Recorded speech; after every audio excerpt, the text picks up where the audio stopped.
This is a disclaimer, an invitation to listen beyond the words.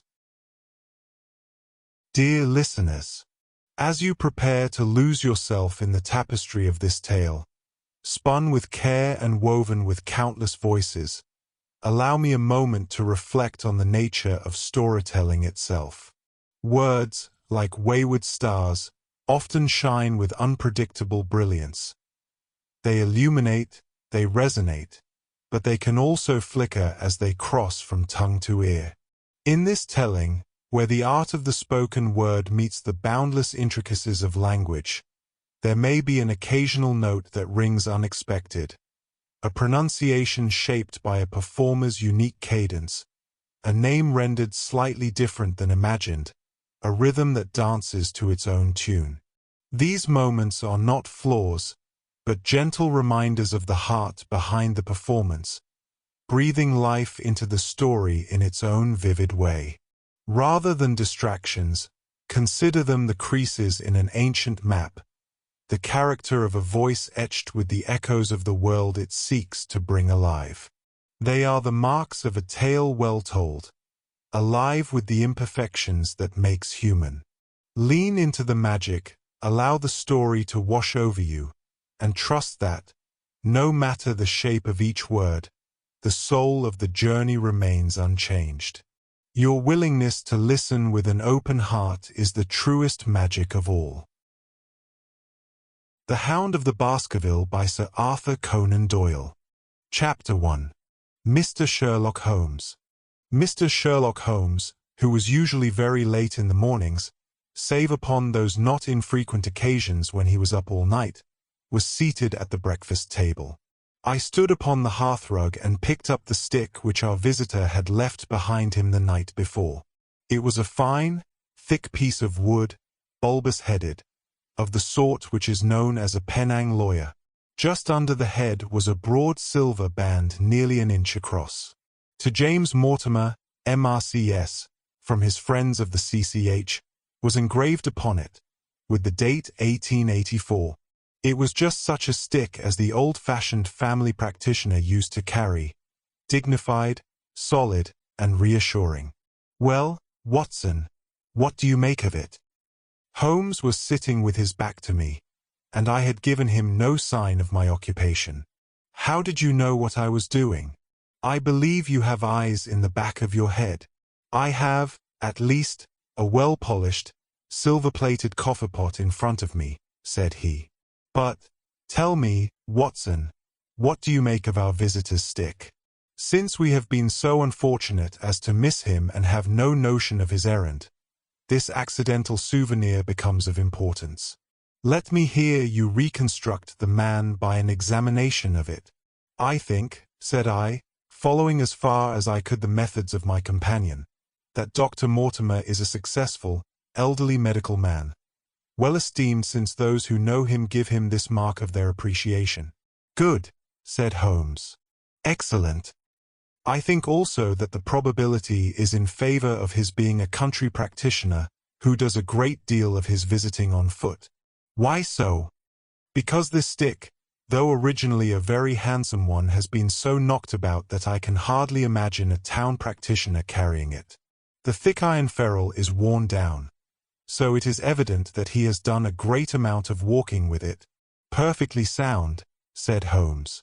And then again, there is the Friends of the CC8.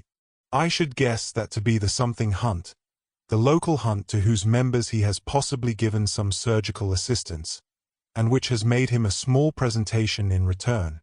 Really, Watson, you excel yourself, said Holmes, pushing back his chair and lighting a cigarette. I am bound to say that in all the accounts which you have been so good as to give of my own small achievements you have habitually underrated your own abilities. It may be that you are not yourself luminous, but you are a conductor of light. Some people without possessing genius have a remarkable power of stimulating it. I confess, my dear fellow, that I am very much in your debt. He had never said as much before, and I must admit that his words gave me keen pleasure, for I had often been piqued by his indifference to my admiration and to the attempts which I had made to give publicity to his methods. I was proud, too, to think that I had so far mastered his system as to apply it in a way which earned his approval. He now took the stick from my hands and examined it for a few minutes with his naked eyes. Then, with an expression of interest, he laid down his cigarette, and carrying the cane to the window, he looked over it again with a convex lens. "Interesting, though elementary," said he as he returned to his favorite corner of the settee. "There are certainly one or two indications upon the stick. It gives us the basis for several deductions. Has anything escaped me?" I asked with some self-importance. "I trust that there is nothing of consequence which I have overlooked." "I am afraid, my dear Watson, that most of your conclusions were erroneous. When I said that you stimulated me, I meant, to be frank, that in noting your fallacies I was occasionally guided towards the truth. Not that you are entirely wrong in this instance. The man is certainly a country practitioner, and he walks a good deal. Then I was right, to that extent. But that was all. No, my dear Watson, not all, by no means all. I would suggest, for example, that a presentation to a doctor is more likely to come from a hospital than from a hunt, and that when the initials CC are placed before that hospital the words Charing Cross very naturally suggest themselves. You may be right. The probability lies in that direction. And if we take this as a working hypothesis, we have a fresh basis from which to start our construction of this unknown visitor. Well, then, supposing that CCH does stand for Charing Cross Hospital, what further inferences may we draw? Do none suggest themselves? You know my methods. Apply them. I can only think of the obvious conclusion that the man has practiced in town before going to the country. I think that we might venture a little farther than this. Look at it in this light. On what occasion would it be most probable that such a presentation would be made? When would his friends unite to give him a pledge of their goodwill? Obviously at the moment when Dr. Mortimer withdrew from the service of the hospital in order to start a practice for himself. We know there has been a presentation. We believe there has been a change from a town hospital to a country practice. Is it, then, stretching our inference too far to say that the presentation was on the occasion of the change? It certainly seems probable. Now, you will observe that he could not have been on the staff of the hospital, since only a man well established in a London practice could hold such a position, and such a one would not drift into the country. What was he, then? If he was in the hospital and yet not on the staff, he could only have been a house surgeon or a house physician, little more than a senior student. And he left 5 years ago. The date is on the stick. So your grave, middle-aged family practitioner vanishes into thin air, my dear Watson, and there emerges a young fellow under 30, amiable, unambitious, absent-minded, and the possessor of a favorite dog, which I should describe roughly as being larger than a terrier and smaller than a mastiff. I laughed incredulously as Sherlock Holmes leaned back in his settee and blew little wavering rings of smoke up to the ceiling. As to the latter part, I have no means of checking you, said I, but at least it is not difficult to find out a few particulars about the man's age and professional career. From my small medical shelf I took down the medical directory and turned up the name. There were several Mortimers, but only one who could be our visitor. I read his record aloud.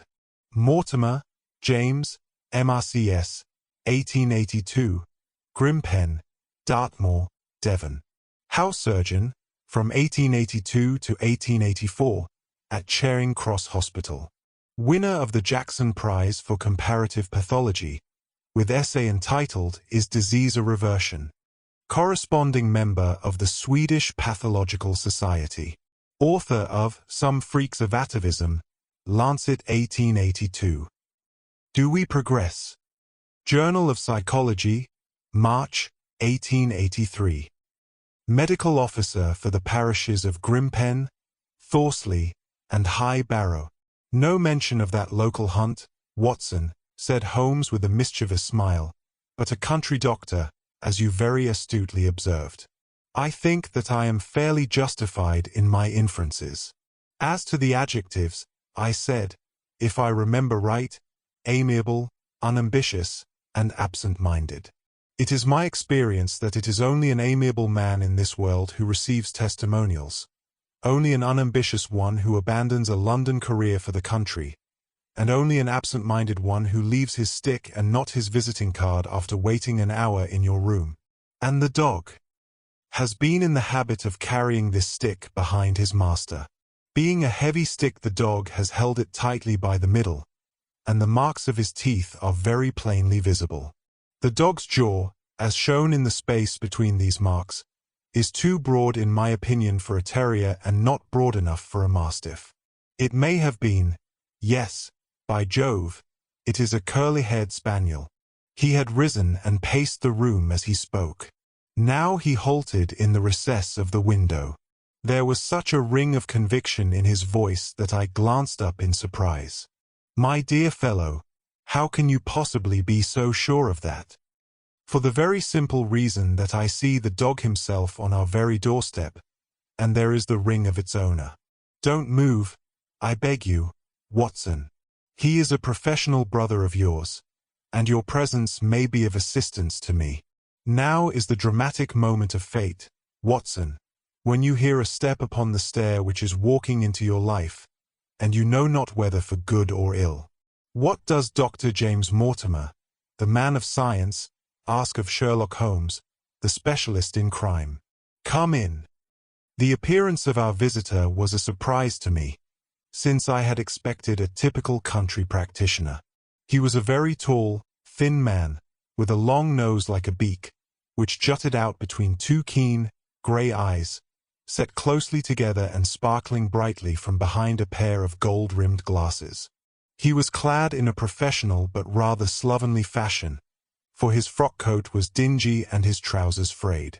Though young, his long back was already bowed, and he walked with a forward thrust of his head and a general air of peering benevolence. As he entered, his eyes fell upon the stick in Holmes's hand, and he ran towards it with an exclamation of joy. "I am so very glad," said he. "I was not sure whether I had left it here or in the shipping office. I would not lose that stick for the world." "A presentation, I see," said Holmes. "Yes, sir. From Charing Cross Hospital. From one or two friends there on the occasion of my marriage." "Dear, dear, that's bad," said Holmes, shaking his head. Dr. Mortimer blinked through his glasses in mild astonishment. "Why was it bad?" "Only that you have disarranged our little deductions." "Your marriage, you say?" "Yes, sir. I married, and so left the hospital, and with it all hopes of a consulting practice. It was necessary to make a home of my own." Come, we are not so far wrong, after all," said Holmes. "And now, Dr. James Mortimer. Mr. Sir, Mr. a humble MRCS, and a man of precise mind, evidently. A dabbler in science, Mr. Holmes, a picker-up of shells on the shores of the great unknown ocean. I presume that it is Mr. Sherlock Holmes whom I am addressing and not—" "No, this is my friend Dr. Watson. Glad to meet you, sir. I have heard your name mentioned in connection with that of your friend. You interest me very much, Mr. Holmes. I had hardly expected so dolichocephalic a skull or such well-marked supraorbital development. Would you have any objection to my running my finger along your parietal fissure? A cast of your skull, sir, until the original is available, would be an ornament to any anthropological museum. It is not my intention to be fulsome, but I confess that I covet your skull." Sherlock Holmes waved our strange visitor into a chair. "You are an enthusiast in your line of thought, I perceive, sir, as I am in mine," said he. "I observe from your forefinger that you make your own cigarettes. Have no hesitation in lighting one." The man drew out paper and tobacco and twirled the one up in the other with surprising dexterity. He had long, quivering fingers as agile and restless as the antennae of an insect. Holmes was silent, but his little darting glances showed me the interest which he took in our curious companion. "I presume, sir," said he at last, "that it was not merely for the purpose of examining my skull that you have done me the honor to call here last night and again today." "No, sir, no, though I am happy to have had the opportunity of doing that as well. I came to you, Mr. Holmes, because I recognize that I am myself an unpractical man and because I am suddenly confronted with a most serious and extraordinary problem. Recognizing, as I do, that you are the second highest expert in Europe." "Indeed, sir. May I inquire who has the honor to be the first?" asked Holmes with some asperity. To the man of precisely scientific mind the work of Monsieur Bertillon must always appeal strongly. "Then had you not better consult him?" I said, "Sir, to the precisely scientific mind. But as a practical man of affairs it is acknowledged that you stand alone. I trust, sir, that I have not inadvertently—" "Just a little," said Holmes. "I think, Dr. Mortimer, you would do wisely if without more ado you would kindly tell me plainly what the exact nature of the problem is in which you demand my assistance." Chapter 2. The Curse of the Baskervilles. "I have in my pocket a manuscript," said Dr. James Mortimer. "I observed it as you entered the room," said Holmes. "It is an old manuscript, early 18th century, unless it is a forgery." "How can you say that, sir? You have presented an inch or two of it to my examination all the time that you have been talking. It would be a poor expert who could not give the date of a document within a decade or so. You may possibly have read my little monograph upon the subject. I put that at 1730. The exact date is 1742. Dr. Mortimer drew it from his breast pocket. This family paper was committed to my care by Sir Charles Baskerville, whose sudden and tragic death some 3 months ago created so much excitement in Devonshire. I may say that I was his personal friend as well as his medical attendant. He was a strong-minded man, sir, shrewd, practical, and as unimaginative as I am myself. Yet he took this document very seriously, and his mind was prepared for just such an end as did eventually overtake him." Holmes stretched out his hand for the manuscript and flattened it upon his knee. "You will observe, Watson, the alternative use of the long S and the short. It is one of several indications which enabled me to fix the date." I looked over his shoulder at the yellow paper and the faded script. At the head was written, "Baskerville Hall," and below in large, scrawling figures, 1742. It appears to be a statement of some sort. Yes, it is a statement of a certain legend which runs in the Baskerville family. But I understand that it is something more modern and practical upon which you wish to consult me. Most modern. A most practical, pressing matter, which must be decided within 24 hours. But the manuscript is short and is intimately connected with the affair. With your permission, I will read it to you." Holmes leaned back in his chair, placed his fingertips together, and closed his eyes with an air of resignation. Dr. Mortimer turned the manuscript to the light and read in a high, cracking voice the following curious, old-world narrative. Of the origin of the Hound of the Baskervilles there have been many statements, yet as I come in a direct line from Hugo Baskerville, and as I had the story from my father, who also had it from his, I have set it down with all belief that it occurred even as is here set forth. And I would have you believe, my sons, that the same justice which punishes sin may also most graciously forgive it, and that no ban is so heavy but that by prayer and repentance it may be removed. Learn then from this story not to fear the fruits of the past, but rather to be circumspect in the future, that those foul passions whereby our family has suffered so grievously may not again be loosed to our undoing. Know then that in the time of the great rebellion, the history of which by the learned Lord Clarendon I most earnestly commend to your attention, this manor of Baskerville was held by Hugo of that name, nor can it be gainsaid that he was a most wild, profane, and godless man. This, in truth, his neighbors might have pardoned, seeing that saints have never flourished in those parts.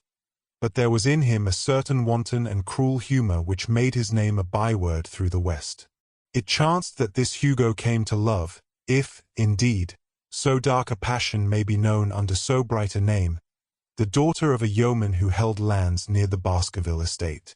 But the young maiden, being discreet and of good repute, would ever avoid him, for she feared his evil name. So it came to pass that one Michaelmas this Hugo, with 5 or 6 of his idle and wicked companions, stole down upon the farm and carried off the maiden, her father and brothers being from home, as he well knew. When they had brought her to the hall, the maiden was placed in an upper chamber, while Hugo and his friends sat down to a long carouse, as was their nightly custom. Now, the poor lass upstairs was like to have her wits turned at the singing and shouting and terrible oaths which came up to her from below. For they say that the words used by Hugo Baskerville, when he was in wine, were such as might blast the man who said them. At last, in the stress of her fear, she did that which might have daunted the bravest or most active man. For by the aid of the growth of ivy which covered, and still covers, the south wall, she came down from under the eaves, and so homeward across the moor, there being 3 leagues betwixt the hall and her father's farm. It chanced that some little time later Hugo left his guests to carry food and drink, with other worse things, perchance, to his captive, and so found the cage empty and the bird escaped. Then, as it would seem, he became as one that hath a devil, for, rushing down the stairs into the dining hall, he sprang upon the great table, flagons and trenchers flying before him, and he cried aloud before all the company that he would that very night render his body and soul to the powers of evil if he might but overtake the wench. And while the revellers stood aghast at the fury of the man, one more wicked or, it may be, more drunken than the rest, cried out that they should put the hounds upon her. Whereat Hugo ran from the house, crying to his grooms that they should saddle his mare and unkennel the pack, and giving the hounds a kerchief of the maid's, he swung them to the line, and so off full cry in the moonlight over the moor. Now, for some space the revellers stood agape, unable to understand all that had been done in such haste. But anon their bemused wits awoke to the nature of the deed which was like to be done upon the moorlands. Everything was now in an uproar, some calling for their pistols, some for their horses, and some for another flask of wine. But at length some sense came back to their crazed minds, and the whole of them, 13 in number, took horse and started in pursuit. The moon shone clear above them, and they rode swiftly abreast, taking that course which the maid must needs have taken if she were to reach her own home. They had gone a mile or 2 when they passed one of the night shepherds upon the moorlands, and they cried to him to know if he had seen the hunt. And the man, as the story goes, was so crazed with fear that he could scarce speak. But at last he said that he had indeed seen the unhappy maiden, with the hounds upon her track.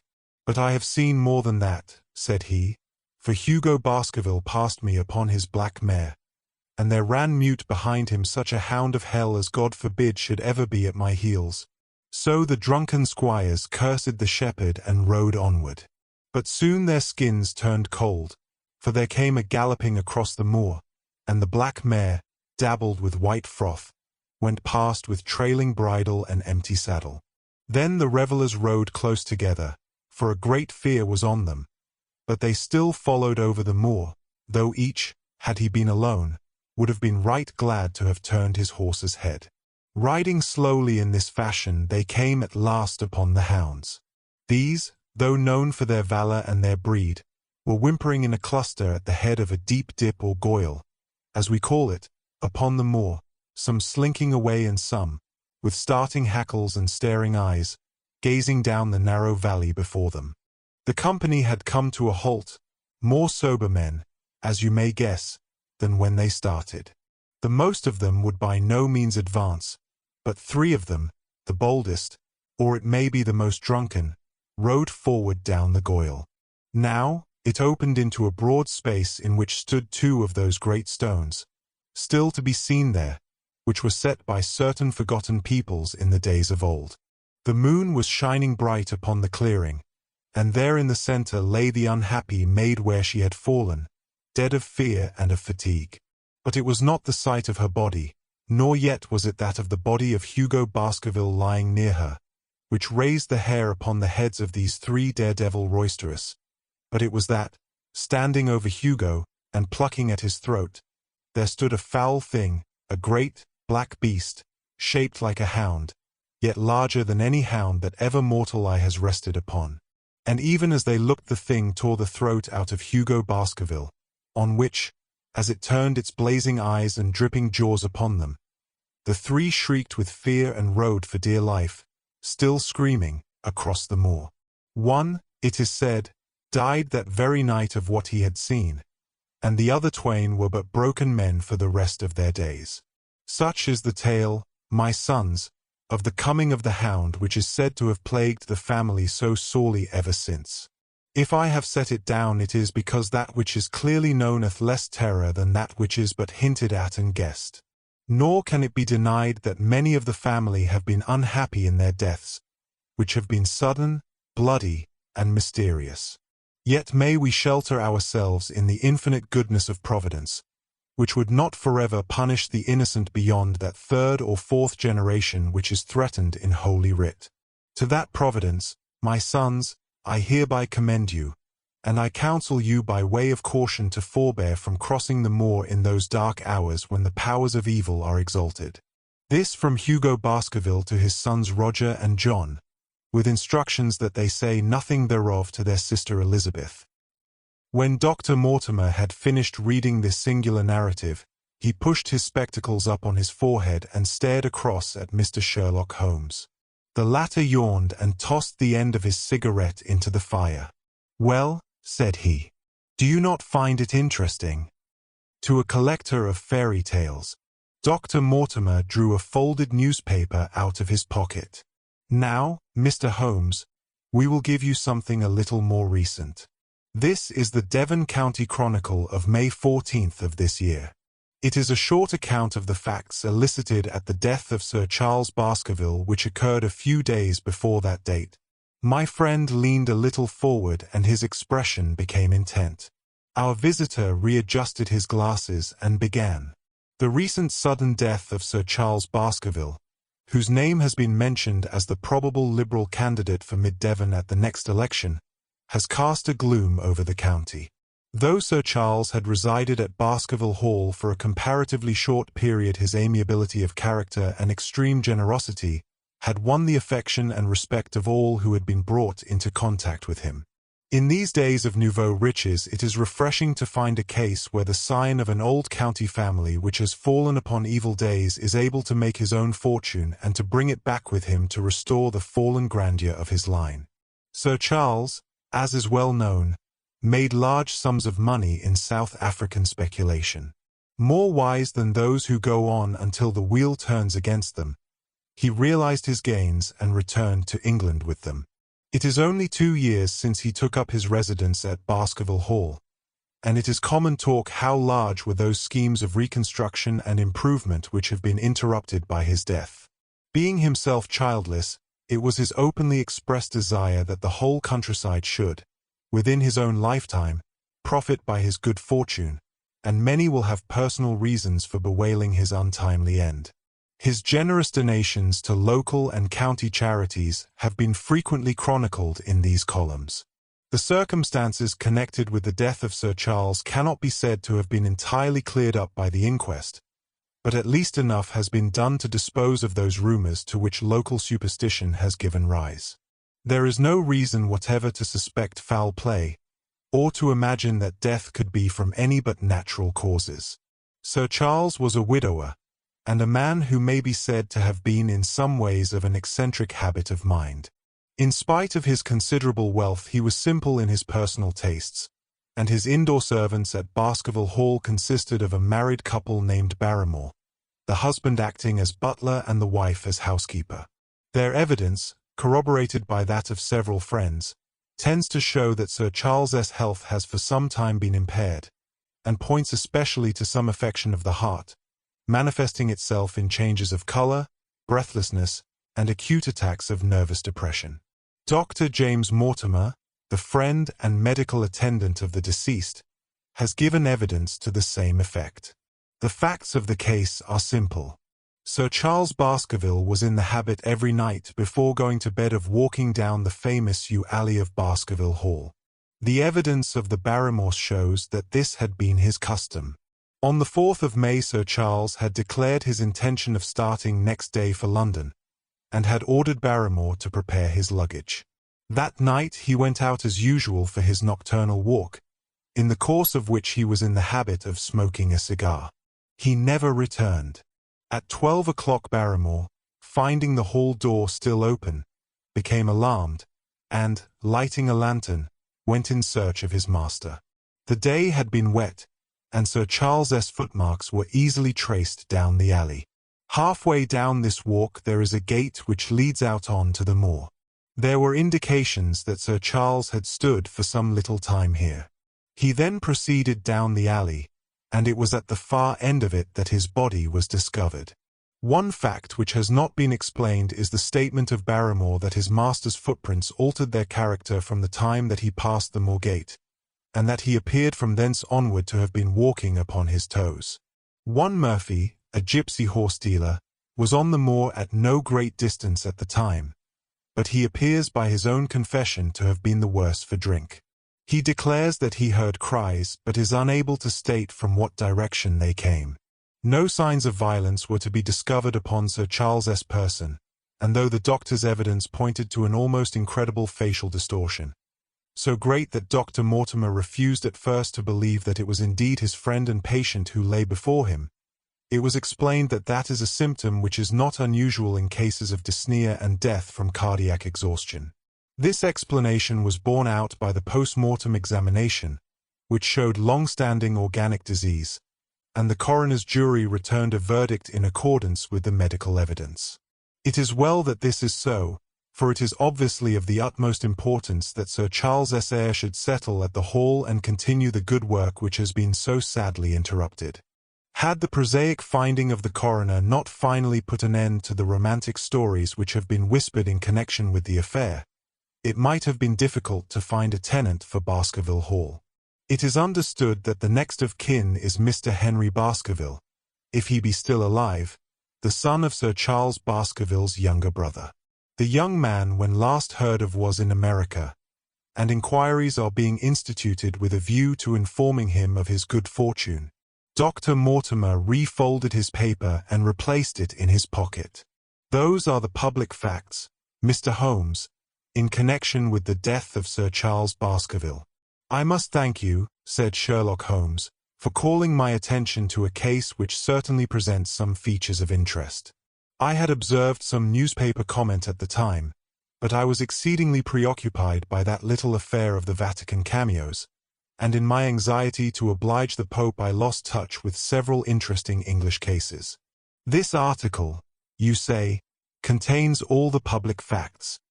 It does. Then let me have the private ones.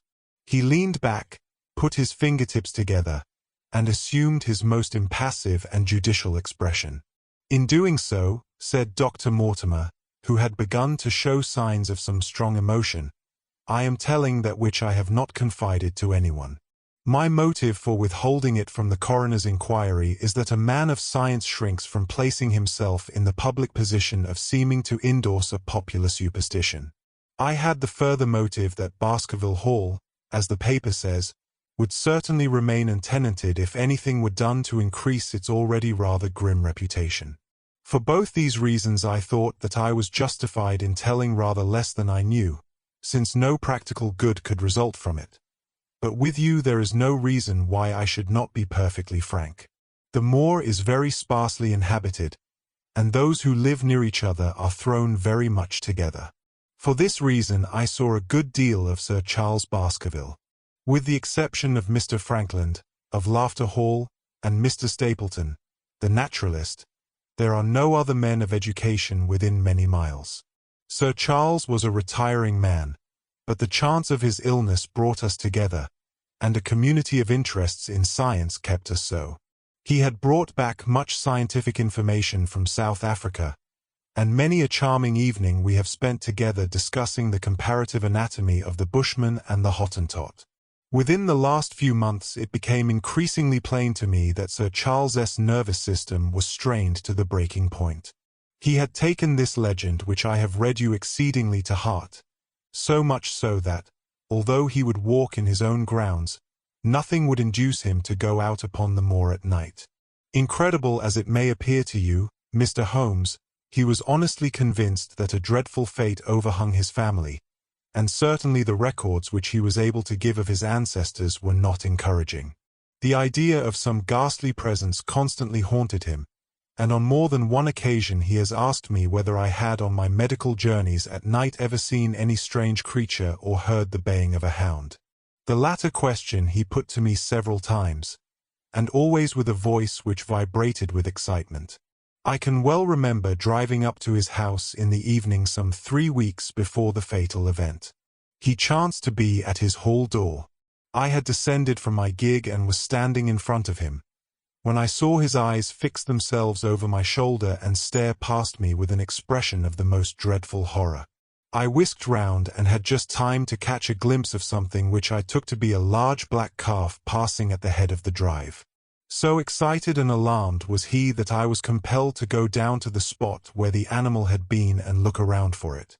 It was gone, however, and the incident appeared to make the worst impression upon his mind. I stayed with him all the evening, and it was on that occasion, to explain the emotion which he had shown, that he confided to my keeping that narrative which I read to you when first I came. I mention this small episode because it assumes some importance in view of the tragedy which followed, but I was convinced at the time that the matter was entirely trivial and that his excitement had no justification. It was at my advice that Sir Charles was about to go to London. His heart was, I knew, affected, and the constant anxiety in which he lived, however chimerical the cause of it might be, was evidently having a serious effect upon his health. I thought that a few months among the distractions of town would send him back a new man. Mr. Stapleton, a mutual friend who was much concerned at his state of health, was of the same opinion. At the last instant came this terrible catastrophe. On the night of Sir Charles's death, Barrymore the butler, who made the discovery, sent Perkins the groom on horseback to me, and as I was sitting up late I was able to reach Baskerville Hall within an hour of the event. I checked and corroborated all the facts which were mentioned at the inquest. I followed the footsteps down the yew alley. I saw the spot at the moor gate where he seemed to have waited. I remarked the change in the shape of the prints after that point. I noted that there were no other footsteps save those of Barrymore on the soft gravel. And finally I carefully examined the body, which had not been touched until my arrival. Sir Charles lay on his face, his arms out, his fingers dug into the ground, and his features convulsed with some strong emotion to such an extent that I could hardly have sworn to his identity.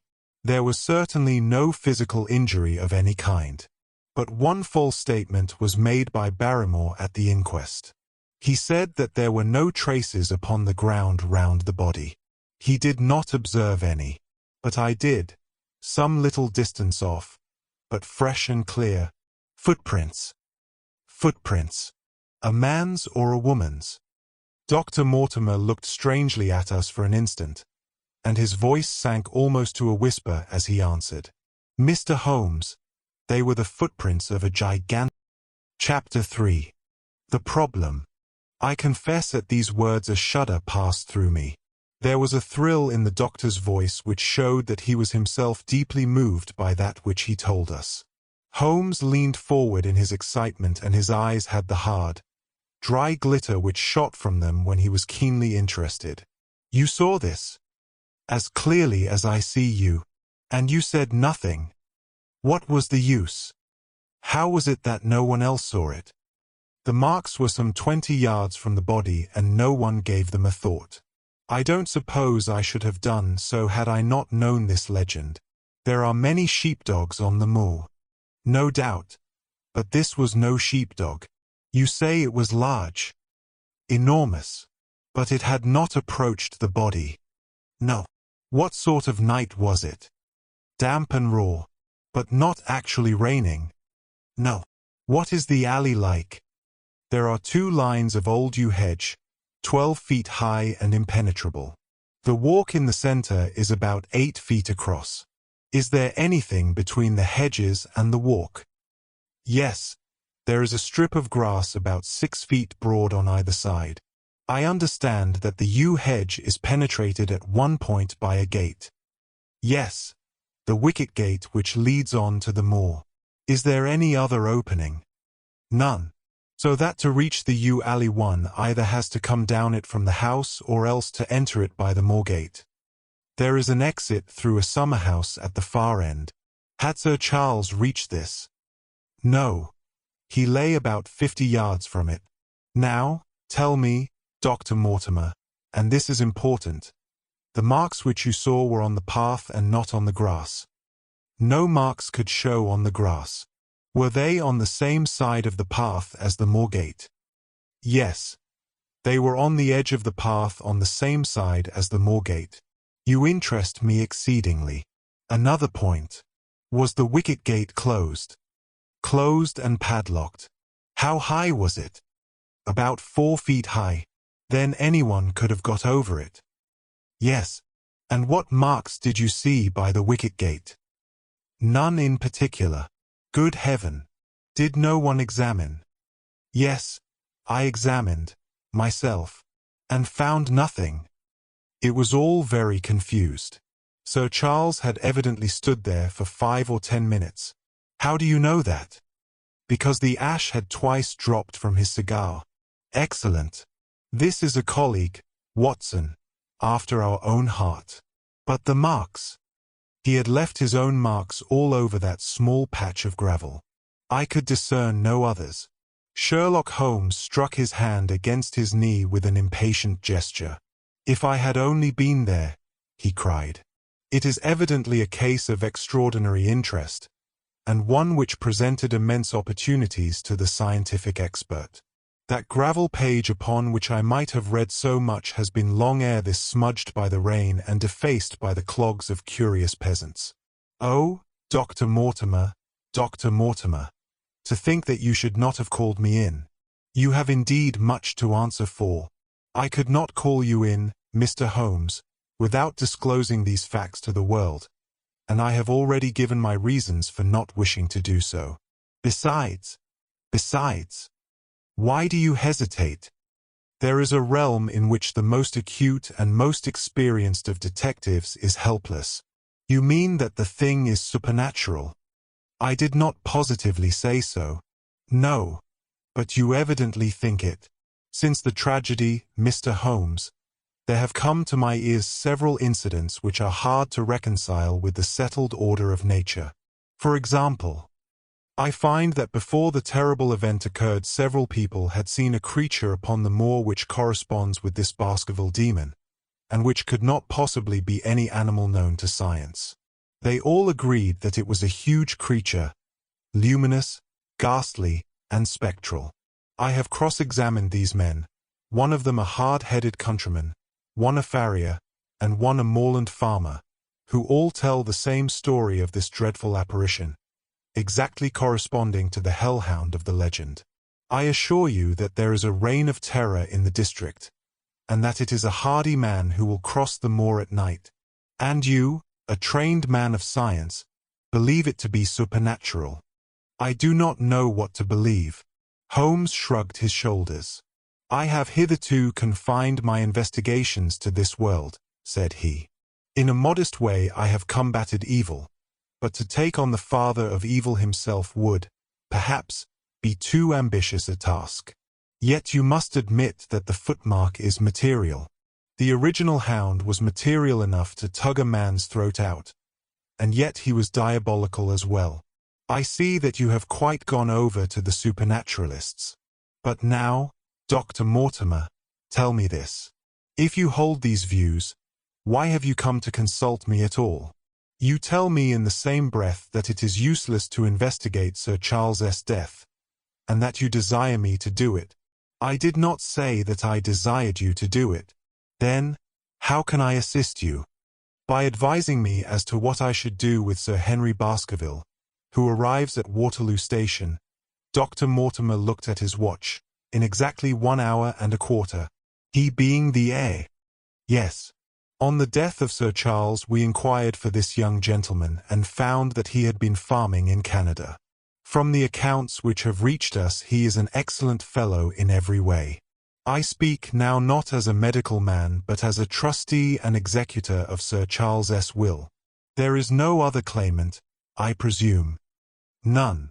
The only other kinsman whom we have been able to trace was Roger Baskerville, the youngest of 3 brothers of whom poor Sir Charles was the elder. The second brother, who died young, is the father of this lad Henry. The third, Roger, was the black sheep of the family. He came of the old masterful Baskerville strain and was the very image, they tell me, of the family picture of old Hugo. He made England too hot to hold him, fled to Central America, and died there in 1876 of yellow fever. Henry is the last of the Baskervilles. In 1 hour and 5 minutes I meet him at Waterloo Station. I have had a wire that he arrived at Southampton this morning. Now, Mr. Holmes, what would you advise me to do with him? Why should he not go to the home of his fathers? It seems natural, does it not? And yet, consider that every Baskerville who goes there meets with an evil fate. I feel sure that if Sir Charles could have spoken with me before his death he would have warned me against bringing this, the last of the old race, and the heir to great wealth, to that deadly place. And yet it cannot be denied that the prosperity of the whole poor, bleak countryside depends upon his presence. All the good work which has been done by Sir Charles will crash to the ground if there is no tenant of the hall. I fear lest I should be swayed too much by my own obvious interest in the matter, and that is why I bring the case before you and ask for your advice. Holmes considered for a little time. Put into plain words, the matter is this, said he. In your opinion there is a diabolical agency which makes Dartmoor an unsafe abode for a Baskerville. That is your opinion. At least I might go the length of saying that there is some evidence that this may be so. Exactly. But surely, if your supernatural theory be correct, it could work the young man evil in London as easily as in Devonshire. A devil with merely local powers like a parish vestry would be too inconceivable a thing. You put the matter more flippantly, Mr. Holmes, than you would probably do if you were brought into personal contact with these things. Your advice, then, as I understand it, is that the young man will be as safe in Devonshire as in London. He comes in 50 minutes. What would you recommend? I recommend, sir, that you take a cab, call off your spaniel who is scratching at my front door, and proceed to Waterloo to meet Sir Henry Baskerville. And then you will say nothing to him at all until I have made up my mind about the matter. How long will it take you to make up your mind? 24 hours. At 10 o'clock tomorrow, Dr. Mortimer, I will be much obliged to you if you will call upon me here, and it will be of help to me in my plans for the future if you will bring Sir Henry Baskerville with you. I will do so, Mr. Holmes. He scribbled the appointment on his shirt cuff and hurried off in his strange, peering, absent-minded fashion. Holmes stopped him at the head of the stair. Only one more question, Dr. Mortimer. You say that before Sir Charles Baskerville's death several people saw this apparition upon the moor. 3 people did. Did any see it after? I have not heard of any. Thank you. Good morning. Holmes returned to his seat with that quiet look of inward satisfaction which meant that he had a congenial task before him. Going out, Watson. Unless I can help you. No, my dear fellow, it is at the hour of action that I turn to you for aid. But this is splendid, really unique from some points of view. When you pass Bradley's, would you ask him to send up a pound of the strongest shag tobacco? Thank you. It would be as well if you could make it convenient not to return before evening. Then I should be very glad to compare impressions as to this most interesting problem which has been submitted to us this morning. I knew that seclusion and solitude were very necessary for my friend in those hours of intense mental concentration during which he weighed every particle of evidence.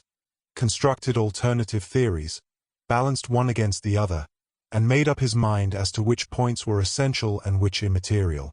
I therefore spent the day at my club and did not return to Baker Street until evening. It was nearly 9 o'clock when I found myself in the sitting room once more. My first impression as I opened the door was that a fire had broken out, for the room was so filled with smoke that the light of the lamp upon the table was blurred by it. As I entered, however, my fears were set at rest, for it was the acrid fumes of strong coarse tobacco which took me by the throat and set me coughing. Through the haze I had a vague vision of Holmes in his dressing gown coiled up in an armchair with his black clay pipe between his lips. Several rolls of paper lay around him. "Caught cold, Watson?" said he. "No, it's this poisonous atmosphere. I suppose it is pretty thick. Now that you mention it. Thick. It is intolerable. Open the window, then. You have been at your club all day, I perceive. My dear Holmes. Am I right?" "Certainly. But how?" He laughed at my bewildered expression. "There is a delightful freshness about you, Watson, which makes it a pleasure to exercise any small powers which I possess at your expense. A gentleman goes forth on a showery and miry day. He returns immaculate in the evening with the gloss still on his hat and his boots. He has been a fixture therefore all day. He is not a man with intimate friends. Where, then, could he have been? Is it not obvious? Well, it is rather obvious. The world is full of obvious things which nobody by any chance ever observes. Where do you think that I have been? A fixture also. On the contrary, I have been to Devonshire. In spirit. Exactly. My body has remained in this armchair and has, I regret to observe, consumed in my absence 2 large pots of coffee and an incredible amount of tobacco. After you left I sent down to Stamford's for the ordnance map of this portion of the moor, and my spirit has hovered over it all day. I flatter myself that I could find my way about. A large-scale map, I presume. Very large. He unrolled one section and held it over his knee. Here you have the particular district which concerns us. That is Baskerville Hall in the middle, with a wood round it. Exactly. I fancy the yew alley, though not marked under that name, must stretch along this line, with the moor, as you perceive, upon the right of it. This small clump of buildings here is the hamlet of Grimpen, where our friend Dr. Mortimer has his headquarters. Within a radius of 5 miles there are, as you see, only a very few scattered dwellings. Here is Laughter Hall, which was mentioned in the narrative. There is a house indicated here which may be the residence of the naturalist. Stapleton, if I remember right, was his name. Here are 2 moorland farmhouses, High Tor and Folmire. Then 14 miles away the great convict prison of Princetown. Between and around these scattered points extends the desolate, lifeless moor.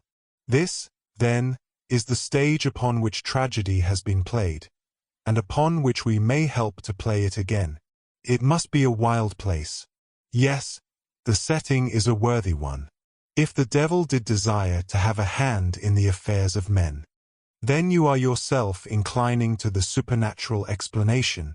The devil's agents may be of flesh and blood, may they not?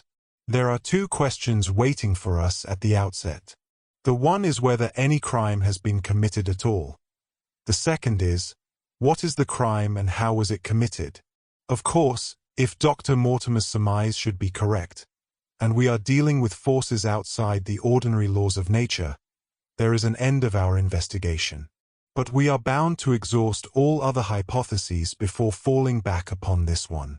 I think we'll shut that window again, if you don't mind.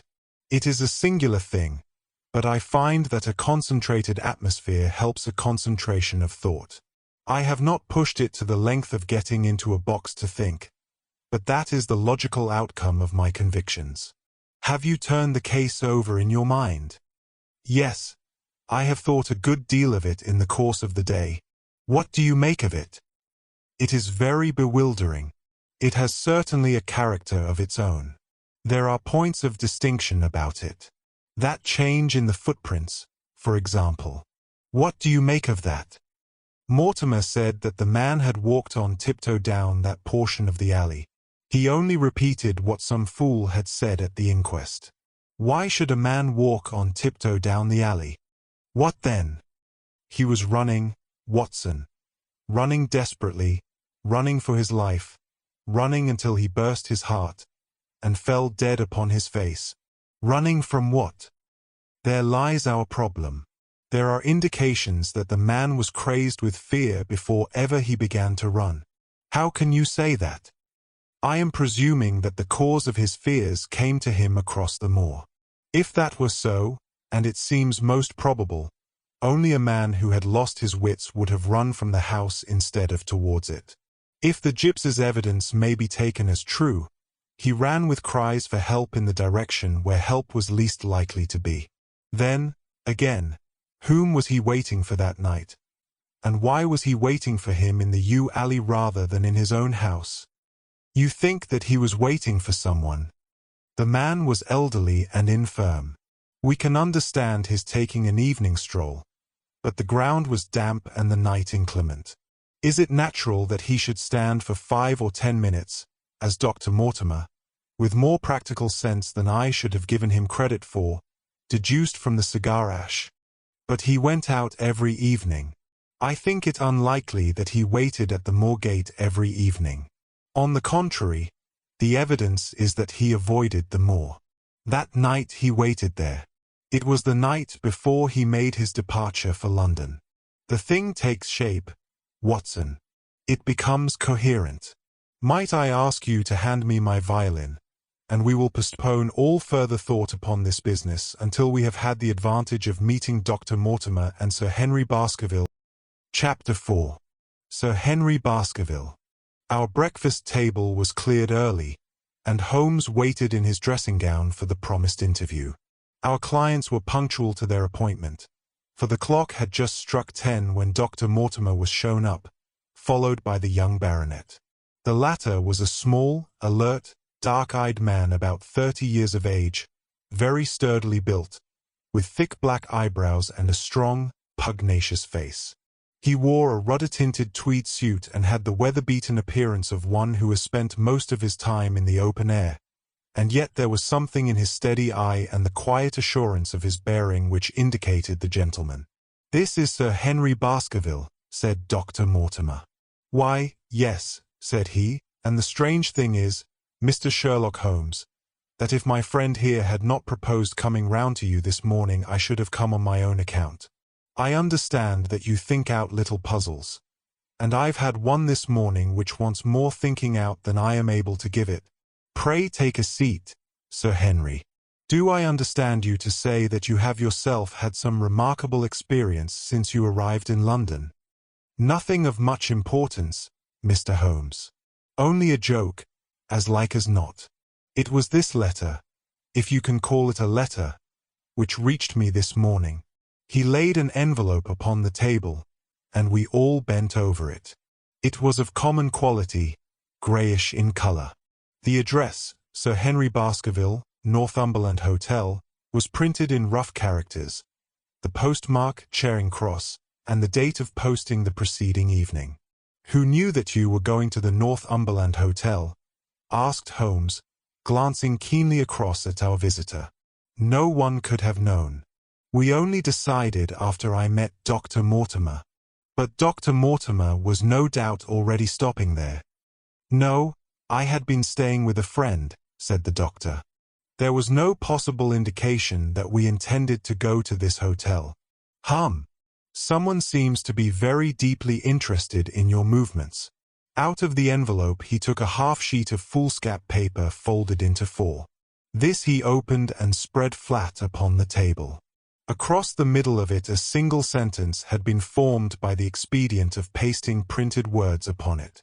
It ran, "As you value your life or your reason, keep away from the moor." The word "meal" only was printed in ink. "Now," said Sir Henry Baskerville, "perhaps you will tell me, Mr. Holmes, what in thunder is the meaning of that?" and who it is that takes so much interest in my affairs. What do you make of it, Dr. Mortimer? You must allow that there is nothing supernatural about this, at any rate.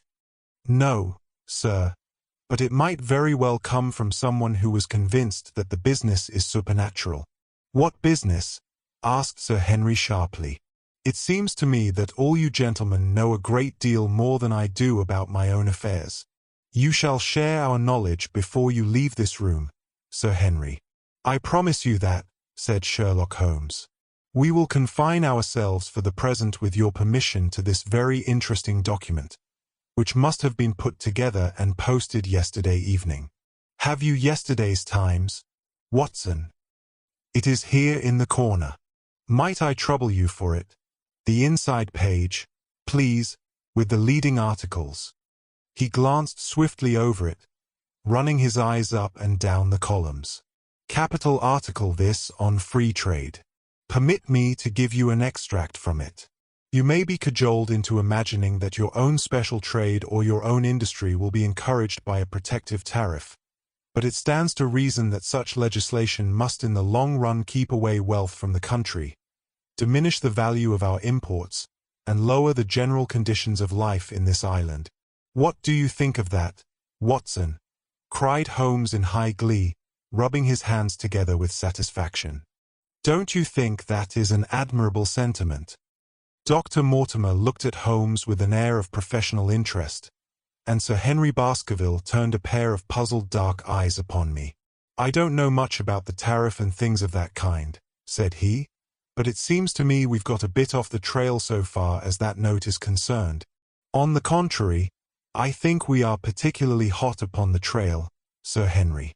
Watson here knows more about my methods than you do, but I fear that even he has not quite grasped the significance of this sentence. No, I confess that I see no connection. And yet, my dear Watson, there is so very close a connection that the one is extracted out of the other. You, your, life, reason, value, keep away from the... Don't you see now whence these words have been taken? By thunder, you're right. Well, if that isn't smart, cried Sir Henry. If any possible doubt remained, it is settled by the fact that keep away and from there are cut out in one piece. Well, now, so it is. Really, Mr. Holmes, this exceeds anything which I could have imagined, said Dr. Mortimer, gazing at my friend in amazement. I could understand anyone saying that the words were from a newspaper, but that you should name which, and add that it came from the leading article, is really one of the most remarkable things which I have ever known. How did you do it? I presume, Doctor, that you could tell the skull of a Negro from that of an Eskimo. Most certainly. But how? Because that is my special hobby. The differences are obvious.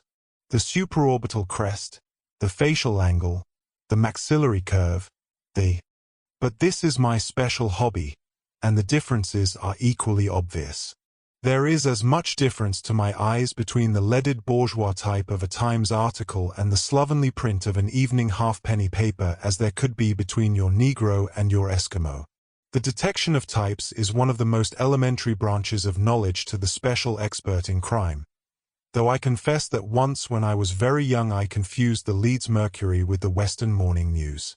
But a Times leader is entirely distinctive, and these words could have been taken from nothing else. As it was done yesterday, the strong probability was that we should find the words in yesterday's issue. So far as I can follow you, then, Mr. Holmes, said Sir Henry Baskerville, someone cut out this message with a scissors. Nail scissors, said Holmes. You can see that it was a very short-bladed scissors, since the cutter had to take 2 snips over, keep away. That is so. Someone, then, cut out the message with a pair of short-bladed scissors, pasted it with paste.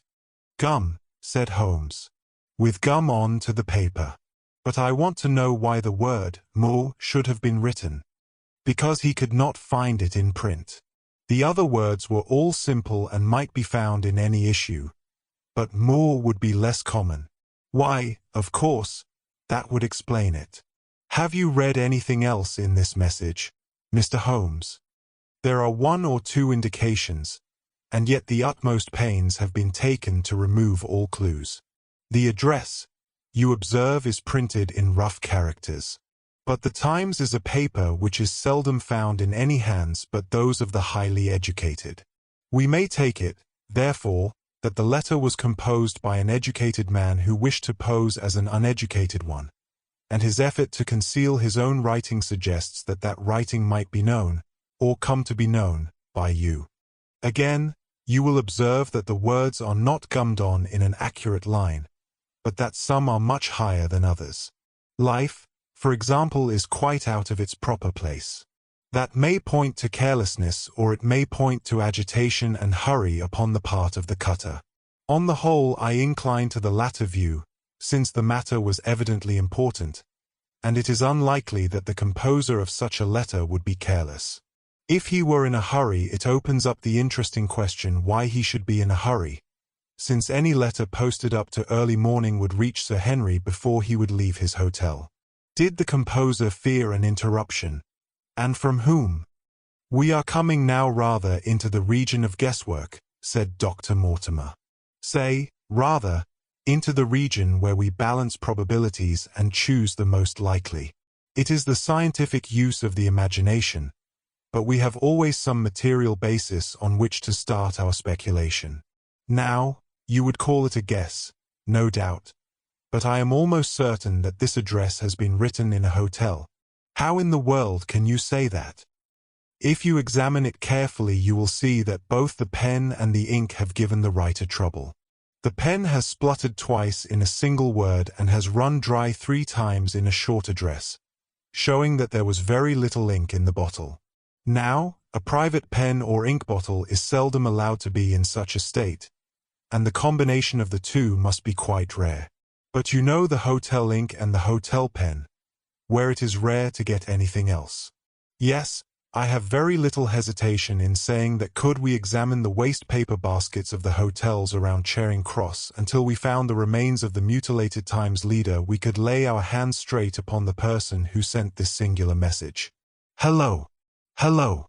What's this? He was carefully examining the foolscap, upon which the words were pasted, holding it only an inch or two from his eyes. Well, nothing, said he, throwing it down. It is a blank half-sheet of paper, without even a watermark upon it. I think we have drawn as much as we can from this curious letter. And now, Sir Henry, has anything else of interest happened to you since you have been in London? Why, no, Mr. Holmes. I think not. You have not observed anyone follow or watch you. I seem to have walked right into the thick of a dime novel, said our visitor. Why in thunder should anyone follow or watch me? We are coming to that. You have nothing else to report to us before we go into this matter. Well, it depends upon what you think worth reporting. I think anything out of the ordinary routine of life well worth reporting. Sir Henry smiled. I don't know much of British life yet, for I have spent nearly all my time in the States and in Canada. But I hope that to lose one of your boots is not part of the ordinary routine of life over here. You have lost one of your boots. My dear sir, cried Dr. Mortimer, it is only mislaid. You will find it when you return to the hotel. What is the use of troubling Mr. Holmes with trifles of this kind?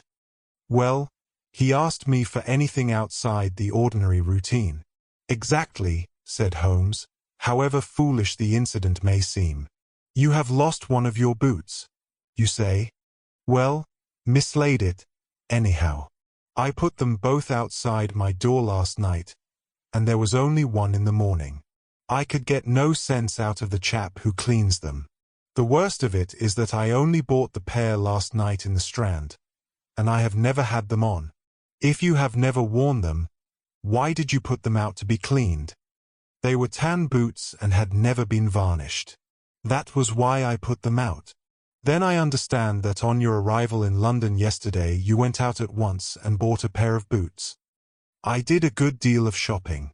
Dr. Mortimer here went round with me. You see, If I am to be squire down there I must dress the part. And it may be that I have got a little careless in my ways out west. Among other things I bought these brown boots, gave $6 for them, and had one stolen before ever I had them on my feet. It seems a singularly useless thing to steal, said Sherlock Holmes. I confess that I share Dr. Mortimer's belief that it will not be long before the missing boot is found. And, now, gentlemen, said the baronet with decision, it seems to me that I have spoken quite enough about the little that I know. It is time that you kept your promise and gave me a full account of what we are all driving at. Your request is a very reasonable one, Holmes answered. Dr. Mortimer, I think you could not do better than to tell your story as you told it to us. Thus encouraged, our scientific friend drew his papers from his pocket and presented the whole case as he had done upon the morning before. Sir Henry Baskerville listened with the deepest attention and with an occasional exclamation of surprise. Well, I seem to have come into an inheritance with a vengeance, said he when the long narrative was finished. Of course, I've heard of the Hound ever since I was in the nursery. It's the pet story of the family, though I never thought of taking it seriously before. But as to my uncle's death, well, it all seems boiling up in my head, and I can't get it clear yet. You don't seem quite to have made up your mind whether it's a case for a policeman or a clergyman. Precisely. And now there's this affair of the letter to me at the hotel. I suppose that fits into its place. It seems to show that someone knows more than we do about what goes on upon the moor, said Dr. Mortimer. And also, said Holmes, that someone is not ill-disposed towards you, since they warn you of danger. Or it may be that they wish, for their own purposes, to scare me away. Well, of course, that is possible also. I am very much indebted to you, Dr. Mortimer, for introducing me to a problem which presents several interesting alternatives. But the practical point which we now have to decide, Sir Henry, is whether it is or is not advisable for you to go to Baskerville Hall. Why should I not go? There seems to be danger. Do you mean danger from this family fiend, or do you mean danger from human beings? Well, that is what we have to find out. Whichever it is, my answer is fixed. There is no devil in hell, Mr. Holmes, and there is no man upon earth who can prevent me from going to the home of my own people. And you may take that to be my final answer. His dark brows knitted and his face flushed to a dusky red as he spoke. It was evident that the fiery temper of the Baskervilles was not extinct in this their last representative. Meanwhile, said he, I have hardly had time to think over all that you have told me. It's a big thing for a man to have to understand and to decide at one sitting. I should like to have a quiet hour by myself to make up my mind. Now, look here, Mr. Holmes. It's 11:30 now and I am going back right away to my hotel. Suppose you and your friend, Dr. Watson, come round and lunch with us at 2. I'll be able to tell you more clearly then how this thing strikes me. Is that convenient to you, Watson? Perfectly. Then you may expect us. Shall I have a cab called? I'd prefer to walk, for this affair has flurried me rather. I'll join you in a walk, with pleasure, said his companion. Then we meet again at 2 o'clock. Au revoir, and good morning. We heard the steps of our visitors descend the stair and the bang of the front door. In an instant Holmes had changed from the languid dreamer to the man of action. Your hat and boots, Watson, quick. Not a moment to lose. He rushed into his room in his dressing gown and was back again in a few seconds in a frock coat. We hurried together down the stairs and into the street. Dr. Mortimer and Baskerville were still visible about 200 yards ahead of us in the direction of Oxford Street. Shall I run on and stop them? Not for the world, my dear Watson. I am perfectly satisfied with your company if you will tolerate mine. Our friends are wise, for it is certainly a very fine morning for a walk. He quickened his pace until we had decreased the distance which divided us by about half. Then, still keeping 100 yards behind, We followed into Oxford Street and so down Regent Street. Once our friends stopped and stared into a shop window, upon which Holmes did the same. An instant afterwards he gave a little cry of satisfaction, and, following the direction of his eager eyes, I saw that a hansom cab with a man inside which had halted on the other side of the street was now proceeding slowly onward again. "There's our man, Watson. Come along. We'll have a good look at him, if we can do no more." At that instant I was aware of a bushy black beard and a pair of piercing eyes turned upon us through the side window of the cab. Instantly the trapdoor at the top flew up, something was screamed to the driver, and the cab flew madly off down Regent Street. Holmes looked eagerly round for another, but no empty one was in sight. Then he dashed in wild pursuit amid the stream of the traffic, but the start was too great, and already the cab was out of sight. "There now," said Holmes bitterly as he emerged panting and white with vexation from the tide of vehicles. "Was ever such bad luck and such bad management, too? Watson, Watson, if you are an honest man you will record this also and set it against my successes. Who was the man?" "I have not an idea." "A spy?" "Well, it was evident from what we have heard that Baskerville has been very closely shadowed by someone since he has been in town. How else could it be known so quickly that it was the Northumberland Hotel which he had chosen? If they had followed him the first day, I argued that they would follow him also the second. You may have observed that I twice strolled over to the window while Dr. Mortimer was reading his legend. Yes, I remember. I was looking out for loiterers in the street, but I saw none. We are dealing with a clever man, Watson.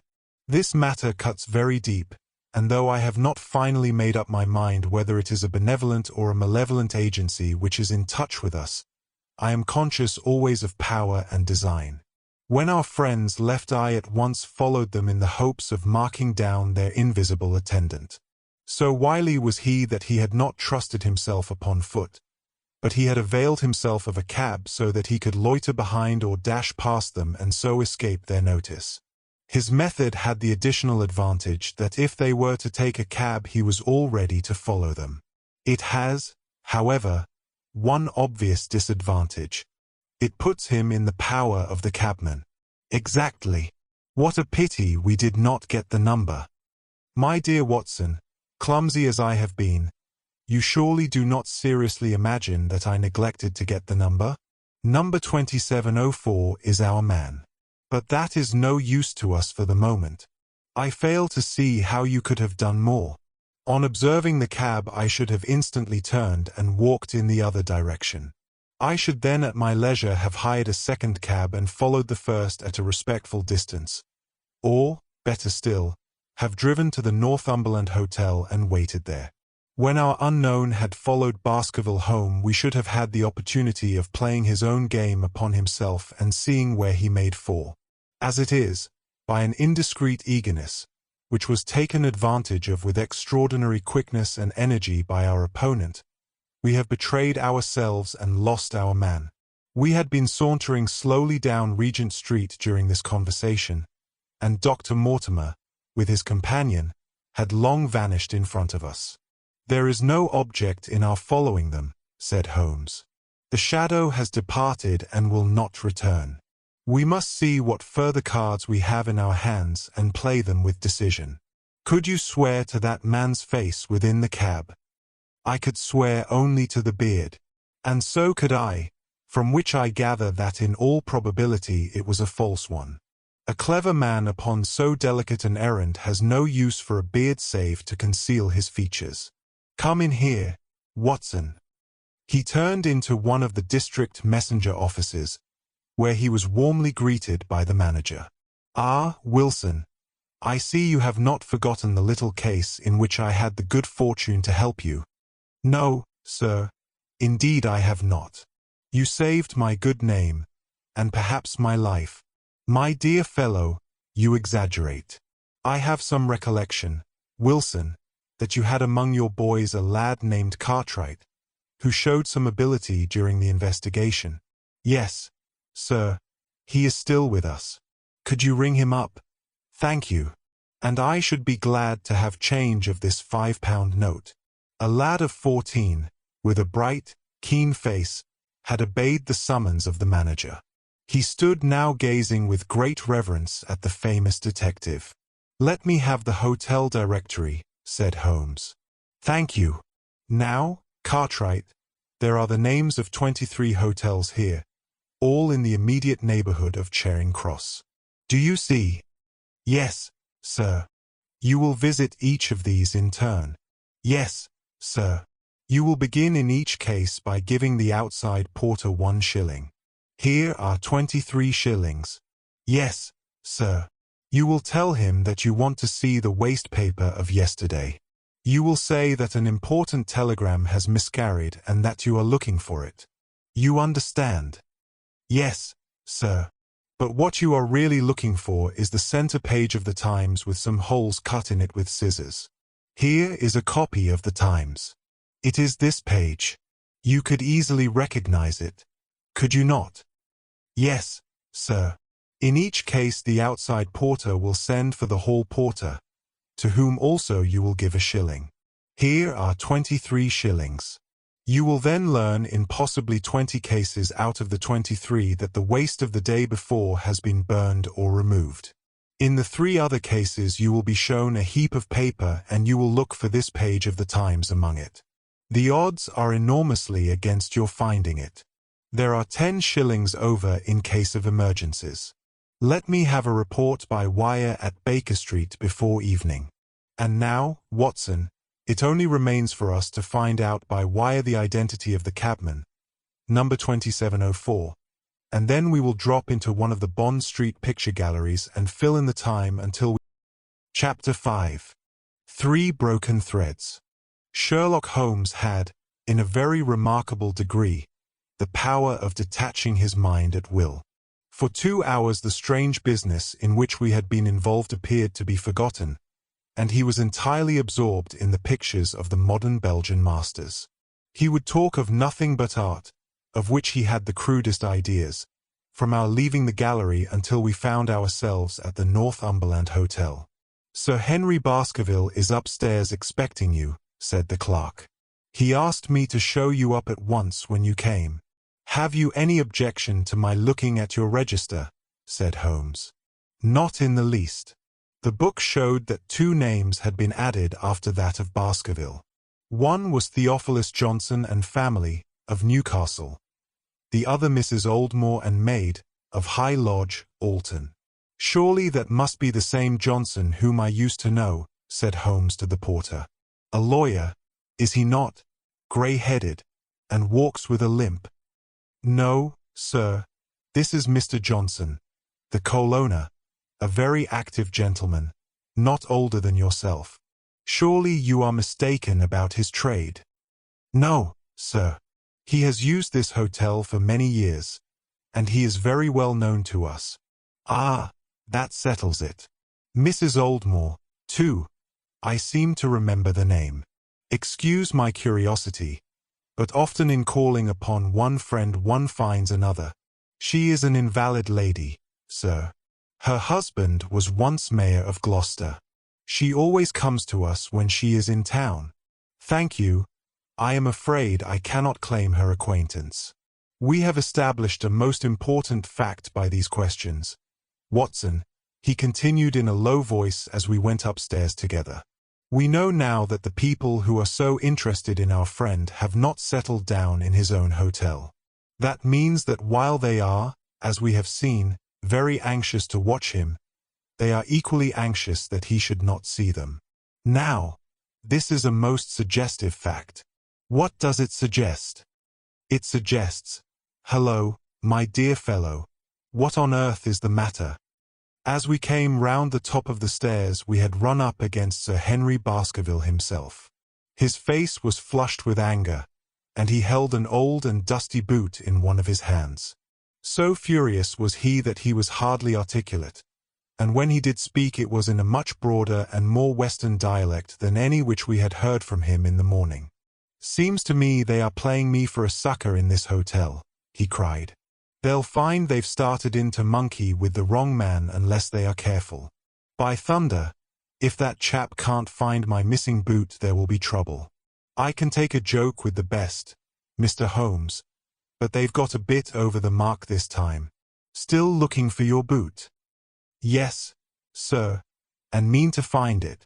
But, surely, you said that it was a new brown boot. So it was, sir. And now it's an old black one. What? You don't mean to say? That's just what I do mean to say. I only had 3 pairs in the world, the new brown, the old black, and the patent leathers, which I am wearing. Last night they took one of my brown ones, and today they have sneaked one of the black. Well, have you got it? Speak out, man, and don't stand staring. An agitated German waiter had appeared upon the scene. No, sir. I have made inquiry all over the hotel, but I can hear no word of it.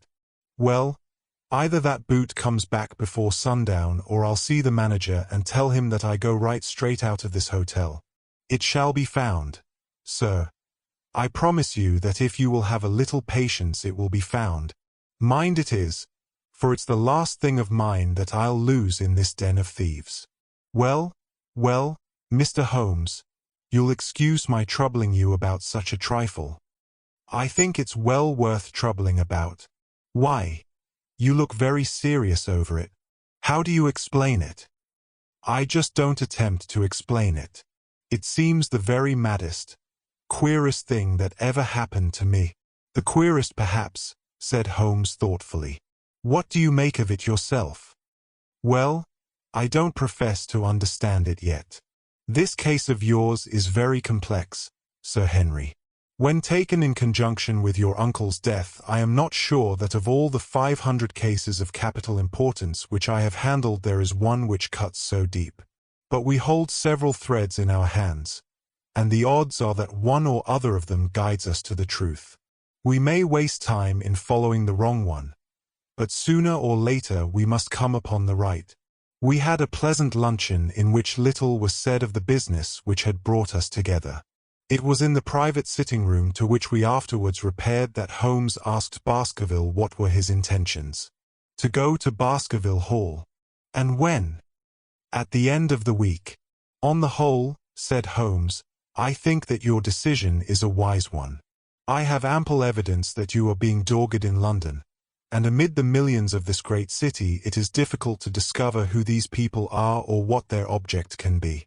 If their intentions are evil they might do you a mischief, and we should be powerless to prevent it. You did not know, Dr. Mortimer, that you were followed this morning from my house. Dr. Mortimer started violently. Followed? By whom? That, unfortunately, is what I cannot tell you. Have you among your neighbors or acquaintances on Dartmoor any man with a black, full beard? No, or, let me see, why, yes. Barrymore, Sir Charles S. Butler, is a man with a full, black beard. Ha! Where is Barrymore? He is in charge of the hall. We had best ascertain if he is really there, or if by any possibility he might be in London. How can you do that? Give me a telegraph form. Is all ready for Sir Henry? That will do. Address to Mr. Barrymore, Baskerville Hall. What is the nearest telegraph office? Grimpen. Very good. We will send a second wire to the postmaster, Grimpen. Telegram to Mr. Barrymore to be delivered into his own hand. If absent, please return wire to Sir Henry Baskerville, Northumberland Hotel. That should let us know before evening whether Barrymore is at his post in Devonshire or not. That's so, said Baskerville. By the way, Dr. Mortimer, who is this Barrymore, anyhow? He is the son of the old caretaker, who is dead. They have looked after the hall for 4 generations now. So far as I know, he and his wife are as respectable a couple as any in the county. At the same time, said Baskerville, it's clear enough that so long as there are none of the family at the hall these people have a mighty fine home and nothing to do. That is true. Did Barrymore profit at all by Sir Charles' will? Asked Holmes. He and his wife had £500 each. Ha! Did they know that they would receive this? Yes. Sir Charles was very fond of talking about the provisions of his will. That is very interesting. I hope, said Dr. Mortimer, that you do not look with suspicious eyes upon everyone who received a legacy from Sir Charles, for I also had £1,000 left to me. Indeed. And anyone else? There were many insignificant sums to individuals, and a large number of public charities. The residue all went to Sir Henry. And how much was the residue? £740,000. Holmes raised his eyebrows in surprise. I had no idea that so gigantic a sum was involved, said he. Sir Charles had the reputation of being rich, but we did not know how very rich he was until we came to examine his securities. The total value of the estate was close on to £1 million. Dear me! It is a stake for which a man might well play a desperate game. And one more question, Dr. Mortimer. Supposing that anything happened to our young friend here, you will forgive the unpleasant hypothesis. Who would inherit the estate? Since Roger Baskerville, Sir Charles's younger brother, died unmarried, the estate would descend to the Desmonds, who are distant cousins. James Desmond is an elderly clergyman in Westmoreland. Thank you. These details are all of great interest. Have you met Mr. James Desmond? Yes. He once came down to visit Sir Charles. He is a man of venerable appearance and of saintly life. I remember that he refused to accept any settlement from Sir Charles, though he pressed it upon him, and this man of simple tastes would be the heir to Sir Charles's thousands. He would be the heir to the estate because that is entailed.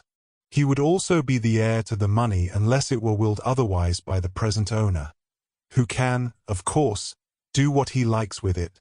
And have you made your will, Sir Henry? No, Mr. Holmes, I have not. I've had no time, for it was only yesterday that I learned how matters stood. But in any case I feel that the money should go with the title and estate. That was my poor uncle's idea. How is the owner going to restore the glories of the Baskervilles if he has not money enough to keep up the property? House, land, and dollars must go together. Quite so. Well, Sir Henry, I am of one mind with you as to the advisability of your going down to Devonshire without delay. There is only one provision which I must make. You certainly must not go alone. Dr. Mortimer returns with me. But Dr. Mortimer has his practice to attend to, and his house is miles away from yours. With all the goodwill in the world he may be unable to help you. No, Sir Henry, you must take with you someone, a trusty man, who will be always by your side. Is it possible that you could come yourself, Mr. Holmes? If matters came to a crisis I should endeavor to be present in person, but you can understand that, with my extensive consulting practice and with the constant appeals which reach me from many quarters, it is impossible for me to be absent from London for an indefinite time. At the present instant one of the most revered names in England is being besmirched by a blackmailer, and only I can stop a disastrous scandal. You will see how impossible it is for me to go to Dartmoor. Whom would you recommend, then? Holmes laid his hand upon my arm. If my friend would undertake it, there is no man who is better worth having at your side when you are in a tight place. No one can say so more confidently than I. The proposition took me completely by surprise, but before I had time to answer, Baskerville seized me by the hand and wrung it heartily. Well, now, that is real kind of you, Dr. Watson, said he. You see how it is with me, and you know just as much about the matter as I do. If you will come down to Baskerville Hall and see me through, I'll never forget it. The promise of adventure had always a fascination for me, and I was complimented by the words of Holmes and by the eagerness with which the baronet hailed me as a companion. I will come, with pleasure, said I. I do not know how I could employ my time better. And you will report very carefully to me, said Holmes. When a crisis comes, as it will do, I will direct how you shall act. I suppose that by Saturday all might be ready. Would that suit Dr. Watson? Perfectly. Then on Saturday, unless you hear to the contrary, we shall meet at the 10:30 train from Paddington. We had risen to depart when Baskerville gave a cry of triumph, and diving into one of the corners of the room he drew a brown boot from under a cabinet. "My missing boot!" he cried. "May all our difficulties vanish as easily," said Sherlock Holmes. "But it is a very singular thing," Dr. Mortimer remarked. "I searched this room carefully before lunch." "And so did I," said Baskerville. "Every inch of it. There was certainly no boot in it then. In that case the waiter must have placed it there while we were lunching." The German was sent for but professed to know nothing of the matter, nor could any inquiry clear it up. Another item had been added to that constant and apparently purposeless series of small mysteries which had succeeded each other so rapidly. Setting aside the whole grim story of Sir Charles's death, we had a line of inexplicable incidents all within the limits of 2 days, which included the receipt of the printed letter, the black-bearded spy in the hansom, the loss of the new brown boot, the loss of the old black boot, and now the return of the new brown boot. Holmes sat in silence in the cab as we drove back to Baker Street, and I knew from his drawn brows and keen face that his mind, like my own, was busy in endeavoring to frame some scheme into which all these strange and apparently disconnected episodes could be fitted. All afternoon and late into the evening he sat lost in tobacco and thought. Just before dinner 2 telegrams were handed in. The first ran, "Have just heard that Barrymore is at the Hall. Baskerville." The second, "Visited 23 hotels as directed, but sorry to report unable to trace cut sheet of times. Cartwright. There go 2 of my threads, Watson. There is nothing more stimulating than a case where everything goes against you. We must cast round for another scent. We have still the cabman who drove the spy." "Exactly. I have wired to get his name and address from the official registry. I should not be surprised if this were an answer to my question." The ring at the bell proved to be something even more satisfactory than an answer, however, for the door opened and a rough-looking fellow entered who was evidently the man himself. "I got a message from the head office that a gent at this address had been inquiring for number 2704, said he. "I've driven my cab this 7 years and never a word of complaint. I came here straight from the yard to ask you to your face what you had against me." "I have nothing in the world against you, my good man," said Holmes. "On the contrary, I have half a sovereign for you if you will give me a clear answer to my questions." "Well, I've had a good day and no mistake," said the cabman with a grin. "What was it you wanted to ask, sir?" "First of all your name and address, in case I want you again." "John Clayton, 3, Turpey Street, the Borough. My cab is out of Shipley's Yard, near Waterloo Station." Sherlock Holmes made a note of it.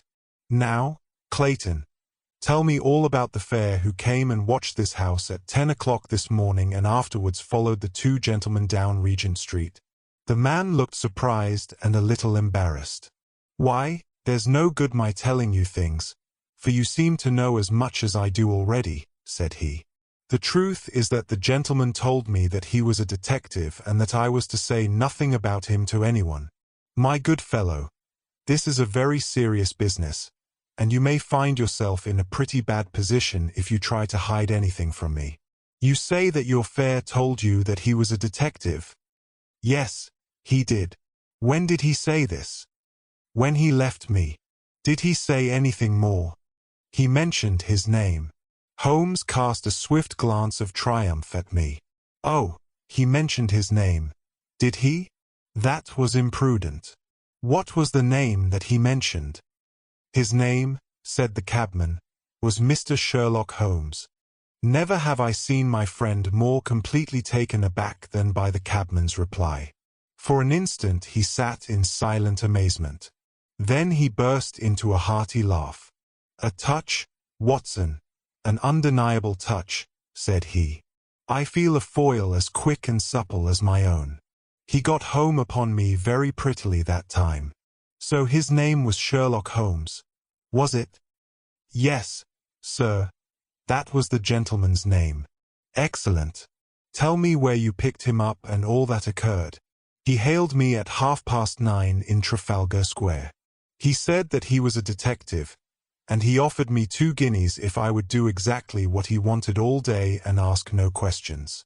I was glad enough to agree. First we drove down to the Northumberland Hotel and waited there until 2 gentlemen came out and took a cab from the rank. We followed their cab until it pulled up somewhere near here. This very door, said Holmes. Well, I couldn't be sure of that, but I dare say my fare knew all about it. We pulled up halfway down the street and waited an hour and a half. Then the 2 gentlemen passed us, walking, and we followed down Baker Street and along. I know, said Holmes, until we got 3/4 down Regent Street. Then my gentleman threw up the trap, and he cried that I should drive right away to Waterloo Station as hard as I could go. I whipped up the mare and we were there under the 10 minutes.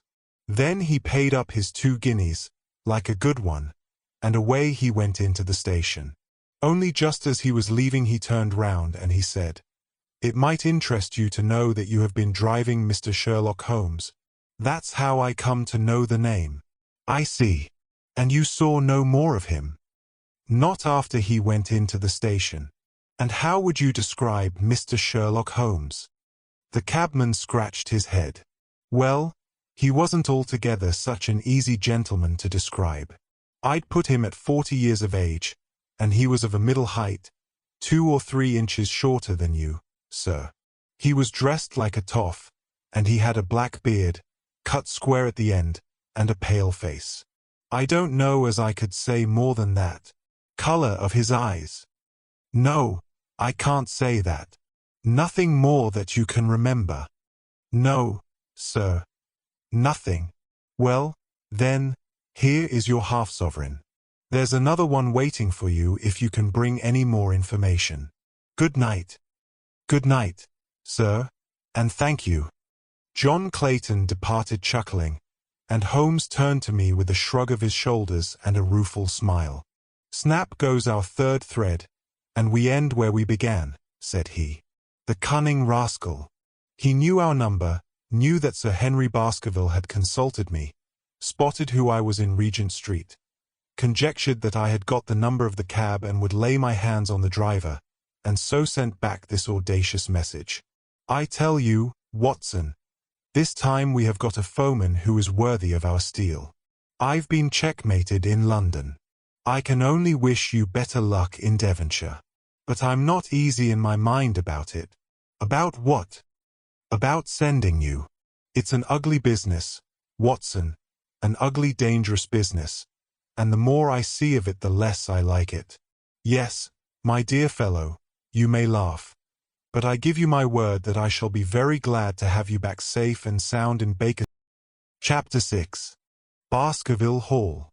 Sir Henry Baskerville and Dr. Mortimer were ready upon the appointed day, and we started as arranged for Devonshire. Mr. Sherlock Holmes drove with me to the station and gave me his last parting injunctions and advice. I will not bias your mind by suggesting theories or suspicions, Watson, said he. I wish you simply to report facts in the fullest possible manner to me, and you can leave me to do the theorizing. What sort of facts? I asked. Anything which may seem to have a bearing, however indirect, upon the case, and especially the relations between young Baskerville and his neighbors, or any fresh particulars concerning the death of Sir Charles. I have made some inquiries myself in the last few days, but the results have, I fear, been negative. One thing only appears to be certain, and that is that Mr. James Desmond, who is the next heir, is an elderly gentleman of a very amiable disposition, so that this persecution does not arise from him. I really think that we may eliminate him entirely from our calculations. There remain the people who will actually surround Sir Henry Baskerville upon the moor. Would it not be well in the first place to get rid of this Barrymore couple? By no means. You could not make a greater mistake. If they are innocent it would be a cruel injustice, and if they are guilty we should be giving up all chance of bringing it home to them. No, no, we will preserve them upon our list of suspects. Then there is a groom at the hall, if I remember right. There are 2 moorland farmers. There is our friend Dr. Mortimer, whom I believe to be entirely honest, and there is his wife, of whom we know nothing. There is this naturalist, Stapleton, and there is his sister, who is said to be a young lady of attractions. There is Mr. Frankland, of Laughter Hall, who is also an unknown factor, and there are 1 or 2 other neighbors. These are the folk who must be your very special study. I will do my best. You have arms, I suppose? Yes. I thought it as well to take them. Most certainly. Keep your revolver near you night and day, and never relax your precautions. Our friends had already secured a first-class carriage and were waiting for us upon the platform. No, we have no news of any kind, said Dr. Mortimer in answer to my friend's questions. I can swear to one thing, and that is that we have not been shadowed during the last 2 days. We have never gone out without keeping a sharp watch, and no one could have escaped our notice. You have always kept together, I presume. Except yesterday afternoon. I usually give up 1 day to pure amusement when I come to town, so I spent it at the Museum of the College of Surgeons. And I went to look at the folk in the park, said Baskerville. But we had no trouble of any kind. It was imprudent, all the same, said Holmes, shaking his head and looking very grave. I beg, Sir Henry, that you will not go about alone. Some great misfortune will befall you if you do. Did you get your other boot? No, sir. It is gone forever. Indeed. That is very interesting. Well, goodbye, he added as the train began to glide down the platform. Bear in mind, Sir Henry, one of the phrases in that queer old legend which Dr. Mortimer has read to us, and avoid the moor in those hours of darkness when the powers of evil are exalted. I looked back at the platform when we had left it far behind and saw the tall, austere figure of Holmes standing motionless and gazing after us. The journey was a swift and pleasant one, and I spent it in making the more intimate acquaintance of my 2 companions and in playing with Dr. Mortimer's spaniel. In a very few hours the brown earth had become ruddy, the brick had changed to granite, and red cows grazed in well-hedged fields where the lush grasses and more luxuriant vegetation spoke of a richer, if a damper, climate. Young Baskerville stared eagerly out of the window and cried aloud with delight as he recognized the familiar features of the Devon scenery. I've been over a good part of the world since I left it, Dr. Watson, said he, but I have never seen a place to compare with it. I never saw a Devonshire man who did not swear by his county, I remarked. It depends upon the breed of men quite as much as on the county, said Dr. Mortimer. A glance at our friend here reveals the rounded head of the Celt, which carries inside it the Celtic enthusiasm and power of attachment. Poor Sir Charles's head was of a very rare type, half Gaelic, half Ivernian in its characteristics. But you were very young when you last saw Baskerville Hall, were you not? I was a boy in my teens at the time of my father's death and had never seen the hall, for he lived in a little cottage on the south coast. Thence I went straight to a friend in America. I tell you it is all as new to me as it is to Dr. Watson, and I'm as keen as possible to see the moor. Are you? Then your wish is easily granted, for there is your first sight of the moor, said Dr. Mortimer, pointing out of the carriage window. Over the green squares of the fields and the low curve of a wood there rose in the distance a grey, melancholy hill, with a strange jagged summit, dim and vague in the distance, like some fantastic landscape in a dream. Baskerville sat for a long time, his eyes fixed upon it, and I read upon his eager face how much it meant to him. This first sight of that strange spot where the men of his blood had held sway so long and left their marks so deep. There he sat, with his tweed suit and his American accent, in the corner of a prosaic railway carriage, and yet as I looked at his dark and expressive face I felt more than ever how true a descendant he was of that long line of high-blooded, fiery, and masterful men. There were pride, valor, and strength in his thick brows, his sensitive nostrils, and his large hazel eyes. If on that forbidding more a difficult and dangerous quest should lie before us, this was at least a comrade for whom one might venture to take a risk with the certainty that he would bravely share it. The train pulled up at a small wayside station and we all descended. Outside, beyond the low, white fence, a wagonette with a pair of cobs was waiting. Our coming was evidently a great event, for stationmaster and porters clustered round us to carry out our luggage. It was a sweet, simple country spot, but I was surprised to observe that by the gate there stood two soldierly men in dark uniforms who leaned upon their short rifles and glanced keenly at us as we passed. The coachman, a hard-faced, gnarled little fellow, saluted Sir Henry Baskerville, and in a few minutes we were flying swiftly down the broad, white road. Rolling pasture lands curved upward on either side of us, and old gabled houses peeped out from amid the thick green foliage. But behind the peaceful and sunlit countryside there rose ever, dark against the evening sky, the long, gloomy curve of the moor, broken by the jagged and sinister hills.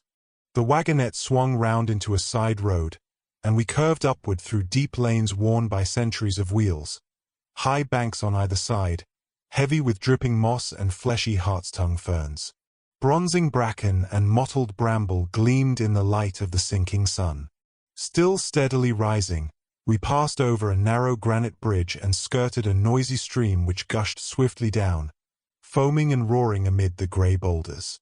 Both road and stream wound up through a valley dense with scrub oak and fir. At every turn Baskerville gave an exclamation of delight, looking eagerly about him and asking countless questions. To his eyes all seemed beautiful, but to me a tinge of melancholy lay upon the countryside, which bore so clearly the mark of the waning year. Yellow leaves carpeted the lanes and fluttered down upon us as we passed. The rattle of our wheels died away as we drove through drifts of rotting vegetation, sad gifts, as it seemed to me, for nature to throw before the carriage of the returning heir of the Baskervilles. "Hello!" cried Dr. Mortimer. "What is this?" A steep curve of heath-clad land, an outlying spur of the moor, lay in front of us. On the summit, hard and clear like an equestrian statue upon its pedestal, was a mounted soldier, dark and stern, his rifle poised ready over his forearm. He was watching the road along which we traveled. "What is this, Perkins?" asked Dr. Mortimer. Our driver half-turned in his seat. "There's a convict escaped from Princetown, sir. He's been out 3 days now, and the warders watch every road and every station, but they've had no sight of him yet. The farmers about here don't like it, sir, and that's a fact. Well, I understand that they get £5 if they can give information." "Yes, sir, but the chance of £5 is but a poor thing compared to the chance of having your throat cut. You see, it isn't like any ordinary convict. This is a man that would stick at nothing." "Who is he, then?" "It is Selden, the Notting Hill murderer." I remembered the case well, for it was one in which Holmes had taken an interest on account of the peculiar ferocity of the crime and the wanton brutality which had marked all the actions of the assassin. The commutation of his death sentence had been due to some doubts as to his complete sanity, so atrocious was his conduct. Our wagonette had topped a rise and in front of us rose the huge expanse of the moor, mottled with gnarled and craggy cairns and tors. A cold wind swept down from it and set us shivering. Somewhere there, on that desolate plain, was lurking this fiendish man, hiding in a burrow like a wild beast, his heart full of malignancy against the whole race which had cast him out. It needed but this to complete the grim suggestiveness of the barren waste, the chilling wind, and the darkling sky. Even Baskerville fell silent and pulled his overcoat more closely around him. We had left the fertile country behind and beneath us. We looked back on it now, the slanting rays of a low sun turning the streams to threads of gold and glowing on the red earth new turned by the plough and the broad tangle of the woodlands. The road in front of us grew bleaker and wilder over huge russet and olive slopes, sprinkled with giant boulders. Now and then we passed a moorland cottage, walled and roofed with stone, with no creeper to break its harsh outline. Suddenly we looked down into a cup-like depression, patched with stunted oaks and firs which had been twisted and bent by the fury of years of storm. Two high, narrow towers rose over the trees. The driver pointed with his whip. "Baskerville Hall," said he. Its master had risen and was staring with flushed cheeks and shining eyes. A few minutes later we had reached the lodge gates, a maze of fantastic tracery in wrought iron, with weather-bitten pillars on either side, blotched with lichens, and surmounted by the boar's heads of the Baskervilles.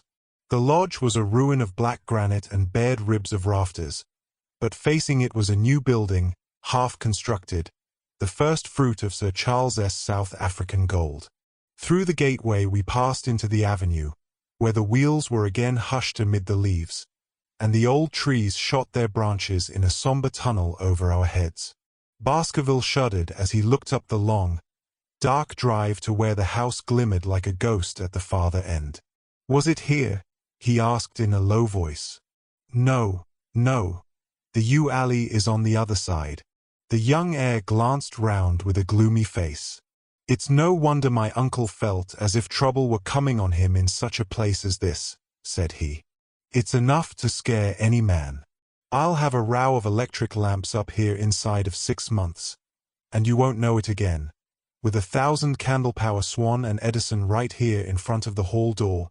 The avenue opened into a broad expanse of turf, and the house lay before us. In the fading light I could see that the center was a heavy block of building from which a porch projected. The whole front was draped in ivy, with a patch clipped bare here and there where a window or a coat of arms broke through the dark veil. From this central block rose the twin towers, ancient, crenellated, and pierced with many loopholes. To right and left of the turrets were more modern wings of black granite. A dull light shone through heavy mullioned windows, and from the high chimneys which rose from the steep, high-angled roof there sprang a single black column of smoke. "Welcome, Sir Henry. Welcome to Baskerville Hall." A tall man had stepped from the shadow of the porch to open the door of the wagonette. The figure of a woman was silhouetted against the yellow light of the hall. She came out and helped the man to hand down our bags. "You don't mind my driving straight home, Sir Henry," said Dr. Mortimer. "My wife is expecting me. Surely you will stay and have some dinner." "No, I must go. I shall probably find some work awaiting me. I would stay to show you over the house, but Barrymore will be a better guide than I. Goodbye, and never hesitate night or day to send for me if I can be of service."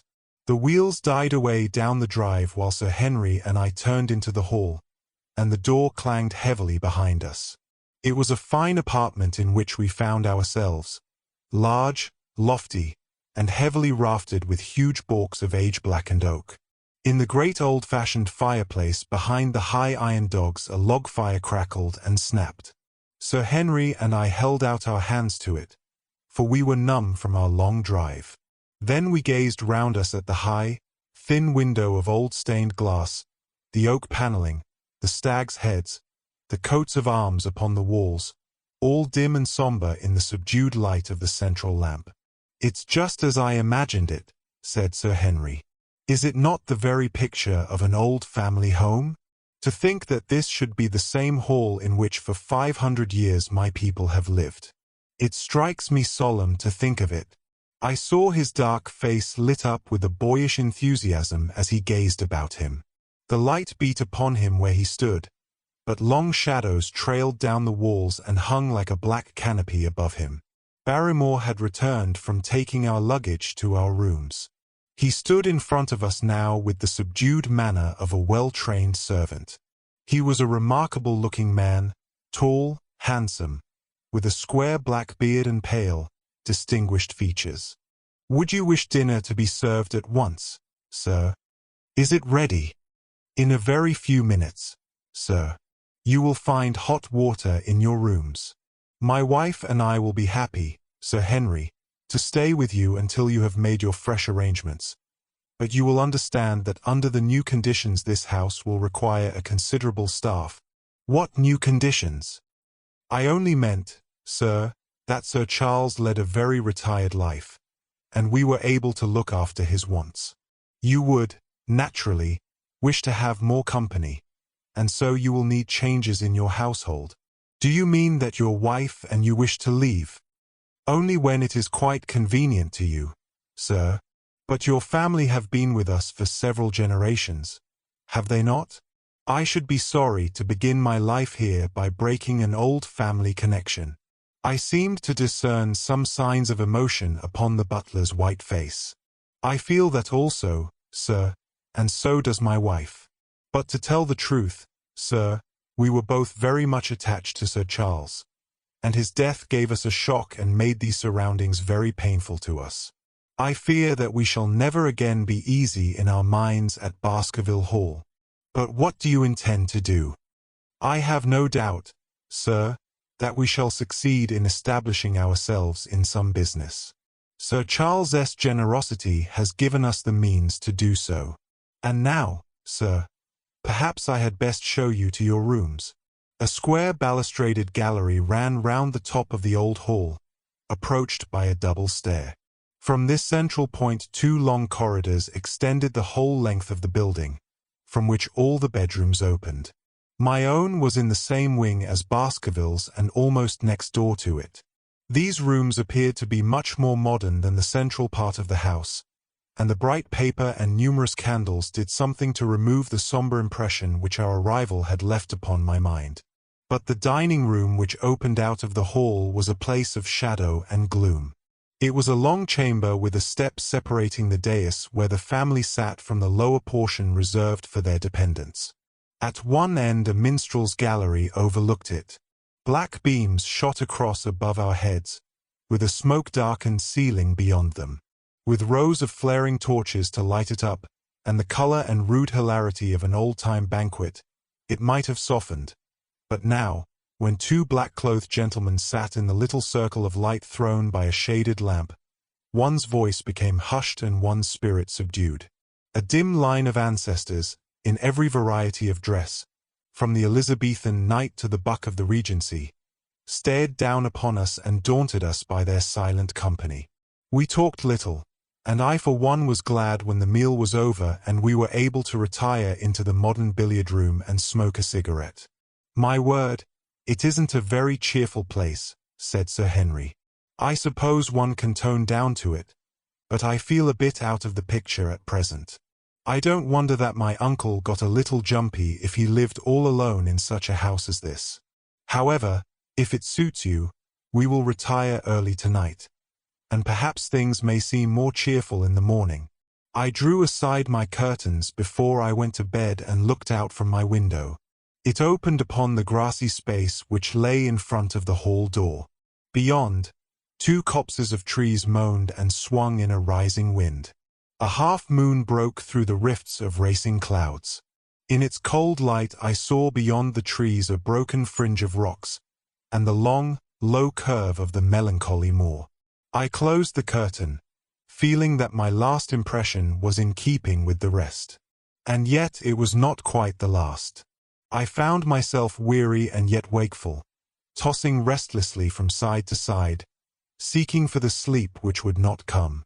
Far away a chiming clock struck out the quarters of the hours, but otherwise a deathly silence lay upon the old house.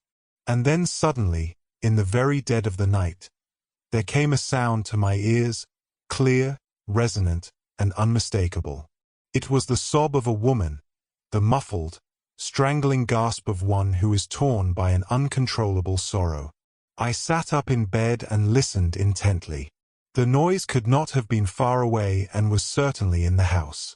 For half an hour I waited with every nerve on the alert, but there came no other sound save the chiming clock and the rustle of the Chapter 7.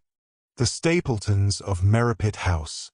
The fresh beauty of the following morning did something to efface from our minds the grim and grey impression which had been left upon both of us by our first experience of Baskerville Hall.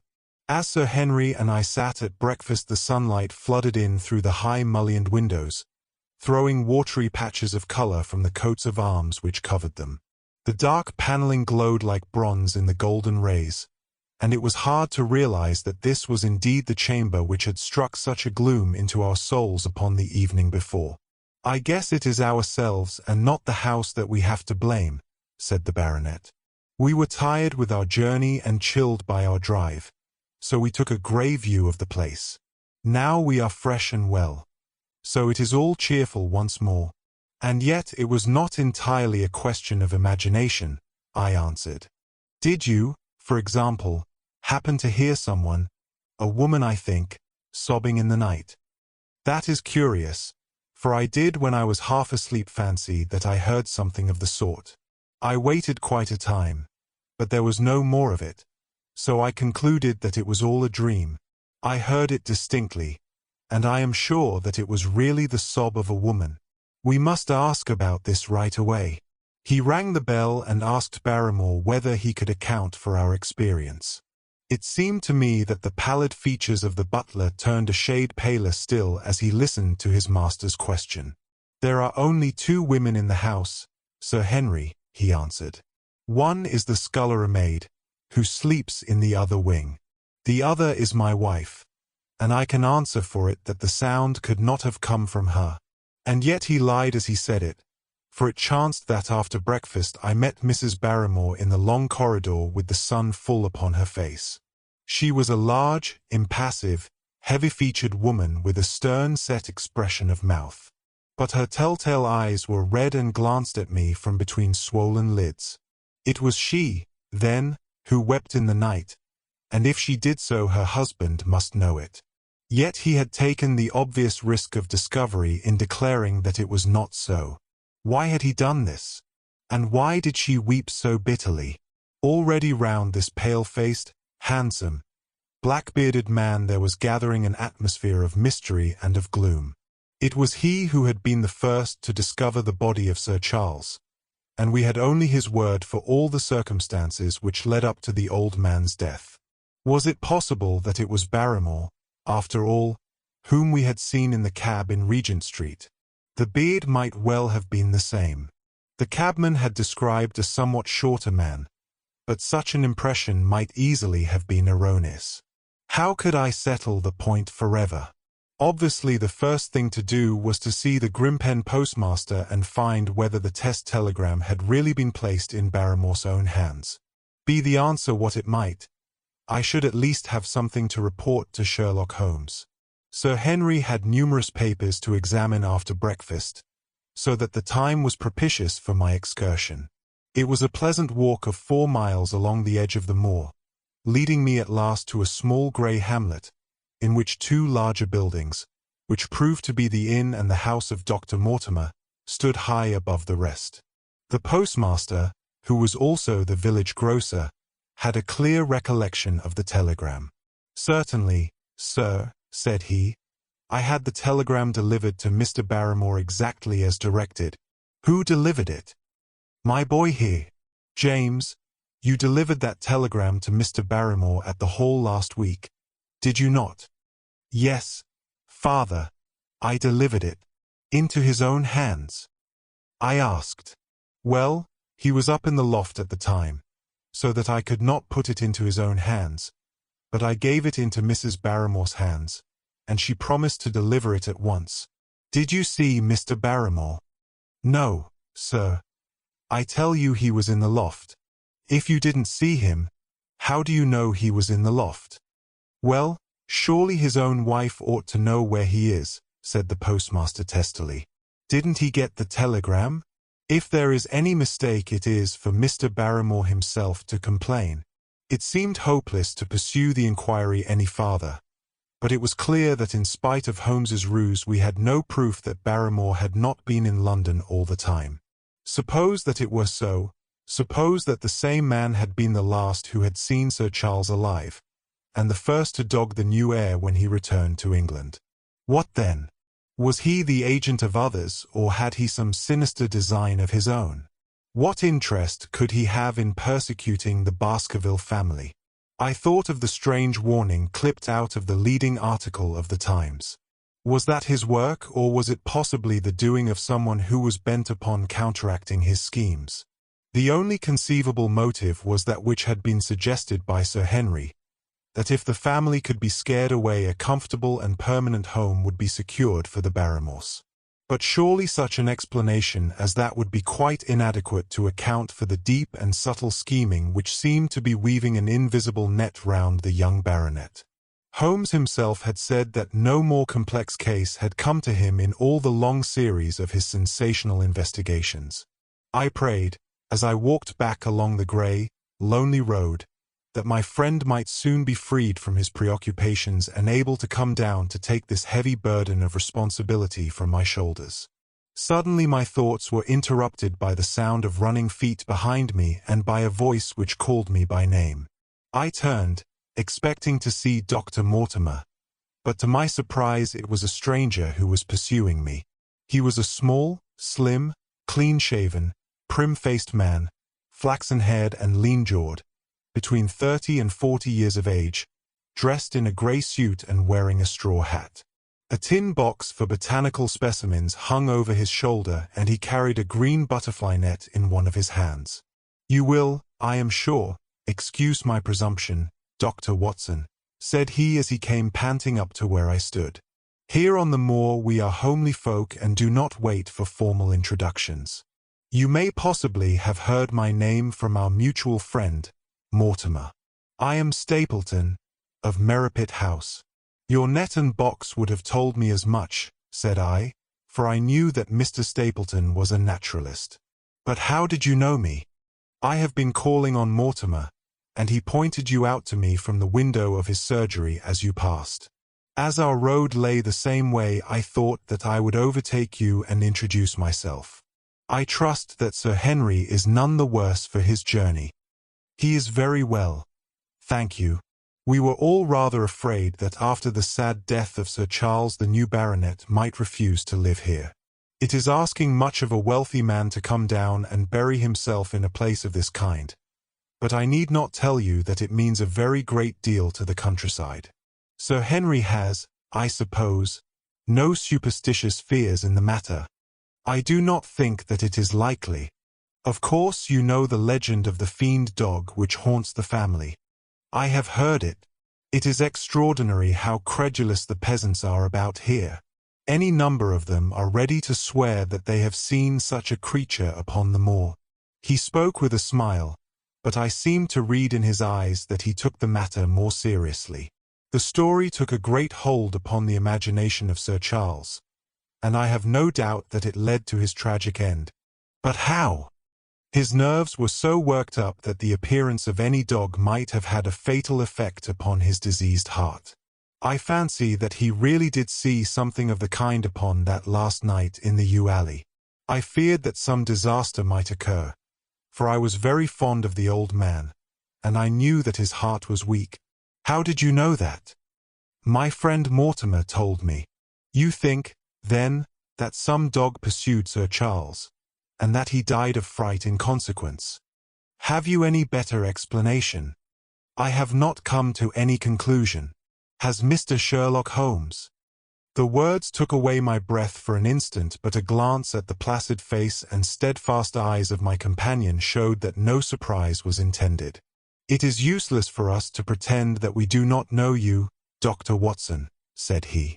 "The records of your detective have reached us here, and you could not celebrate him without being known yourself. When Mortimer told me your name, he could not deny your identity. If you are here, then it follows that Mr. Sherlock Holmes is interesting himself in the matter, and I am naturally curious to know what view he may take. I am afraid that I cannot answer that question. May I ask if he is going to honor us with a visit himself?" "He cannot leave town at present. He has other cases which engage his attention." "What a pity! He might throw some light on that which is so dark to us. But as to your own researches, if there is any possible way in which I can be of service to you, I trust that you will command me. If I had any indication of the nature of your suspicions or how you propose to investigate the case, I might perhaps even now give you some aid or advice. I assure you that I am simply here upon a visit to my friend, Sir Henry, and that I need no help of any kind." "Excellent," said Stapleton. "You are perfectly right to be wary and discreet. I am justly reproved for what I feel was an unjustifiable intrusion, and I promise you that I will not mention the matter again." We had come to a point where a narrow grassy path struck off from the road and wound away across the moor. A steep, boulder-sprinkled hill lay upon the right which had in bygone days been cut into a granite quarry. The face which was turned towards us formed a dark cliff, with ferns and brambles growing in its niches.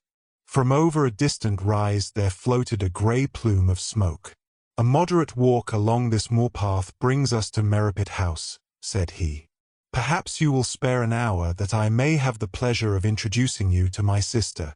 My first thought was that I should be by Sir Henry's side.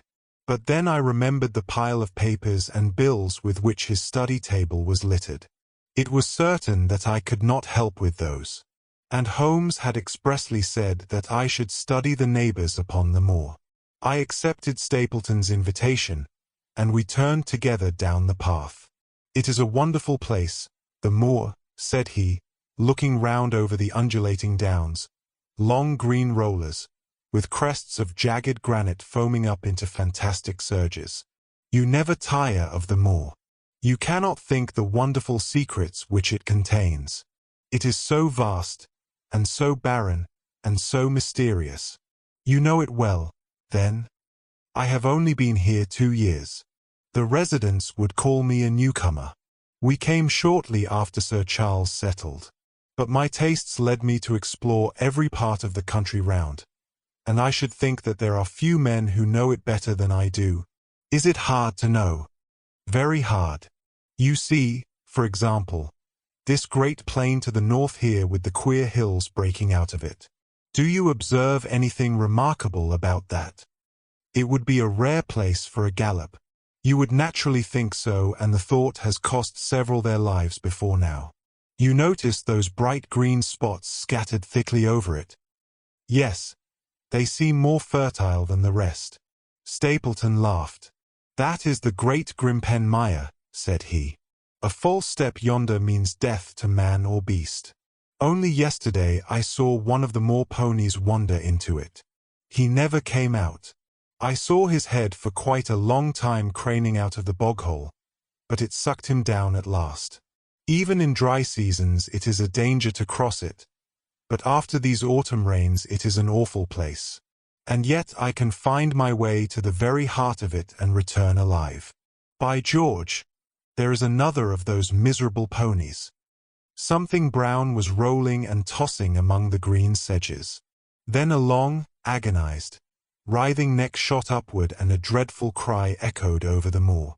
It turned me cold with horror, but my companion's nerves seemed to be stronger than mine. "It's gone," said he.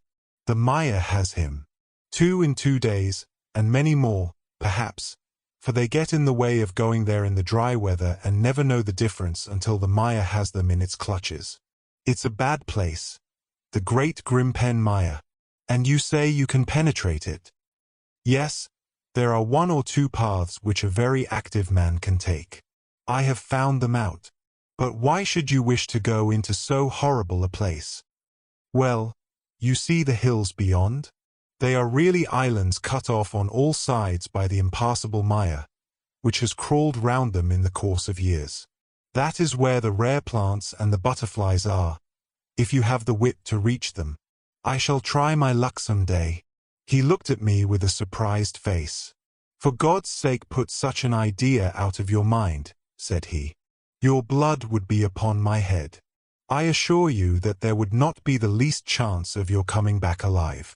It is only by remembering certain complex landmarks that I am able to do it." "Hello!" I cried. "What is that?" A long, low moan, indescribably sad, swept over the moor. It filled the whole air, and yet it was impossible to say whence it came. From a dull murmur it swelled into a deep roar, and then sank back into a melancholy, throbbing murmur once again. Stapleton looked at me with a curious expression in his face. Queer place, the moor, said he. But what is it? The peasants say it is the hound of the Baskervilles calling for its prey. I've heard it once or twice before, but never quite so loud. I looked round, with a chill of fear in my heart, at the huge swelling plain, mottled with the green patches of rushes. Nothing stirred over the vast expanse save a pair of ravens, which croaked loudly from a tor behind us. You are an educated man.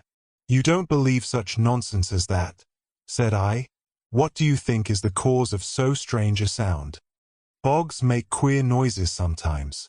It's the mud settling, or the water rising, or something. No, that was a living voice. Well, perhaps it was. Did you ever hear a bittern booming? No, I never did. It's a very rare bird, practically extinct, in England now, but all things are possible upon the moor. Yes, I should not be surprised to learn that what we have heard is the cry of the last of the bitterns. It's the weirdest, strangest thing that ever I heard in my life. Yes, it's rather an uncanny place altogether. Look at the hillside yonder. What do you make of those? The whole steep slope was covered with grey circular rings of stone, a score of them at least. What are they? Sheep pens? No, they are the homes of our worthy ancestors. Prehistoric man lived thickly on the moor, and as no one in particular has lived there since, we find all his little arrangements exactly as he left them. These are his wigwams with the roofs off. You can even see his hearth and his couch if you have the curiosity to go inside. But it is quite a town. When was it inhabited? Neolithic man. No date. What did he do? He grazed his cattle on these slopes, and he learned to dig for tin when the bronze sword began to supersede the stone axe. Look at the great trench in the opposite hill. That is his mark.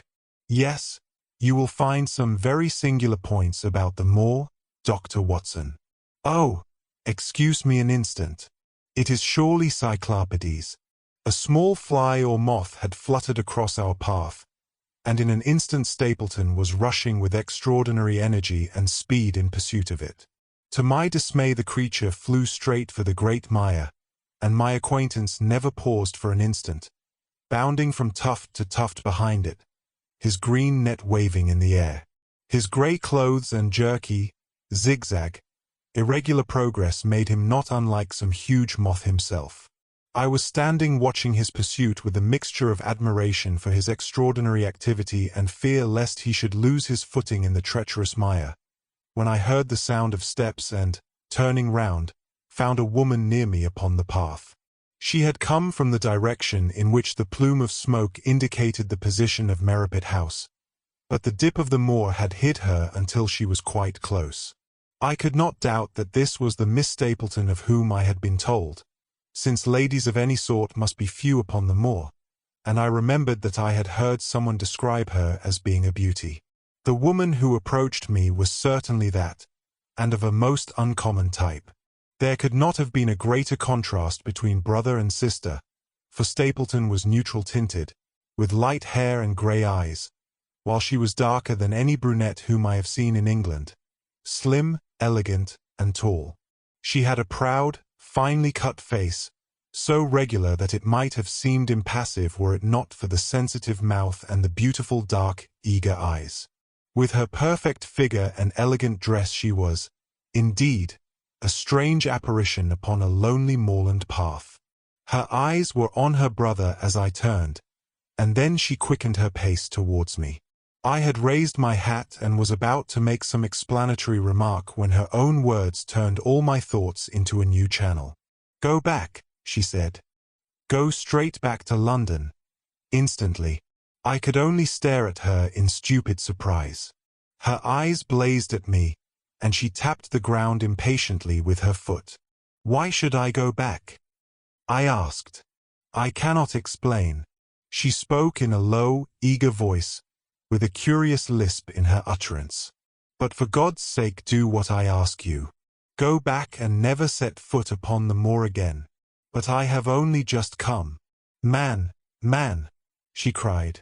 "Can you not tell when a warning is for your own good? Go back to London. Start tonight. Get away from this place at all costs." "Hush! My brother is coming. Not a word of what I have said. Would you mind getting that orchid for me among the mare's tails yonder?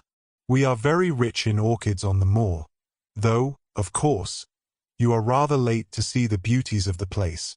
Stapleton had abandoned the chase and came back to us breathing hard and flushed with his exertions. "Hello, Beryl," said he, and it seemed to me that the tone of his greeting was not altogether a cordial one. "Well, Jack, you are very hot." "Yes, I was chasing a cyclopides. He is very rare and seldom found in the late autumn. What a pity that I should have missed him."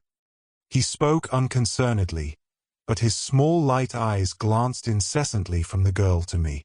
"You have introduced yourselves, I can see." "Yes. I was telling Sir Henry that it was rather late for him to see the true beauties of the moor." "Why, who do you think this is?" "I imagine that it must be Sir Henry Baskerville." "No, no," said I, "only a humble commoner, but his friend. My name is Dr. Watson." A flush of vexation passed over her expressive face. "We have been talking at cross purposes," said she. "Why, you had not very much time for talk," her brother remarked with the same questioning eyes. "I talked as if Dr. Watson were a resident instead of being merely a visitor," said she. "It cannot much matter to him whether it is early or late for the orchids. But you will come on, will you not, and see Merripit House?" A short walk brought us to it, a bleak moorland house, once the farm of some grazier in the old prosperous days, but now put into repair and turned into a modern dwelling. An orchard surrounded it, but the trees, as is usual upon the moor, were stunted and nipped, and the effect of the whole place was mean and melancholy. We were admitted by a strange, wizened, rustic-coated old manservant, who seemed in keeping with the house. Inside, however, there were large rooms furnished with an elegance in which I seemed to recognize the taste of the lady. As I looked from their windows at the interminable granite-flecked moor rolling unbroken to the farthest horizon, I could not but marvel at what could have brought this highly educated man and this beautiful woman to live in such a place. "Queer spot to choose, is it not?" said he as if in answer to my thought. "And yet we manage to make ourselves fairly happy, do we not, Beryl?" "Quite happy," said she, but there was no ring of conviction in her words. "I had a school," said Stapleton. "It was in the North Country. The work to a man of my temperament was mechanical and uninteresting, but the privilege of living with youth, of helping to mold those young minds, and of impressing them with one's own character and ideals was very dear to me.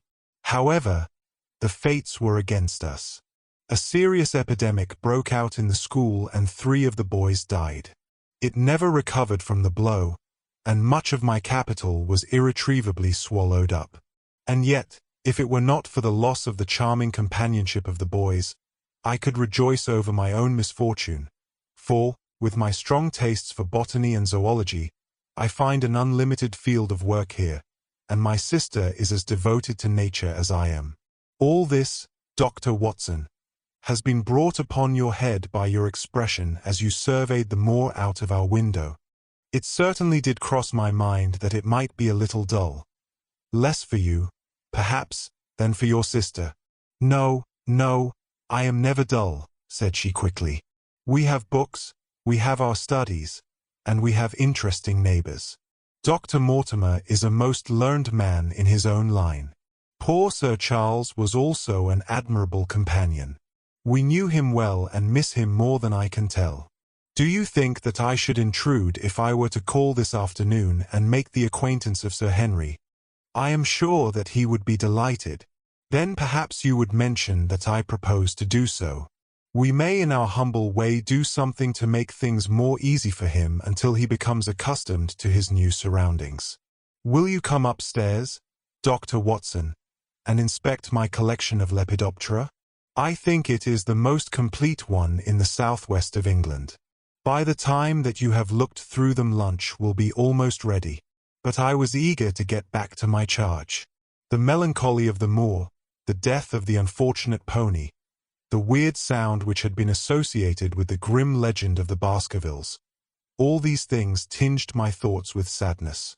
Then on the top of these more or less vague impressions there had come the definite and distinct warning of Miss Stapleton, delivered with such intense earnestness that I could not doubt that some grave and deep reason lay behind it. I resisted all pressure to stay for lunch, and I set off at once upon my return journey, taking the grass-grown path by which we had come. It seems, however, that there must have been some short cut for those who knew it, for before I had reached the road I was astounded to see Miss Stapleton sitting upon a rock by the side of the track. Her face was beautifully flushed with her exertions, and she held her hand to her side. "I have run all the way in order to cut you off, Dr. Watson," said she. "I had not even time to put on my hat. I must not stop, or my brother may miss me. I wanted to say to you how sorry I am about the stupid mistake I made in thinking that you were Sir Henry. Please forget the words I said, which have no application whatever to you." "But I can't forget them, Miss Stapleton," said I. "I am Sir Henry's friend, and his welfare is a very close concern of mine.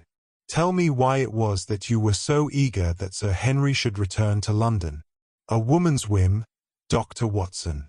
When you know me better you will understand that I cannot always give reasons for what I say or do." "No, no. I remember the thrill in your voice. I remember the look in your eyes. Please, please, be frank with me, Miss Stapleton. For ever since I have been here I have been conscious of shadows all round me. Life has become like that great grim-pen mire, with little green patches everywhere into which one may sink and with no guide to point the track. Tell me then what it was that you meant, and I will promise to convey your warning to Sir Henry." An expression of irresolution passed for an instant over her face, but her eyes had hardened again when she answered me. "You make too much of it, Dr. Watson," said she. "My brother and I were very much shocked by the death of Sir Charles. We knew him very intimately, for his favorite walk was over the moor to our house. He was deeply impressed with the curse which hung over the family, and when this tragedy came I naturally felt that there must be some grounds for the fears which he had expressed. I was distressed therefore when another member of the family came down to live here, and I felt that he should be warned of the danger which he will run. That was all which I intended to convey." "But what is the danger? You know the story of the Hound." "I do not believe in such nonsense." "But I do. If you have any influence with Sir Henry, take him away from a place which has always been fatal to his family. The world is wide.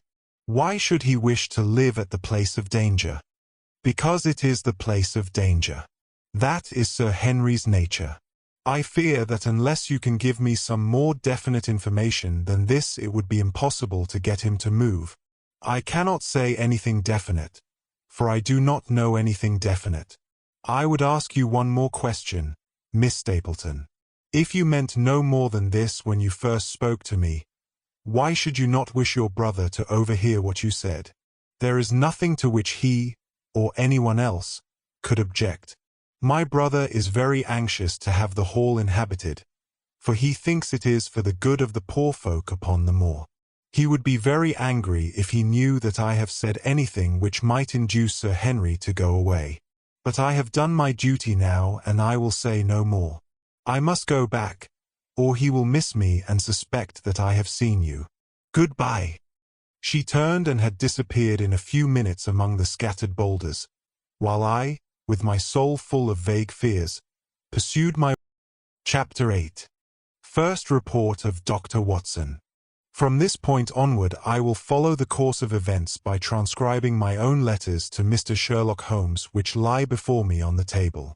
One page is missing, but otherwise they are exactly as written and show my feelings and suspicions of the moment more accurately than my memory, clear as it is upon these tragic events, can possibly do. Baskerville Hall, October 13th. My dear Holmes, My previous letters and telegrams have kept you pretty well up to date as to all that has occurred in this most godforsaken corner of the world. The longer one stays here, the more does the spirit of the moor sink into one's soul, its vastness, and also its grim charm. When you are once out upon its bosom, you have left all traces of modern England behind you. But, on the other hand, you are conscious everywhere of the homes and the work of the prehistoric people. On all sides of you as you walk are the houses of these forgotten folk, with their graves and the huge monoliths which are supposed to have marked their temples. As you look at their grey stone huts against the scarred hillsides, you leave your own age behind you, and if you were to see a skin-clad, hairy man crawl out from the low door fitting a flint-tipped arrow onto the string of his bow, you would feel that his presence there was more natural than your own. The strange thing is that they should have lived so thickly on what must always have been most unfruitful soil. I am no antiquarian, but I could imagine that they were some unwarlike and harried race who were forced to accept that which none other would occupy. All this, however, is foreign to the mission on which you sent me and will probably be very uninteresting to your severely practical mind. I can still remember your complete indifference as to whether the sun moved round the earth or the earth round the sun. Let me, therefore, return to the facts concerning Sir Henry Baskerville. If you have not had any report within the last few days, it is because up to today there was nothing of importance to relate. Then a very surprising circumstance occurred, which I shall tell you in due course. But, first of all, I must keep you in touch with some of the other factors in the situation. One of these, concerning which I have said little, is the escaped convict upon the moor. There is strong reason now to believe that he has got right away, which is a considerable relief to the lonely householders of this district. A fortnight has passed since his flight, during which he has not been seen and nothing has been heard of him. It is surely inconceivable that he could have held out upon the moor during all that time. Of course, so far as his concealment goes, there is no difficulty at all. Any one of these stone huts would give him a hiding place. But there is nothing to eat unless he were to catch and slaughter one of the moor sheep. We think, therefore, that he has gone, and the outlying farmers sleep the better in consequence. We are 4 able-bodied men in this household, so that we could take good care of ourselves, but I confess that I have had uneasy moments when I have thought of the Stapletons. They live miles from any help. There are one maid, an old manservant, the sister, and the brother, the latter not a very strong man. They would be helpless in the hands of a desperate fellow like this Notting Hill criminal if he could once effect an entrance.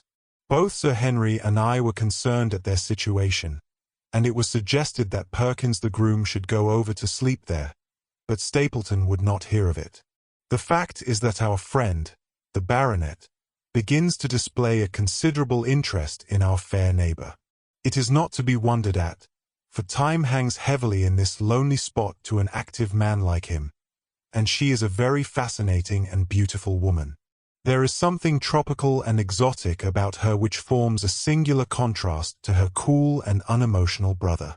Yet he also gives the idea of hidden fires. He has certainly a very marked influence over her, for I have seen her continually glance at him as she talked as if seeking approbation for what she said. I trust that he is kind to her. There is a dry glitter in his eyes and a firm set of his thin lips, which goes with a positive and possibly a harsh nature. You would find him an interesting study. He came over to call upon Baskerville on that first day, and the very next morning he took us both to show us the spot where the legend of the wicked Hugo is supposed to have had its origin. It was an excursion of some miles across the moor to a place which is so dismal that it might have suggested the story. We found a short valley between rugged tors which led to an open, grassy space flecked over with the white cotton grass. In the middle of it rose 2 great stones, worn and sharpened at the upper end until they looked like the huge corroding fangs of some monstrous beast. In every way it corresponded with the scene of the old tragedy. Sir Henry was much interested and asked Stapleton more than once whether he did really believe in the possibility of the interference of the supernatural in the affairs of men. He spoke lightly, but it was evident that he was very much in earnest. Stapleton was guarded in his replies, but it was easy to see that he said less than he might, and that he would not express his whole opinion out of consideration for the feelings of the baronet. He told us of similar cases, where families had suffered from some evil influence, and he left us with the impression that he shared the popular view upon the matter. On our way back we stayed for lunch at Merripit House, and it was there that Sir Henry made the acquaintance of Miss Stapleton. From the first moment that he saw her he appeared to be strongly attracted by her, and I am much mistaken if the feeling was not mutual. He referred to her again and again on our walk home, and since then hardly a day has passed that we have not seen something of the brother and sister. They dine here tonight, and there is some talk of our going to them next week. One would imagine that such a match would be very welcome to Stapleton, and yet I have more than once caught a look of the strongest disapprobation in his face when Sir Henry has been paying some attention to his sister. He is much attached to her, no doubt, and would lead a lonely life without her, but it would seem the height of selfishness if he were to stand in the way of her making so brilliant a marriage. Yet I am certain that he does not wish their intimacy to ripen into love, and I have several times observed that he has taken pains to prevent them from being tete-a-tete. By the way, your instructions to me never to allow Sir Henry to go out alone will become very much more onerous if a love affair were to be added to our other difficulties. My popularity would soon suffer if I were to carry out your orders to the letter. The other day, Thursday, to be more exact, Dr. Mortimer lunched with us. He has been excavating a barrow at Longdown and has got a prehistoric skull which fills him with great joy. Never was there such a single-minded enthusiast as he. The Stapletons came in afterwards, and the good doctor took us all to the yew alley at Sir Henry's request to show us exactly how everything occurred upon that fatal night. It is a long, dismal walk, the yew alley, between two high walls of clipped hedge, with a narrow band of grass upon either side. At the far end is an old tumble-down summer-house. Halfway down is the moor gate, where the old gentleman left his cigar-ash. It is a white wooden gate with a latch. Beyond it lies the wide moor. I remembered your theory of the affair and tried to picture all that had occurred. As the old man stood there he saw something coming across the moor, something which terrified him so that he lost his wits and ran until he died of sheer horror and exhaustion. There was the long, gloomy tunnel down which he fled. And from what? A sheepdog of the moor? Or a spectral hound, black, silent, and monstrous? Was there a human agency in the matter? Did the pale, watchful Barrymore know more than he cared to say? It was all dim and vague, but always there is the dark shadow of crime behind it. One other neighbor I have met since I wrote last. This is Mr. Frankland, of Laughter Hall, who lives some 4 miles to the south of us. He is an elderly man, red-faced, white-haired, and choleric. His passion is for the British law, and he has spent a large fortune in litigation. He fights for the mere pleasure of fighting and is equally ready to take up either side of a question, so that it is no wonder that he has found it a costly amusement. Sometimes he will shut up a right-of-way and defy the parish to make him open it. At others he will with his own hands tear down some other man's gate and declare that a path has existed there from time immemorial, defying the owner to prosecute him for trespass. He is learned in old manorial and communal rights, and he applies his knowledge sometimes in favor of the villagers of Fernworthy and sometimes against them, so that he is periodically either carried in triumph down the village street or else burned in effigy, according to his latest exploit. He is said to have about 7 lawsuits upon his hands at present, which will probably swallow up the remainder of his fortune and so draw his sting and leave him harmless for the future. Apart from the law he seems a kindly, good-natured person, and I only mention him because you were particular that I should send some description of the people who surround us. He is curiously employed at present, for, being an amateur astronomer, he has an excellent telescope, with which he lies upon the roof of his own house and sweeps the moor all day in the hope of catching a glimpse of the escaped convict. If he would confine his energies to this all would be well, but there are rumors that he intends to prosecute Dr. Mortimer for opening a grave without the consent of the next of kin because he dug up the Neolithic skull in the barrow on Long Down. He helps to keep our lives from being monotonous and gives a little comic relief where it is badly needed. And now, having brought you up to date in the escaped convict, the Stapletons, Dr. Mortimer, and Frankland, of Laughter Hall, let me end on that which is most important and tell you more about the Barrymores, and especially about the surprising development of last night. First of all about the test telegram, which you sent from London in order to make sure that Barrymore was really here. I have already explained that the testimony of the postmaster shows that the test was worthless and that we have no proof one way or the other. I told Sir Henry how the matter stood, and he at once, in his downright fashion, had Barrymore up and asked him whether he had received the telegram himself. Barrymore said that he had. "Did the boy deliver it into your own hands?" asked Sir Henry. Barrymore looked surprised, and considered for a little time. "No," said he, "I was in the box-room at the time, and my wife brought it up to me." "Did you answer it yourself?" "No. I told my wife what to answer and she went down to write it." In the evening he recurred to the subject of his own accord. "I could not quite understand the object of your questions this morning, Sir Henry," said he. "I trust that they do not mean that I have done anything to forfeit your confidence."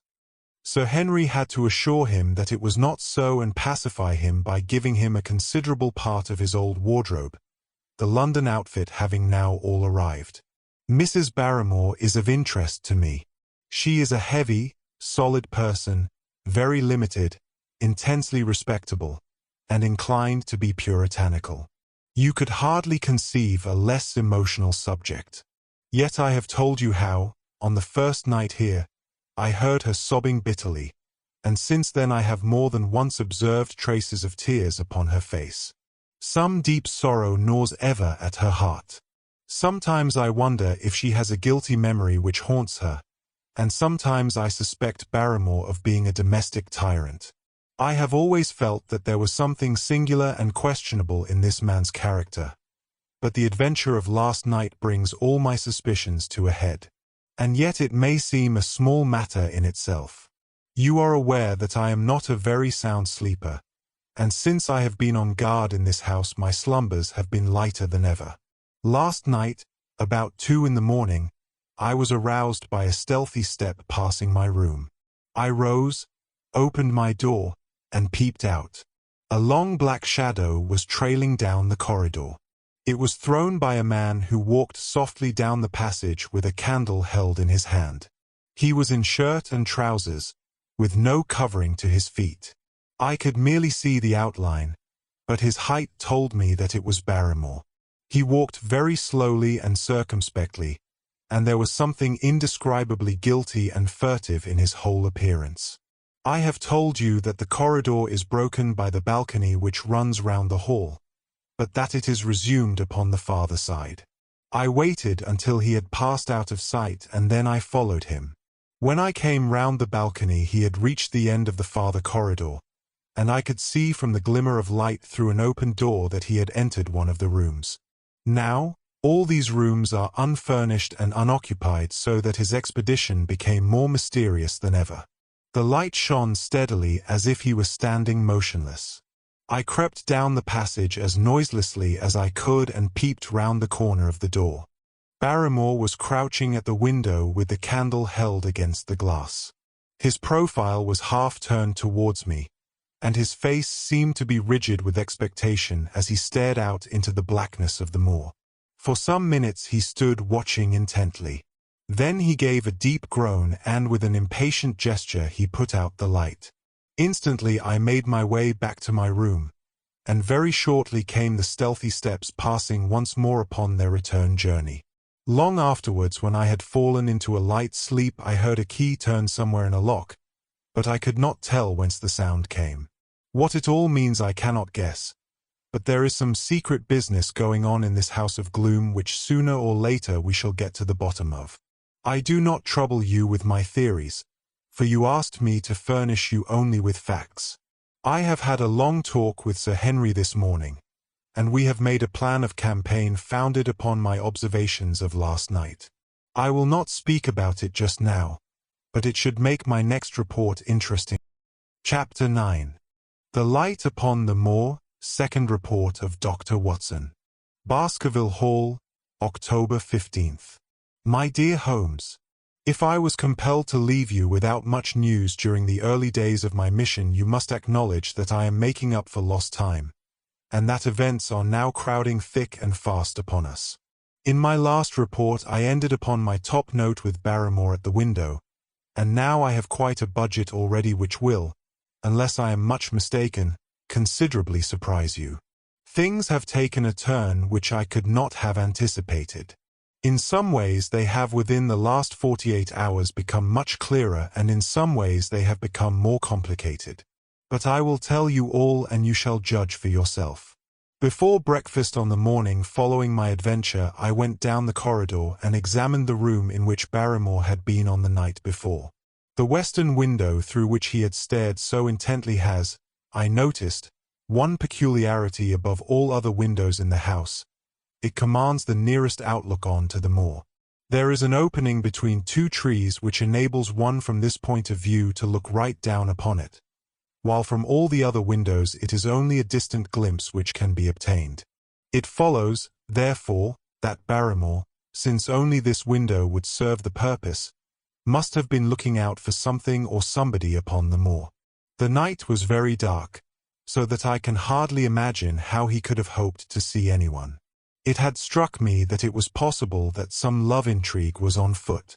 That would have accounted for his stealthy movements and also for the uneasiness of his wife. The man is a striking-looking fellow, very well equipped to steal the heart of a country girl, so that this theory seemed to have something to support it.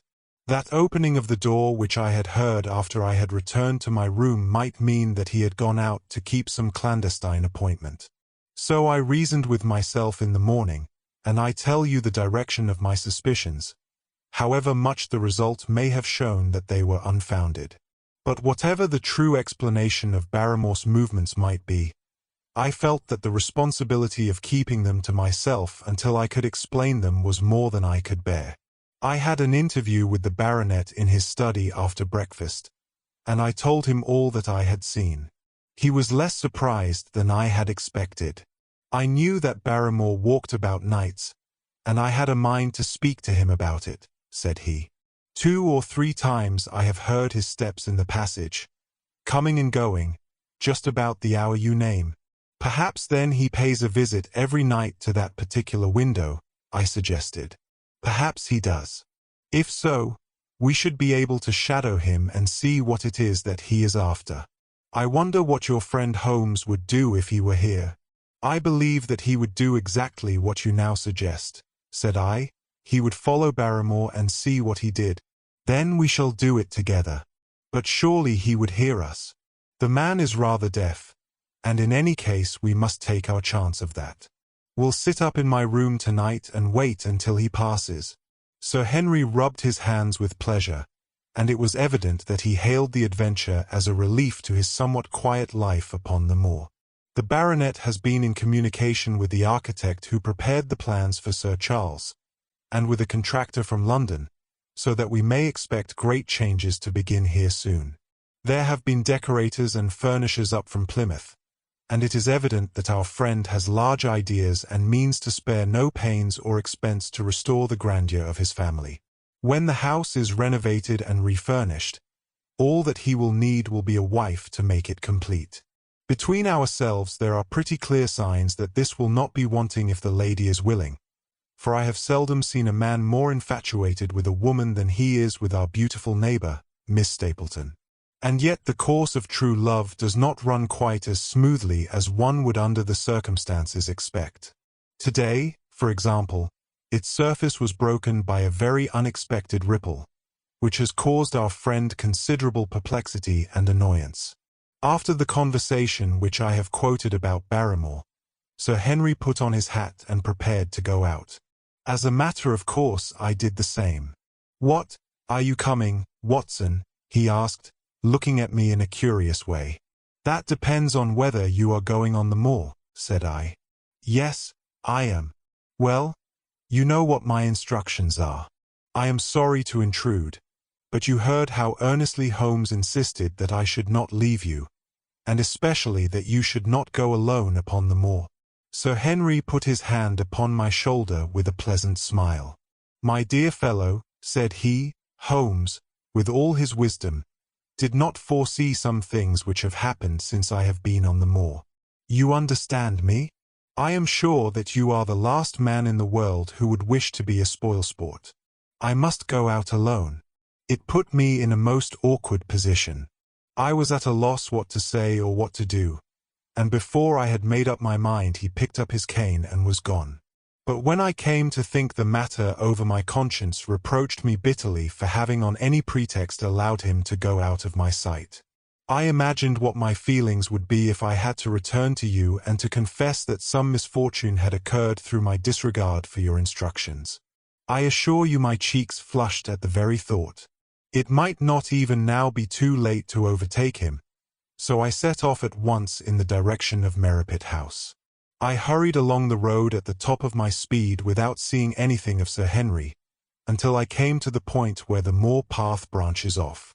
There, fearing that perhaps I had come in the wrong direction after all, I mounted a hill from which I could command a view, the same hill which is cut into the dark quarry.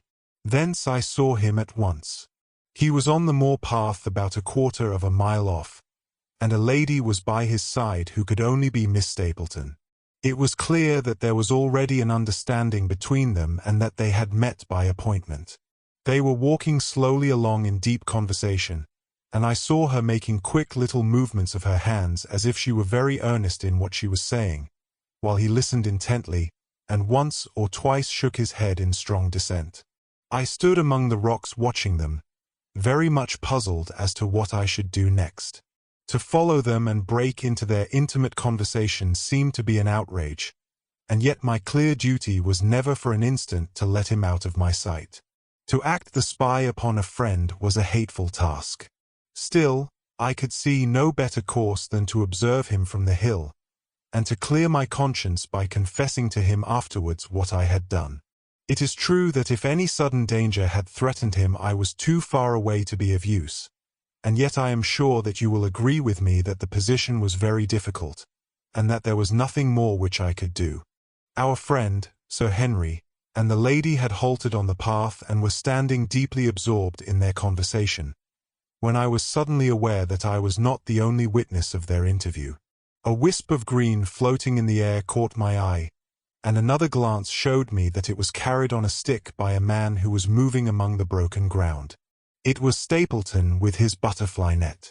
He was very much closer to the pair than I was, and he appeared to be moving in their direction. At this instant Sir Henry suddenly drew Miss Stapleton to his side. His arm was round her, but it seemed to me that she was straining away from him with her face averted. He stooped his head to hers, and she raised one hand as if in protest. Next moment I saw them spring apart and turn hurriedly round. Stapleton was the cause of the interruption. He was running wildly towards them, his absurd net dangling behind him. He gesticulated and almost danced with excitement in front of the lovers. What the scene meant I could not imagine, but it seemed to me that Stapleton was abusing Sir Henry, who offered explanations, which became more angry as the other refused to accept them. The lady stood by in haughty silence. Finally Stapleton turned upon his heel and beckoned in a peremptory way to his sister, who, after an irresolute glance at Sir Henry, walked off by the side of her brother. The naturalist's angry gestures showed that the lady was included in his displeasure. The baronet stood for a minute looking after them, and then he walked slowly back the way that he had come, his head hanging, the very picture of dejection. What all this meant I could not imagine, but I was deeply ashamed to have witnessed so intimate a scene without my friend's knowledge. I ran down the hill therefore and met the baronet at the bottom. His face was flushed with anger and his brows were wrinkled, like one who is at his wits' ends what to do.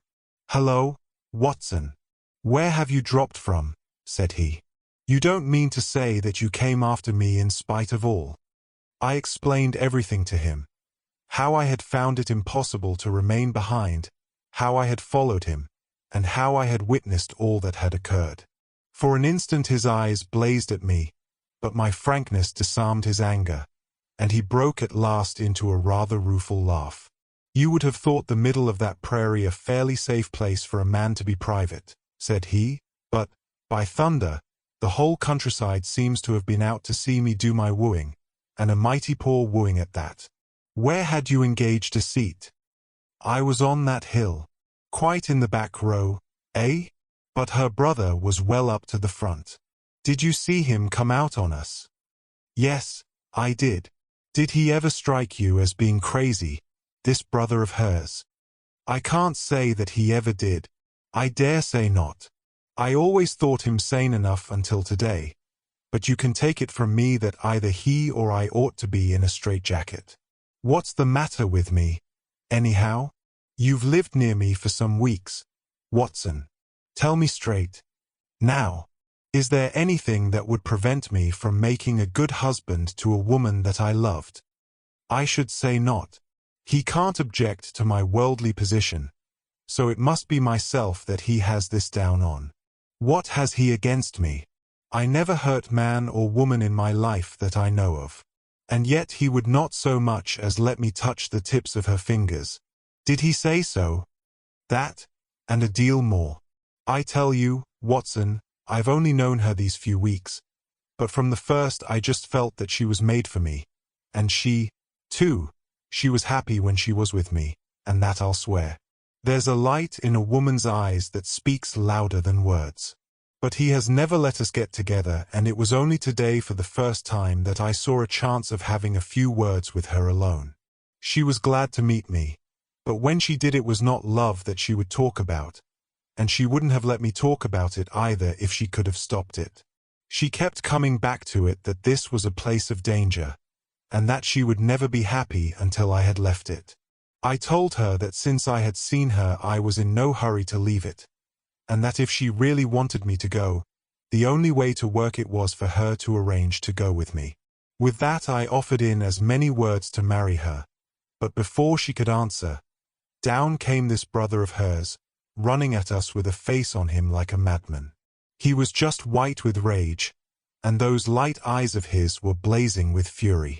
What was I doing with the lady?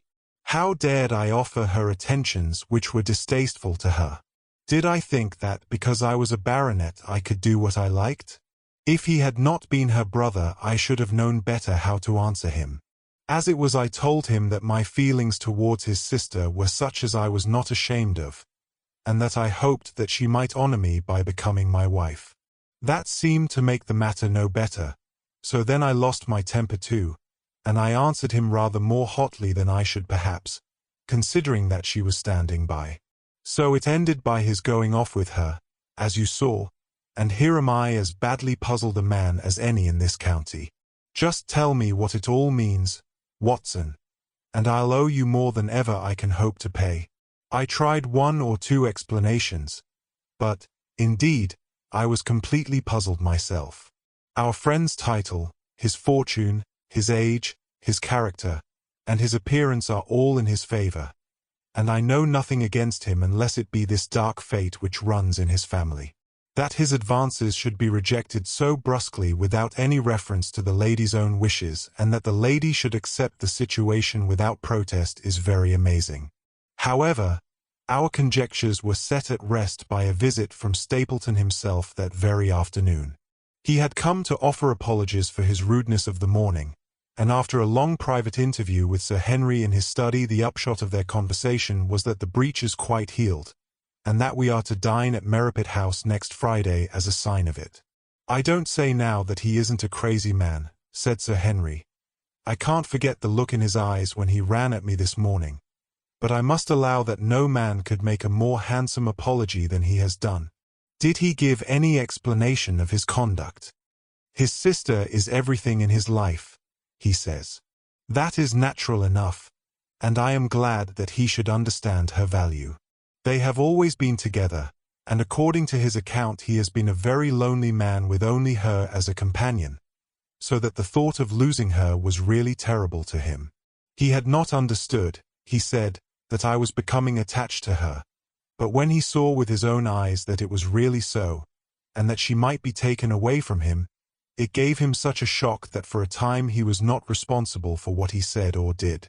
He was very sorry for all that had passed, and he recognized how foolish and how selfish it was that he should imagine that he could hold a beautiful woman like his sister to himself for her whole life. If she had to leave him, he had rather it was to a neighbor like myself than to anyone else. But in any case it was a blow to him, and it would take him some time before he could prepare himself to meet it. He would withdraw all opposition upon his part if I would promise for 3 months to let the matter rest and to be content with cultivating the lady's friendship during that time without claiming her love. This I promised, and so the matter rests. So there is one of our small mysteries cleared up. It is something to have touched bottom anywhere in this bog in which we are floundering. We know now why Stapleton looked with disfavor upon his sister's suitor, even when that suitor was so eligible a one as Sir Henry. And now I pass on to another thread which I have extricated out of the tangled skein, the mystery of the sobs in the night, of the tear-stained face of Mrs. Barrymore, of the secret journey of the butler to the western lattice window. Congratulate me, my dear Holmes, and tell me that I have not disappointed you as an agent, that you do not regret the confidence which you showed in me when you sent me down. All these things have by one night's work been thoroughly cleared. I have said by one night's work, but, in truth, it was by 2 nights' work, for on the first we drew entirely blank. I sat up with Sir Henry in his rooms until nearly 3 o'clock in the morning, but no sound of any sort did we hear except the chiming clock upon the stairs. It was a most melancholy vigil and ended by each of us falling asleep in our chairs. Fortunately, we were not discouraged, and we determined to try again. The next night we lowered the lamp and sat smoking cigarettes without making the least sound. It was incredible how slowly the hours crawled by, and yet we were helped through it by the same sort of patient interest which the hunter must feel as he watches the trap into which he hopes the game may wander. 1 struck, and 2, and we had almost for the second time given it up in despair when in an instant we both sat bolt upright in our chairs with all our weary senses keenly on the alert once more. We had heard the creak of a step in the passage. Very stealthily we heard it pass along until it died away in the distance. Then the baronet gently opened his door and we set out in pursuit. Already our man had gone round the gallery and the corridor was all in darkness. Softly we stole along until we had come into the other wing. We were just in time to catch a glimpse of the tall, black-bearded figure, his shoulders rounded as he tiptoed down the passage. Then he passed through the same door as before, and the light of the candle framed it in the darkness and shot one single yellow beam across the gloom of the corridor. We shuffled cautiously towards it, trying every plank before we dared to put our whole weight upon it. We had taken the precaution of leaving our boots behind us, but, even so, the old boards snapped and creaked beneath our tread. Sometimes it seemed impossible that he should fail to hear our approach. However, the man is fortunately rather deaf, and he was entirely preoccupied in that which he was doing. When at last we reached the door and peeped through, we found him crouching at the window, candle in hand, his white, intent face pressed against the pane, exactly as I had seen him 2 nights before. We had arranged no plan of campaign, but the baronet is a man to whom the most direct way is always the most natural. He walked into the room, and as he did so Barrymore sprang up from the window with a sharp hiss of his breath and stood, livid and trembling, before us. His dark eyes, glaring out of the white mask of his face, were full of horror and astonishment as he gazed from Sir Henry to me. "What are you doing here, Barrymore?" "Nothing, sir." His agitation was so great that he could hardly speak, and the shadows sprang up and down from the shaking of his candle. "It was the window, sir. I go round at night to see that they are fastened. On the 2nd floor. Yes, sir, all the windows." "Look here, Barrymore," said Sir Henry sternly, "we have made up our minds to have the truth out of you. so it will save you trouble to tell it sooner rather than later. Come, now. No lies. What were you doing at that window?" The fellow looked at us in a helpless way, and he wrung his hands together like one who is in the last extremity of doubt and misery. "I was doing no harm, sir. I was holding a candle to the window." "And why were you holding a candle to the window?" "Don't ask me, Sir Henry. Don't ask me. I give you my word, sir, that it is not my secret, and that I cannot tell it. If it concerned no one but myself, I would not try to keep it from you." A sudden idea occurred to me, and I took the candle from the trembling hand of the butler. "He must have been holding it as a signal," said I. "Let us see if there is any answer." I held it as he had done, and stared out into the darkness of the night. Vaguely I could discern the black bank of the trees and the lighter expanse of the moor, for the moon was behind the clouds. And then I gave a cry of exultation, for a tiny pinpoint of yellow light had suddenly transfixed the dark veil, and glowed steadily in the center of the black square framed by the window. "There it is!" I cried. "No, no, sir. It is nothing, nothing at all." The butler broke in. "I assure you, sir." "Move your light across the window, Watson," cried the baronet. "See, the other moves also. Now, you rascal, do you deny that it is a signal? Come, speak up. Who is your confederate out yonder? And what is this conspiracy that is going on?" The man's face became openly defiant. "It is my business, and not yours. I will not tell." "Then you leave my employment right away."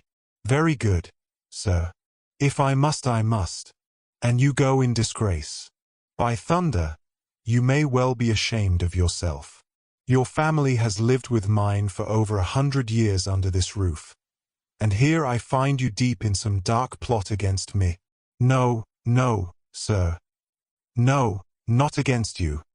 It was a woman's voice, and Mrs. Barrymore, paler and more horror-struck than her husband, was standing at the door. Her bulky figure in a shawl and skirt might have been comic were it not for the intensity of feeling upon her face. "We have to go, Eliza.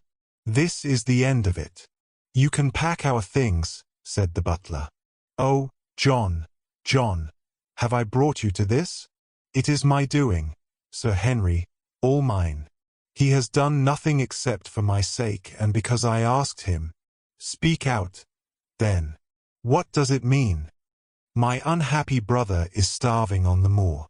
We cannot let him perish at our very gates. The light is a signal to him that food is ready for him, and his light out yonder is to show the spot to which to bring it." "Then your brother is—" "The escaped convict, sir. Selden, the criminal." "That's the truth, sir," said Barrymore. "I said that it was not my secret and that I could not tell it to you. But now you have heard it, and you will see that if there was a plot it was not against you." This, then, was the explanation of the stealthy expeditions at night and the light at the window. Sir Henry and I both stared at the woman in amazement. Was it possible that this stolidly respectable person was of the same blood as one of the most notorious criminals in the country? "Yes, sir, my name was Selden, and he is my younger brother. We humored him too much when he was a lad and gave him his own way in everything until he came to think that the world was made for his pleasure, and that he could do what he liked in it. Then as he grew older he met wicked companions, and the devil entered into him until he broke my mother's heart and dragged our name in the dirt. From crime to crime he sank lower and lower until it is only the mercy of God which has snatched him from the scaffold. But to me, sir, he was always the little curler-headed boy that I had nursed and played with as an elder sister would. That was why he broke prison, sir. He knew that I was here and that we could not refuse to help him. When he dragged himself here one night, weary and starving, with the warders hard at his heels, what could we do? We took him in and fed him and cared for him. Then you returned, sir, and my brother thought he would be safer on the moor than anywhere else until the hue and cry was over. So he lay in hiding there. But every second night we made sure if he was still there by putting a light in the window, and if there was an answer my husband took out some bread and meat to him. Every day we hoped that he was gone, but as long as he was there we could not desert him. That is the whole truth, as I am an honest Christian woman, and you will see that if there is blame in the matter it does not lie with my husband but with me, for whose sake he has done all that he has. The woman's words came with an intense earnestness which carried conviction with them. Is this true, Barrymore? Yes, Sir Henry. Every word of it. Well, I cannot blame you for standing by your own wife. Forget what I have said. Go to your room, you two, and we shall talk further about this matter in the morning. When they were gone we looked out of the window again. Sir Henry had flung it open, and the cold night wind beat in upon our faces. Far away in the black distance there still glowed that one tiny point of yellow light. I wonder he dares, said Sir Henry. It may be so placed as to be only visible from here. Very likely. How far do you think it is? Out by the cleft Tor, I think. Not more than a mile or two off. Hardly that. Well, it cannot be far if Barrymore had to carry out the food to it. And he is waiting, this villain, beside that candle. By thunder, Watson, I am going out to take that man. The same thought had crossed my own mind. It was not as if the Barrymores had taken us into their confidence. Their secret had been forced from them. The man was a danger to the community, an unmitigated scoundrel for whom there was neither pity nor excuse. We were only doing our duty in taking this chance of putting him back where he could do no harm. With his brutal and violent nature, others would have to pay the price if we held our hands. Any night, for example, our neighbors the Stapletons might be attacked by him, and it may have been the thought of this which made Sir Henry so keen upon the adventure. I will come, said I. Then get your revolver and put on your boots. The sooner we start the better, as the fellow may put out his light and be off. In 5 minutes we were outside the door, starting upon our expedition. We hurried through the dark shrubbery, amid the dull moaning of the autumn wind and the rustle of the falling leaves. The night air was heavy with the smell of damp and decay. Now and again the moon peeped out for an instant, but clouds were driving over the face of the sky, and just as we came out on the moor a thin rain began to fall. The light still burned steadily in front. Are you armed? I asked. I have a hunting crop. We must close in on him rapidly, for he is said to be a desperate fellow.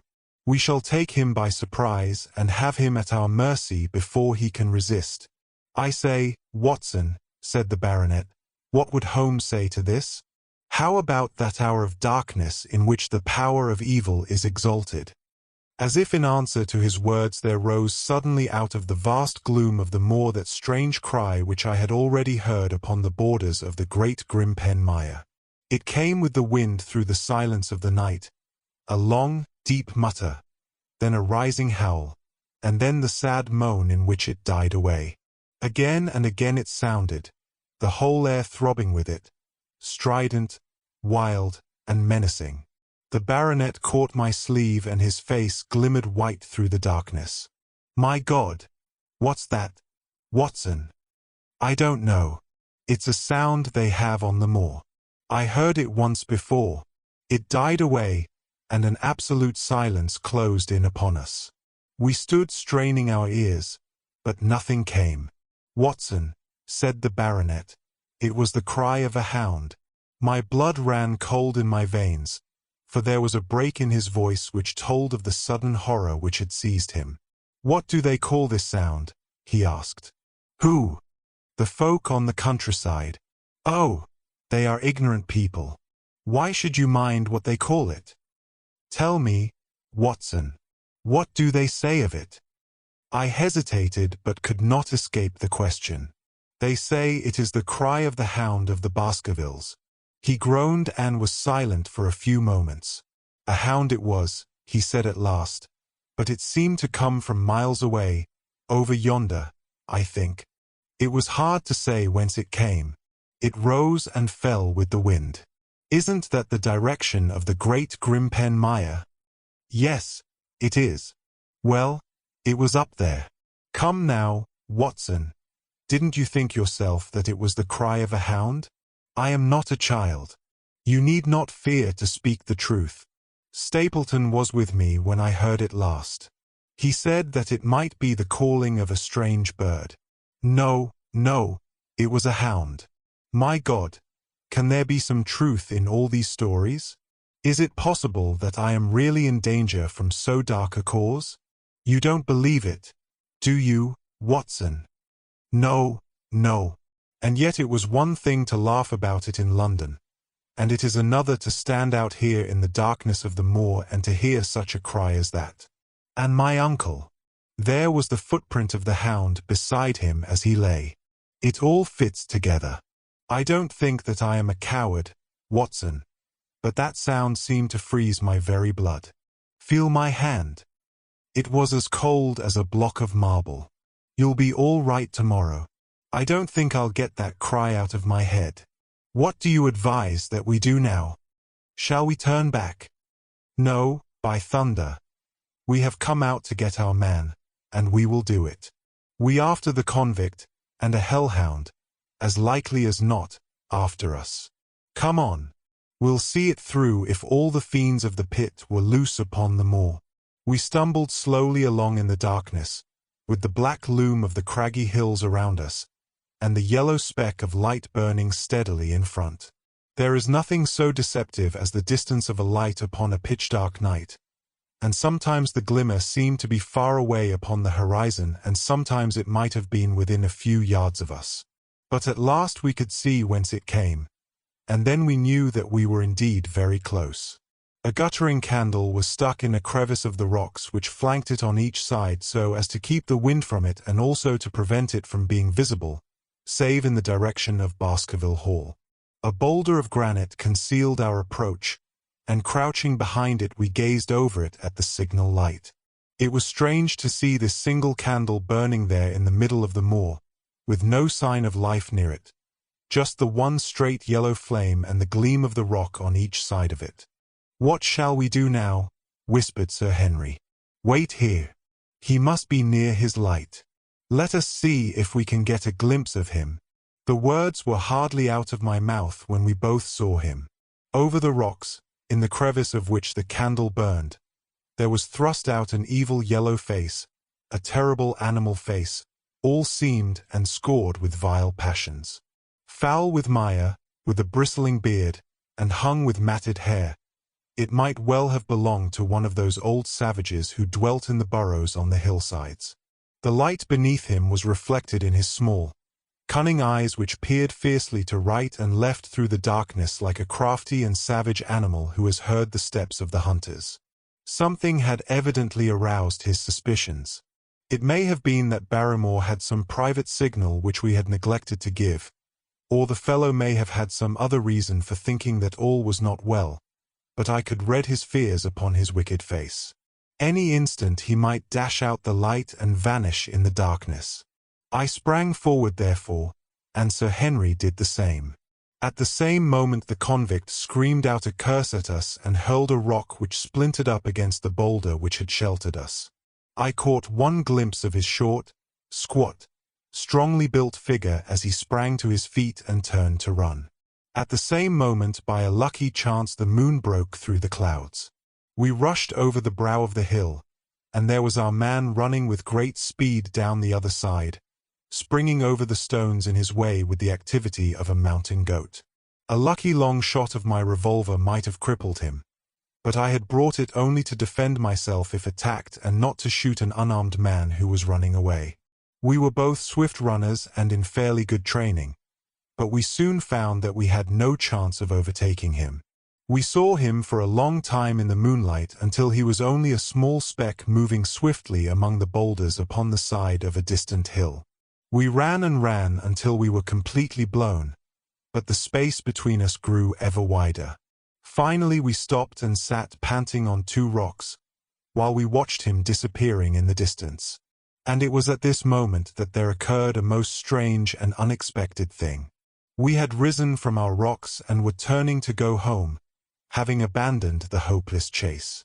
The moon was low upon the right, and the jagged pinnacle of a granite tor stood up against the lower curve of its silver disk. There, outlined as black as an ebony statue on that shining background, I saw the figure of a man upon the tor. Do not think that it was a delusion, Holmes. I assure you that I have never in my life seen anything more clearly. As far as I could judge, the figure was that of a tall, thin man. He stood with his legs a little separated, his arms folded, his head bowed, as if he were brooding over that enormous wilderness of peat and granite which lay before him. He might have been the very spirit of that terrible place. It was not the convict. This man was far from the place where the latter had disappeared. Besides, he was a much taller man. With a cry of surprise, I pointed him out to the baronet, but in the instant during which I had turned to grasp his arm, the man was gone. There was the sharp pinnacle of granite still cutting the lower edge of the moon, but its peak bore no trace of that silent and motionless figure. I wished to go in that direction and to search the tor, but it was some distance away. The baronet's nerves were still quivering from that cry, which recalled the dark story of his family, and he was not in the mood for fresh adventures. He had not seen this lonely man upon the tor and could not feel the thrill which his strange presence and his commanding attitude had given to me. "A warder, no doubt," said he. "The moor has been thick with them since this fellow escaped. Well, perhaps his explanation may be the right one, but I should like to have some further proof of it. Today we mean to communicate to the Princetown people where they should look for their missing man, but it is hard lines that we have not actually had the triumph of bringing him back as our own prisoner. Such are the adventures of last night, and you must acknowledge, my dear Holmes, that I have done you very well in the matter of a report. Much of what I tell you is no doubt quite irrelevant, but still I feel that it is best that I should let you have all the facts and leave you to select for yourself those which will be of most service to you in helping you to your conclusions. We are certainly making some progress. So far as the Barrymores go, we have found the motive of their actions, and that has cleared up the situation very much. But the moor with its mysteries and its strange inhabitants remains as inscrutable as ever. Perhaps in my next I may be able to throw some light upon this also. Best of all would it be if you could come down to us. In any case, you will hear from me again. Chapter 10. Extract from the Diary of Dr. Watson. So far I have been able to quote from the reports which I have forwarded during these early days to Sherlock Holmes. Now, however, I have arrived at a point in my narrative where I am compelled to abandon this method and to trust once more to my recollections, aided by the diary which I kept at the time. A few extracts from the latter will carry me on to those scenes which are indelibly fixed in every detail upon my memory. I proceed, then, from the morning which followed our abortive chase of the convict and our other strange experiences upon the moor. October 16th. A dull and foggy day with a drizzle of rain. The house is banked in with rolling clouds, which rise now and then to show the dreary curves of the moor, with thin, silver veins upon the sides of the hills, and the distant boulders gleaming where the light strikes upon their wet faces. It is melancholy outside and in. The baronet is in a black reaction after the excitements of the night. I am conscious myself of a weight at my heart and a feeling of impending danger, ever-present danger, which is the more terrible because I am unable to define it. And have I not cause for such a feeling? Consider the long sequence of incidents which have all pointed to some sinister influence which is at work around us. There is the death of the last occupant of the hall, fulfilling so exactly the conditions of the family legend, and there are the repeated reports from peasants of the appearance of a strange creature upon the moor. Twice I have with my own ears heard the sound which resembled the distant baying of a hound. It is incredible, impossible, that it should really be outside the ordinary laws of nature. A spectral hound which leaves material footmarks and fills the air with its howling is surely not to be thought of. Stapleton may fall in with such a superstition, and Mortimer also, But if I have one quality upon earth, it is common sense, and nothing will persuade me to believe in such a thing. To do so would be to descend to the level of these poor peasants, who are not content with a mere fiend dog but must needs describe him with hellfire shooting from his mouth and eyes. Holmes would not listen to such fancies, and I am his agent. But facts are facts, and I have twice heard this crying upon the moor. Suppose that there were really some huge hound loose upon it. That would go far to explain everything. But where could such a hound lie concealed? Where did it get its food? Where did it come from? How was it that no one saw it by day? It must be confessed that the natural explanation offers almost as many difficulties as the other. And always, apart from the hound, there is the fact of the human agency in London, the man in the cab, and the letter which warned Sir Henry against the moor. This at least was real, but it might have been the work of a protecting friend as easily as of an enemy. Where is that friend or enemy now? Has he remained in London, or has he followed us down here? Could he be the stranger whom I saw upon the tor? It is true that I have had only the one glance at him, and yet there are some things to which I am ready to swear. He is no one whom I have seen down here, and I have now met all the neighbours. The figure was far taller than that of Stapleton, far thinner than that of Frankland. Barrymore it might possibly have been, but we had left him behind us, and I am certain that he could not have followed us. A stranger then is still dogging us, just as a stranger dogged us in London. We have never shaken him off. If I could lay my hands upon that man, then at last we might find ourselves at the end of all our difficulties. To this one purpose I must now devote all my energies. My first impulse was to tell Sir Henry all my plans.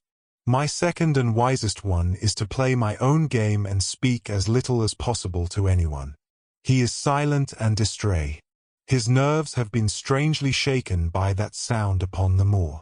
I will say nothing to add to his anxieties, but I will take my own steps to attain my own end. We had a small scene this morning after breakfast. Barrymore asked leave to speak with Sir Henry, and they were closeted in his study some little time. Sitting in the billiard-room, I more than once heard the sound of voices raised, and I had a pretty good idea what the point was which was under discussion. After a time the baronet opened his door and called for me. Barrymore considers that he has a grievance, he said. He thinks that it was unfair on our part to hunt his brother-in-law down when he, of his own free will, had told us the secret. The butler was standing very pale but very collected before us. I may have spoken too warmly, sir, said he, and if I have, I am sure that I beg your pardon. At the same time, I was very much surprised when I heard you two gentlemen come back this morning and learned that you had been chasing Selden. The poor fellow has enough to fight against without my putting more upon his track. If you had told us of your own free will it would have been a different thing, said the baronet. You only told us, or rather your wife only told us, when it was forced from you and you could not help yourself. I didn't think you would have taken advantage of it, Sir Henry. Indeed I didn't. The man is a public danger. There are lonely houses scattered over the moor, and he is a fellow who would stick at nothing. You only want to get a glimpse of his face to see that. Look at Mr. Stapleton's house, for example, with no one but himself to defend it. There's no safety for anyone until he is under lock and key. He'll break into no house, sir. I give you my solemn word upon that. But he will never trouble anyone in this country again. I assure you, Sir Henry, that in a very few days the necessary arrangements will have been made and he will be on his way to South America. For God's sake, sir, I beg of you not to let the police know that he is still on the moor. They have given up the chase there, and he can lie quiet until the ship is ready for him. You can't tell on him without getting my wife and me into trouble. I beg you, sir, to say nothing to the police. What do you say, Watson? I shrugged my shoulders. If he were safely out of the country it would relieve the taxpayer of a burden. But how about the chance of his holding someone up before he goes? He would not do anything so mad, sir. We have provided him with all that he can want. To commit a crime would be to show where he was hiding. That is true, said Sir Henry. Well, Barrymore, God bless you, sir, and thank you from my heart. It would have killed my poor wife had he been taken again. I guess we are aiding and abetting a felony, Watson? But, after what we have heard, I don't feel as if I could give the man up. So there is an end of it. All right, Barrymore, you can go. With a few broken words of gratitude the man turned, but he hesitated and then came back. You've been so kind to us, sir, that I should like to do the best I can for you in return. I know something, Sir Henry, and perhaps I should have said it before, but it was long after the inquest that I found it out. I've never breathed a word about it yet to mortal man. It's about poor Sir Charles's death. The baronet and I were both upon our feet. Do you know how he died? No, sir, I don't know that. What then? I know why he was at the gate at that hour. It was to meet a woman. To meet a woman. He? Yes, sir. And the woman's name? I can't give you the name, sir, but I can give you the initials. Her initials were L.L. How do you know this, Barrymore? Well, Sir Henry, your uncle had a letter that morning. He had usually a great many letters, for he was a public man and well known for his kind heart, so that everyone who was in trouble was glad to turn to him. But that morning, as it chanced, there was only this one letter, so I took the more notice of it. It was from Coombe Tracy, and it was addressed in a woman's hand. Well, sir, I thought no more of the matter, and never would have done had it not been for my wife. Only a few weeks ago she was cleaning out Sir Charles's study. It had never been touched since his death, and she found the ashes of a burned letter in the back of the grate. The greater part of it was charred to pieces, but one little slip, the end of a page, hung together, and the writing could still be read, though it was grey on a black ground. It seemed to us to be a postscript at the end of the letter, and it said, Please, as you are a gentleman, burn this letter, and be at the gate by 10 o'clock. Beneath it were signed the initials L.L. Have you got that slip? No, sir. It crumbled all to bits after we moved it. Had Sir Charles received any other letters in the same writing? Well, sir, I took no particular notice of his letters. I should not have noticed this one. Only it happened to come alone. And you have no idea who L.L. is? No, sir. No more than you have. But I expect if we could lay our hands upon that lady we should know more about Sir Charles's death. I cannot understand, Barrymore, how you came to conceal this important information. Well, sir, it was immediately after that our own trouble came to us. And then again, sir, we were both of us very fond of Sir Charles, as we well might be considering all that he has done for us. To rake this up couldn't help our poor master, and it's well to go carefully when there's a lady in the case. Even the best of us. You thought it might injure his reputation. Well, sir, I thought no good could come of it. But now you have been kind to us, and I feel as if it would be treating you unfairly not to tell you all that I know about the matter. Very good, Barrymore. You can go. When the butler had left us, Sir Henry turned to me. Well, Watson, what do you think of this new light? It seems to leave the darkness rather blacker than before. So I think. But if we can only trace L.L., it should clear up the whole business. We have gained that much. We know that there is someone who has the facts if we can only find her. What do you think we should do? Let Holmes know all about it at once. It will give him the clue for which he has been seeking. I am much mistaken if it does not bring him down. I went at once to my room and drew up my report of the morning's conversation for Holmes. It was evident to me that he had been very busy of late, for the notes which I had from Baker Street were few and short, with no comments upon the information which I had supplied and hardly any reference to my mission. No doubt his blackmailing case is absorbing all his faculties. And yet this new factor must surely arrest his attention and renew his interest. I wish that he were here. October 17th. All day today the rain poured down, rustling on the ivy and dripping from the eaves. I thought of the convict out upon the bleak, cold, shelterless moor. Poor devil! Whatever his crimes, he has suffered something to atone for them. And then I thought of that other one, the face in the cab, the figure against the moon. Was he also out in that deluged, the unseen watcher, the man of darkness? In the evening I put on my waterproof and I walked far upon the sodden moor, full of dark imaginings, the rain beating upon my face and the wind whistling about my ears. God help those who wander into the great mire now, for even the firm uplands are becoming a morass. I found the black tor upon which I had seen the solitary watcher, and from its craggy summit I looked out myself across the melancholy downs.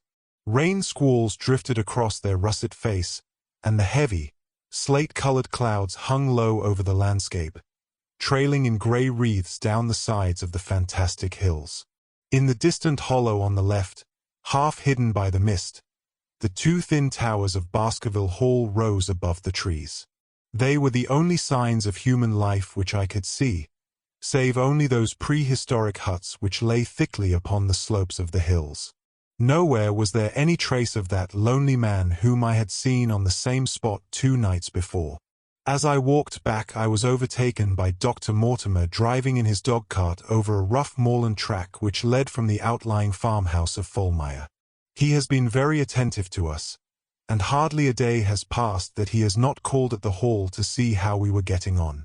He insisted upon my climbing into his dog-cart, and he gave me a lift homeward. I found him much troubled over the disappearance of his little spaniel. It had wandered on to the moor and had never come back. I gave him such consolation as I might, but I thought of the pony on the Grimpen mire, and I do not fancy that he will see his little dog again. By the way, Mortimer, said I as we jolted along the rough road, I suppose there are few people living within driving distance of this whom you do not know. Hardly any, I think. Can you, then, tell me the name of any woman whose initials are LL? He thought for a few minutes. No, said he.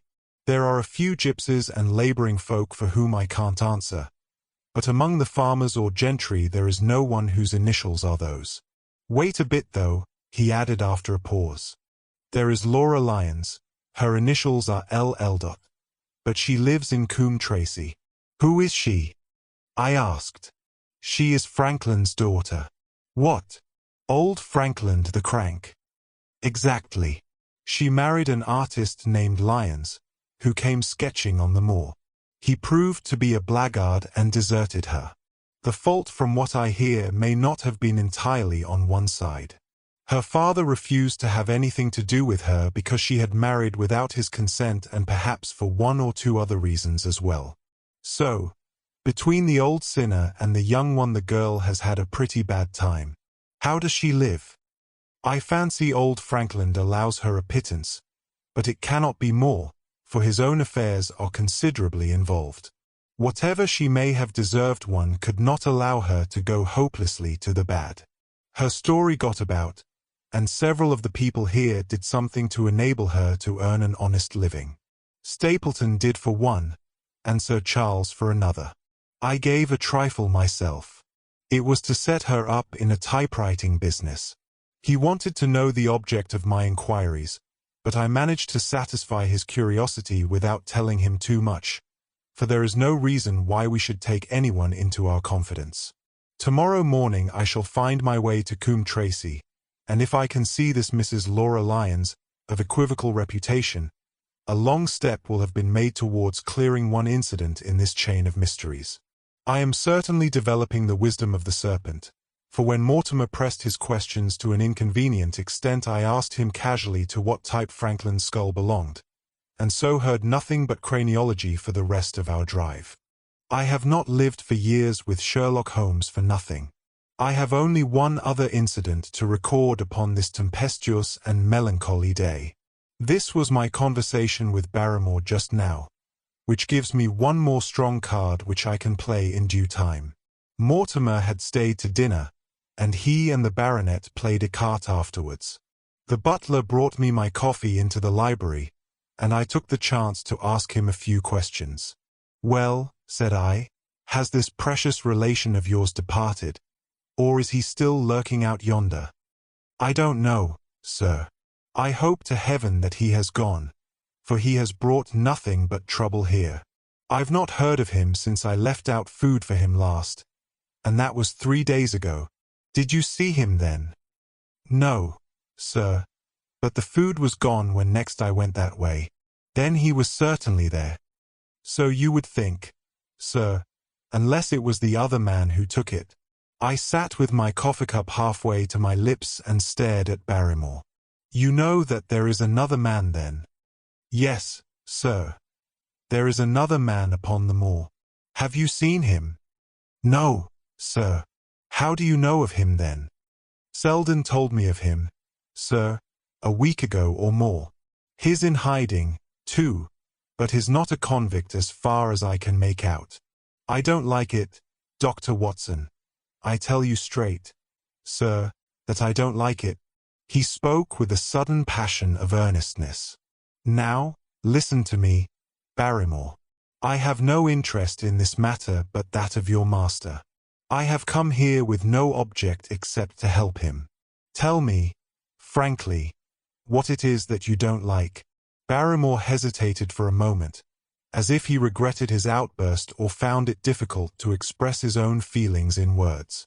"It's all these goings-on, sir," he cried at last, waving his hand towards the rain-lashed window which faced the moor. "There's foul play somewhere, and there's black villainy brewing, to that I'll swear. Very glad I should be, sir, to see Sir Henry on his way back to London again. But what is it that alarms you? Look at Sir Charles's death. That was bad enough, for all that the coroner said. Look at the noises on the moor at night. There's not a man would cross it after sundown if he was paid for it. Look at this stranger hiding out yonder, and watching and waiting. What's he waiting for? What does it mean? It means no good to anyone of the name of Baskerville, and very glad I shall be to be quit of it all on the day that Sir Henry's new servants are ready to take over the hall." "But about this stranger," said I, "can you tell me anything about him? What did Selden say? Did he find out where he hid, or what he was doing?" "He saw him once or twice, but he is a deep one and gives nothing away. At first he thought that he was the police, but soon he found that he had some lay of his own. A kind of gentleman he was, as far as he could see, but what he was doing he could not make out." "And where did he say that he lived?" "Among the old houses on the hillside, the stone huts where the old folk used to live." "But how about his food?" "Selden found out that he has got a lad who works for him and brings all he needs. I dare say he goes to Coombe Tracey for what he wants." "Very good, Barrymore. We may talk further of this some other time." When the butler had gone I walked over to the black window, and I looked through a blurred pane at the driving clouds and at the tossing outline of the windswept trees. It is a wild night indoors, and what must it be in a stone hut upon the moor? What passion of hatred can it be which leads a man to lurk in such a place at such a time? And what deep and earnest purpose can he have which calls for such a trial? There, in that hut upon the moor, seems to lie the very centre of that problem which has vexed me so sorely. I swear that another day shall not have passed before I have done all that man can do to reach the hut. Chapter 11. The Man on the Tor. The extract from my private diary which forms the last chapter has brought my narrative up to the 18th of October, a time when these strange events began to move swiftly towards their terrible conclusion. The incidents of the next few days are indelibly graven upon my recollection, and I can tell them without reference to the notes made at the time. I start them from the day which succeeded that upon which I had established two facts of great importance, the one that Mrs. Laura Lyons of Coombe Tracey had written to Sir Charles Baskerville and made an appointment with him at the very place and hour that he met his death, the other that the lurking man upon the moor was to be found among the stone huts upon the hillside. With these two facts in my possession, I felt that either my intelligence or my courage must be deficient if I could not throw some further light upon these dark places. I had no opportunity to tell the baronet what I had learned about Mrs. Lyons upon the evening before, for Dr. Mortimer remained with him at cards until it was very late. At breakfast, however, I informed him about my discovery and asked him whether he would care to accompany me to Coombe Tracey. At first he was very eager to come, but on second thoughts it seemed to both of us that if I went alone the results might be better. The more formal we made the visit, the less information we might obtain. I left Sir Henry behind, therefore, not without some prickings of conscience, and drove off upon my new quest. When I reached Coombe Tracey, I told Perkins to put up the horses, and I made inquiries for the lady whom I had come to interrogate. I had no difficulty in finding her rooms, which were central and well appointed. A maid showed me in without ceremony, and as I entered the sitting-room a lady, who was sitting before a Remington typewriter, sprang up with a pleasant smile of welcome. Her face fell, however, when she saw that I was a stranger, and she sat down again and asked me the object of my visit. The first impression left by Mrs. Lyons was one of extreme beauty. Her eyes and hair were of the same rich hazel color, and her cheeks, though considerably freckled, were flushed with the exquisite bloom of the brunette, the dainty pink which lurks at the heart of the sulphur rose. Admiration was, I repeat, the first impression. But the second was criticism. There was something subtly wrong with the face, some coarseness of expression, some hardness, perhaps, of eye, some looseness of lip which marred its perfect beauty. But these, of course, are afterthoughts. At the moment I was simply conscious that I was in the presence of a very handsome woman, and that she was asking me the reasons for my visit. I had not quite understood until that instant how delicate my mission was. "I have the pleasure," said I, "of knowing your father." It was a clumsy introduction, and the lady made me feel it. "There is nothing in common between my father and me," she said. "I owe him nothing, and his friends are not mine. If it were not for the late Sir Charles Baskerville and some other kind hearts, I might have starved for all that my father cared. It was about the late Sir Charles Baskerville that I have come here to see you." The freckles started out on the lady's face. "What can I tell you about him?" she asked, and her fingers played nervously over the stops of her typewriter. "You knew him, did you not?" "I have already said that I owe a great deal to his kindness. If I am able to support myself, it is largely due to the interest which he took in my unhappy situation. Did you correspond with him?" The lady looked quickly up with an angry gleam in her hazel eyes. "What is the object of these questions?" she asked sharply. "The object is to avoid a public scandal. It is better that I should ask them here than that the matter should pass outside our control." She was silent and her face was still very pale. At last she looked up with something reckless and defiant in her manner. "Well, I'll answer," she said. "What are your questions? Did you correspond with Sir Charles?" "I certainly wrote to him once or twice to acknowledge his delicacy and his generosity." "Have you the dates of those letters?" "No." "Have you ever met him?" "Yes, once or twice, when he came into Coombe Tracey. He was a very retiring man, and he preferred to do good by stealth. But if you saw him so seldom and wrote so seldom, how did he know enough about your affairs to be able to help you, as you say that he has done?" She met my difficulty with the utmost readiness. There were several gentlemen who knew my sad history and united to help me. One was Mr. Stapleton, a neighbor and intimate friend of Sir Charles. He was exceedingly kind, and it was through him that Sir Charles learned about my affairs. I knew already that Sir Charles Baskerville had made Stapleton his almoner upon several occasions, so the lady's statement bore the impress of truth upon it. Did you ever write to Sir Charles asking him to meet you? I continued. Mrs. Lyons flushed with anger again. Really, sir, this is a very extraordinary question. I am sorry, madam, but I must repeat it. Then I answer, certainly not. Not on the very day of Sir Charles's death. The flush had faded in an instant, and a deathly face was before me. Her dry lips could not speak the no which I saw rather than heard. Surely your memory deceives you, said I. I could even quote a passage of your letter. It ran, please, as you are a gentleman, burn this letter, and be at the gate by 10 o'clock. I thought that she had fainted, but she recovered herself by a supreme effort. Is there no such thing as a gentleman? She gasped. You do Sir Charles an injustice. He did burn the letter. But sometimes a letter may be legible even when burned. You acknowledge now that you wrote it. Yes, I did write it, she cried, pouring out her soul in a torrent of words. I did write it. Why should I deny it?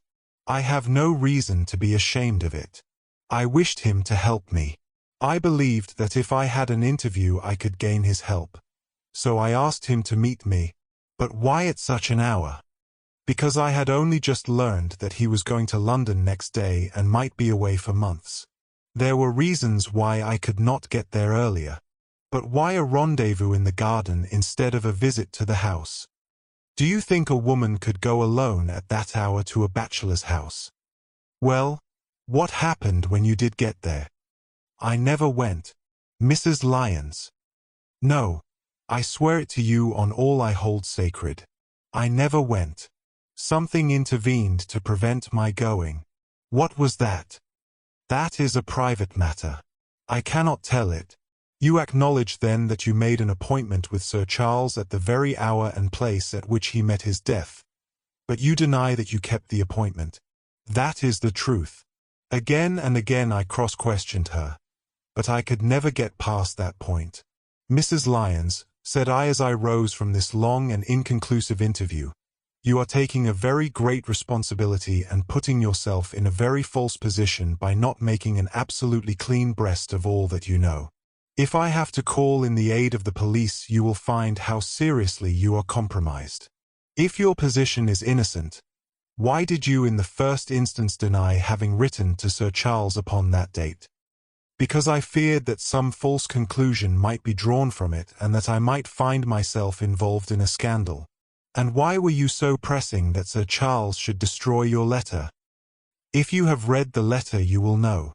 I did not say that I had read all the letter. You quoted some of it. I quoted the postscript. The letter had, as I said, been burned and it was not all legible. I ask you once again why it was that you were so pressing that Sir Charles should destroy this letter which he received on the day of his death. The matter is a very private one. The more reason why you should avoid a public investigation. I will tell you, then. If you have heard anything of my unhappy history, you will know that I made a rash marriage and had reason to regret it.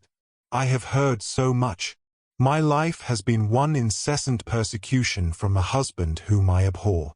The law is upon his side, and every day I am faced by the possibility that he may force me to live with him. At the time that I wrote this letter to Sir Charles I had learned that there was a prospect of my regaining my freedom if certain expenses could be met.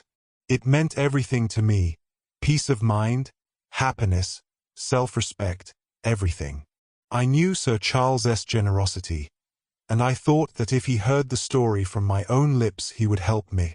Then how is it that you did not go? Because I received help in the interval from another source. Why then did you not write to Sir Charles and explain this? So I should have done had I not seen his death in the paper next morning. The woman's story hung coherently together, and all my questions were unable to shake it. I could only check it by finding if she had, indeed, instituted divorce proceedings against her husband at or about the time of the tragedy. It was unlikely that she would dare to say that she had not been to Baskerville Hall if she really had been, for a trap would be necessary to take her there, and could not have returned to Coombe Tracey until the early hours of the morning. Such an excursion could not be kept secret. The probability was, therefore, that she was telling the truth, or, at least, a part of the truth. I came away baffled and disheartened. Once again I had reached that dead wall which seemed to be built across every path by which I tried to get at the object of my mission. And yet the more I thought of the lady's face and of her manner, the more I felt that something was being held back from me. Why should she turn so pale? Why should she fight against every admission until it was forced from her? Why should she have been so reticent at the time of the tragedy? Surely the explanation of all this could not be as innocent as she would have me believe. For the moment I could proceed no farther in that direction, but must turn back to that other clue which was to be sought for among the stone huts upon the moor. And that was a most vague direction. I realized it as I drove back and noted how hill after hill showed traces of the ancient people. Barrymore's only indication had been that the stranger lived in one of these abandoned huts, and many hundreds of them are scattered throughout the length and breadth of the moor. But I had my own experience for a guide, since it had shown me the man himself standing upon the summit of the Black Tor. That, then, should be the center of my search. From there I should explore every hut upon the moor until I lighted upon the right one. If this man were inside it, I should find out from his own lips, at the point of my revolver if necessary, who he was and why he had dogged us so long. He might slip away from us in the crowd of Regent Street, but it would puzzle him to do so upon the lonely moor. On the other hand, if I should find the hut and its tenant should not be within it, I must remain there, however long the vigil, until he returned. Holmes had missed him in London. It would indeed be a triumph for me if I could run him to earth where my master had failed. Luck had been against us again and again in this inquiry, but now at last it came to my aid. And the messenger of good fortune was none other than Mr. Frankland, who was standing, grey-whiskered and red-faced, outside the gate of his garden, which opened on to the high road along which I travelled. "Good day, Dr. Watson," cried he with unwonted good humour. "You must really give your horses a rest and come in to have a glass of wine and to congratulate me." My feelings towards him were very far from being friendly after what I had heard of his treatment of his daughter, but I was anxious to send Perkins and the wagonette home, and the opportunity was a good one. I alighted and sent a message to Sir Henry that I should walk over in time for dinner. Then I followed Frankland into his dining room. "It is a great day for me, sir, one of the red-letter days of my life," he cried with many chuckles. "I have brought off a double event. I mean to teach them in these parts that law is law, and that there is a man here who does not fear to invoke it. I have established a right-of-way through the centre of Old Middleton's Park, slap across it, sir, within 100 yards of his own front door. What do you think of that? We'll teach these magnates that they cannot ride roughshod over the rights of the commoners, confound them. And I've closed the wood where the Fernworthy folk used to picnic. These infernal people seem to think that there are no rights of property, and that they can swarm where they like with their papers and their bottles. Both cases decided, Dr. Watson, and both in my favour. I haven't had such a day since I had Sir John Morland for trespass because he shot in his own warren. How on earth did you do that? Look it up in the books, sir.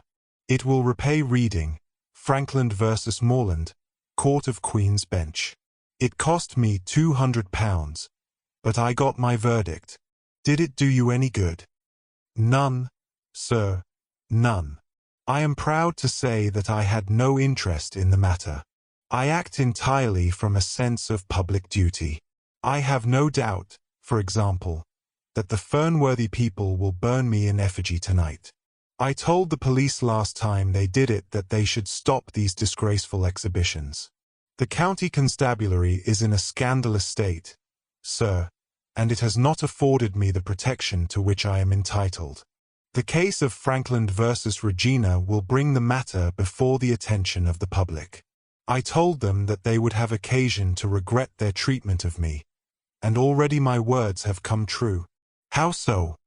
I asked. The old man put on a very knowing expression. Because I could tell them what they are dying to know. But nothing would induce me to help the rascals in any way. I had been casting round for some excuse by which I could get away from his gossip, but now I began to wish to hear more of it. I had seen enough of the contrary nature of the old sinner to understand that any strong sign of interest would be the surest way to stop his confidences.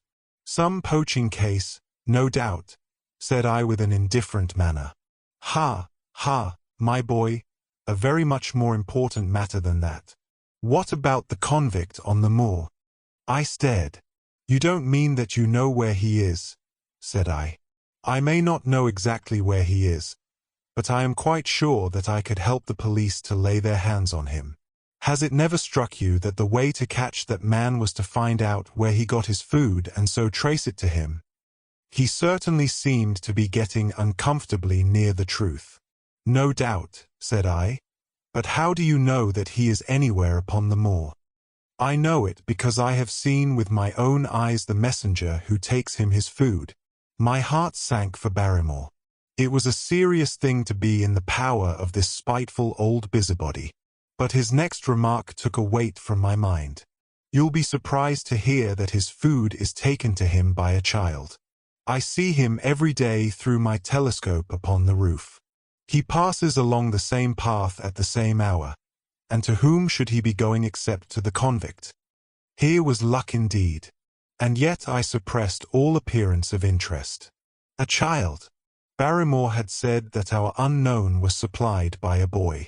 It was on his track, and not upon the convict's, that Frankland had stumbled. If I could get his knowledge, it might save me a long and weary hunt.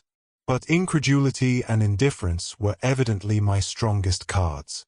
I should say that it was much more likely that it was the son of one of the moorland shepherds taking out his father's dinner. The least appearance of opposition struck fire out of the old autocrat. His eyes looked malignantly at me, and his grey whiskers bristled like those of an angry cat. Indeed, sir, said he, pointing out over the wide-stretching moor. Do you see that black tor over yonder? Well, do you see the low hill beyond with the thorn bush upon it? It is the stoniest part of the whole moor. Is that a place where a shepherd would be likely to take his station? Your suggestion, sir, is a most absurd one. I meekly answered that I had spoken without knowing all the facts. My submission pleased him and led him to further confidences. You may be sure, sir, that I have very good grounds before I come to an opinion. I have seen the boy again and again with his bundle. Every day, and sometimes twice a day, I have been able, but wait a moment, Dr. Watson. Do my eyes deceive me, or is there at the present moment something moving upon that hillside? It was several miles off, but I could distinctly see a small dark dot against the dull green and grey. Come, sir, come, cried Frankland, rushing upstairs. You will see with your own eyes and judge for yourself. The telescope, a formidable instrument mounted upon a tripod, stood upon the flat leads of the house. Frankland clapped his eye to it and gave a cry of satisfaction. Quick, Dr. Watson, quick, before he passes over the hill.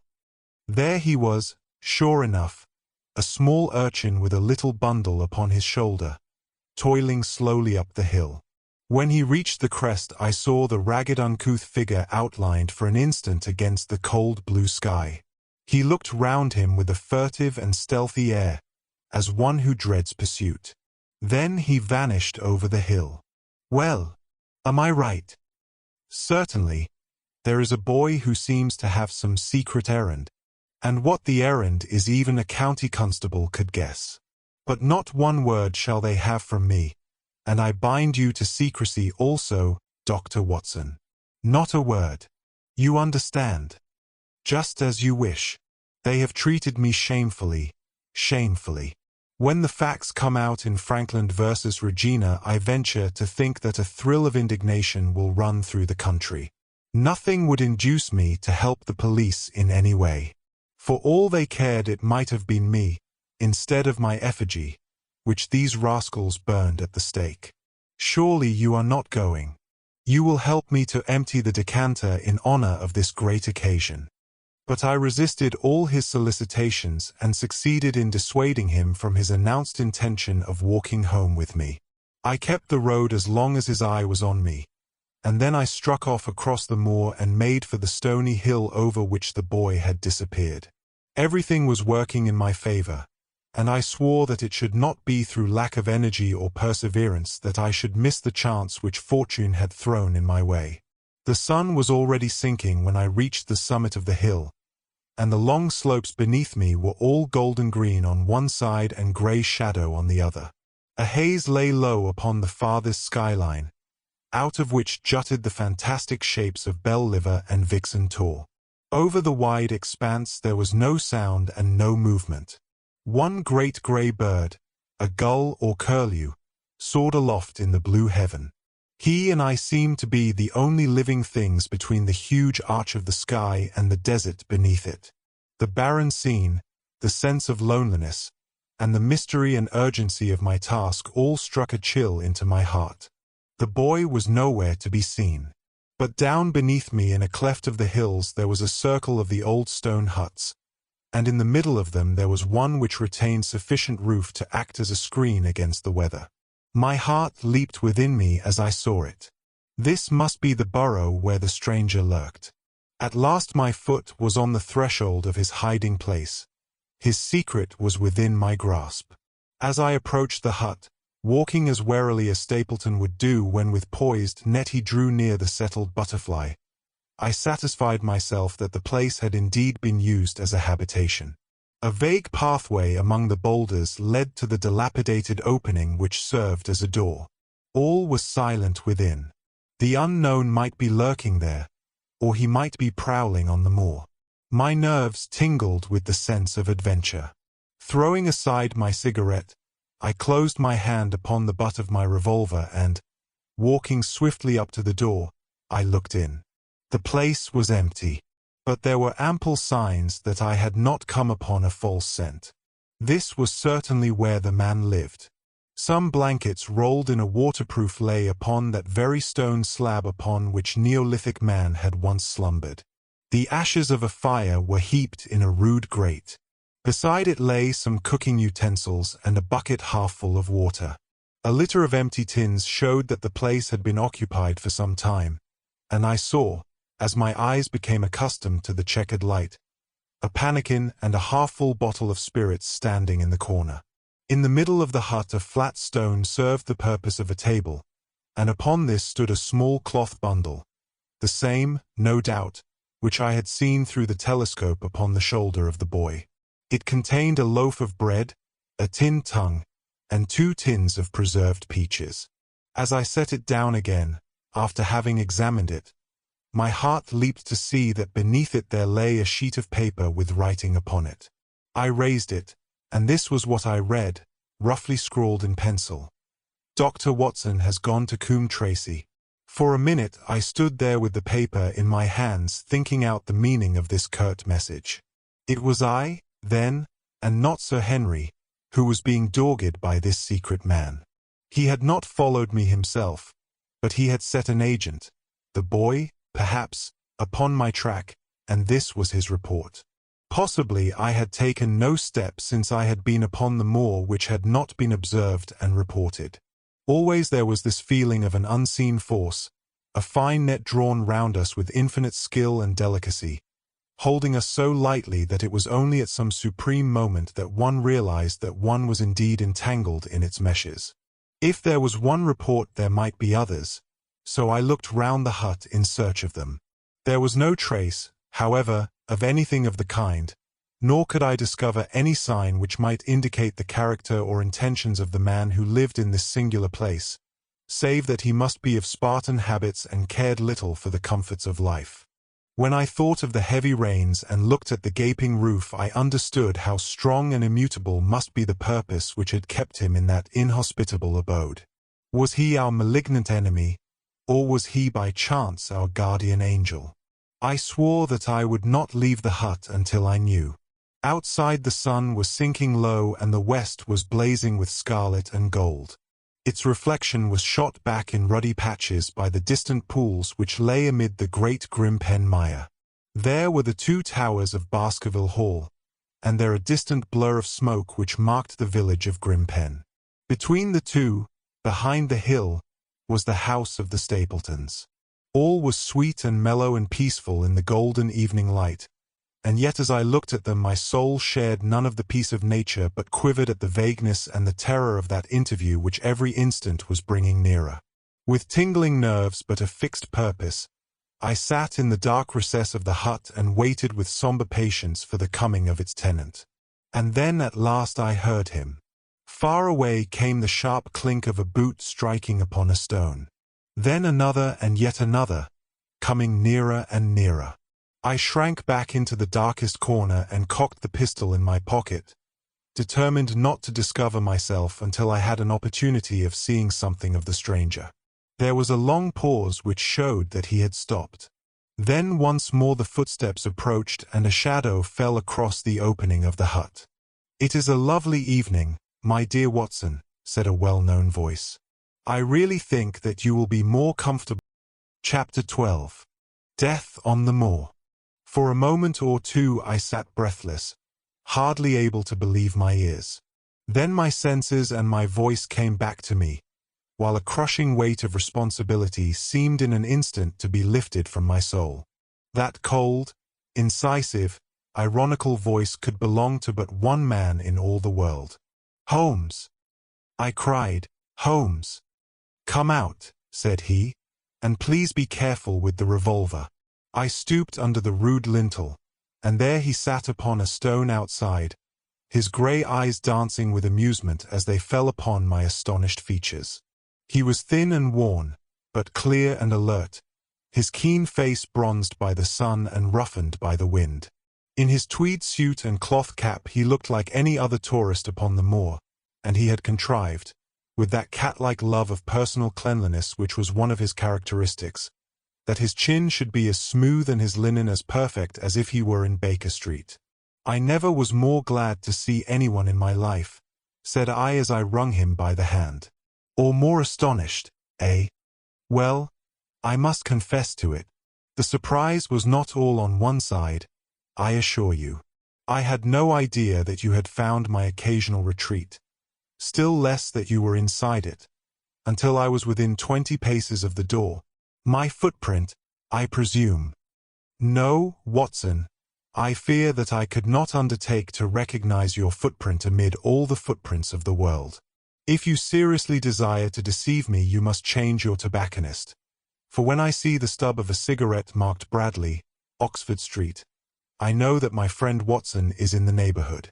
You will see it there beside the path. You threw it down, no doubt, at that supreme moment when you charged into the empty hut." "Exactly. I thought as much, and knowing your admirable tenacity I was convinced that you were sitting in ambush, a weapon within reach, waiting for the tenant to return. So you actually thought that I was the criminal." "I did not know who you were, but I was determined to find out." "Excellent, Watson. And how did you localize me? You saw me, perhaps, on the night of the convict hunt, when I was so imprudent as to allow the moon to rise behind me." "Yes, I saw you then, and have no doubt searched all the huts until you came to this one." "No, your boy had been observed, and that gave me a guide where to look. The old gentleman with the telescope, no doubt. I could not make it out when first I saw the light flashing upon the lens. He rose and peeped into the hut. Ha! I see that Cartwright has brought up some supplies.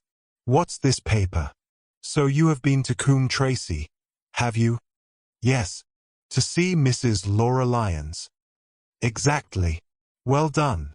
Our researches have evidently been running on parallel lines, and when we unite our results I expect we shall have a fairly full knowledge of the case.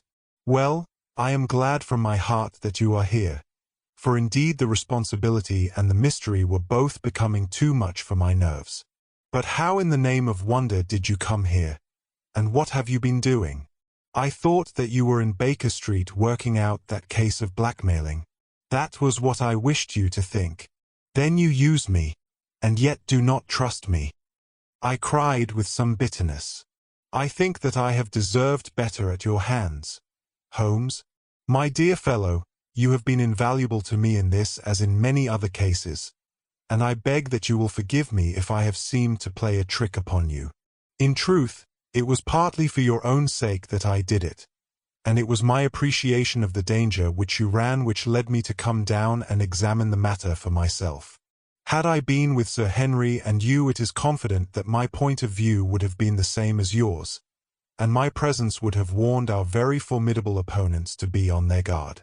As it is, I have been able to get about as I could not possibly have done had I been living in the hall, and I remain an unknown factor in the business, ready to throw in all my weight at a critical moment. But why keep me in the dark? For you to know could not have helped us and might possibly have led to my discovery. You would have wished to tell me something, or in your kindness you would have brought me out some comfort or other, and so an unnecessary risk would be run. I brought Cartwright down with me. You remember the little chap at the express office, and he has seen after my simple wants, a loaf of bread and a clean collar. What does man want more? He has given me an extra pair of eyes upon a very active pair of feet, and both have been invaluable. Then my reports have all been wasted. My voice trembled as I recalled the pains and the pride with which I had composed them. Holmes took a bundle of papers from his pocket. Here are your reports, my dear fellow, and very well thumbed, I assure you. I made excellent arrangements, and they are only delayed 1 day upon their way.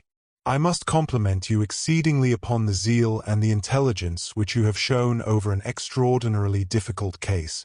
I was still rather raw over the deception which had been practiced upon me, but the warmth of Holmes's praise drove my anger from my mind. I felt also in my heart that he was right in what he said and that it was really best for our purpose that I should not have known that he was upon the moor.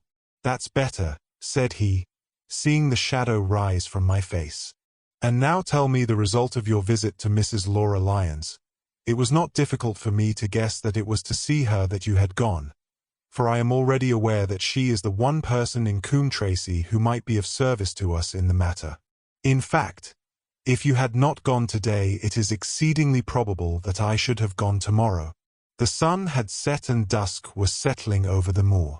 The air had turned chill and we withdrew into the hut for warmth. There, sitting together in the twilight, I told Holmes of my conversation with the lady. So interested was he that I had to repeat some of it twice before he was satisfied. This is most important, said he when I had concluded. It fills up a gap which I had been unable to bridge in this most complex affair. You are aware, perhaps, that a close intimacy exists between this lady and the man Stapleton. I did not know of a close intimacy. There can be no doubt about the matter. They meet, they write, there is a complete understanding between them. Now, this puts a very powerful weapon into our hands. If I could only use it to detach his wife. His wife. I am giving you some information now, in return for all that you have given me. The lady who has passed here as Miss Stapleton is in reality his wife. Good heavens, Holmes! Are you sure of what you say? How could he have permitted Sir Henry to fall in love with her? Sir Henry's falling in love could do no harm to anyone except Sir Henry.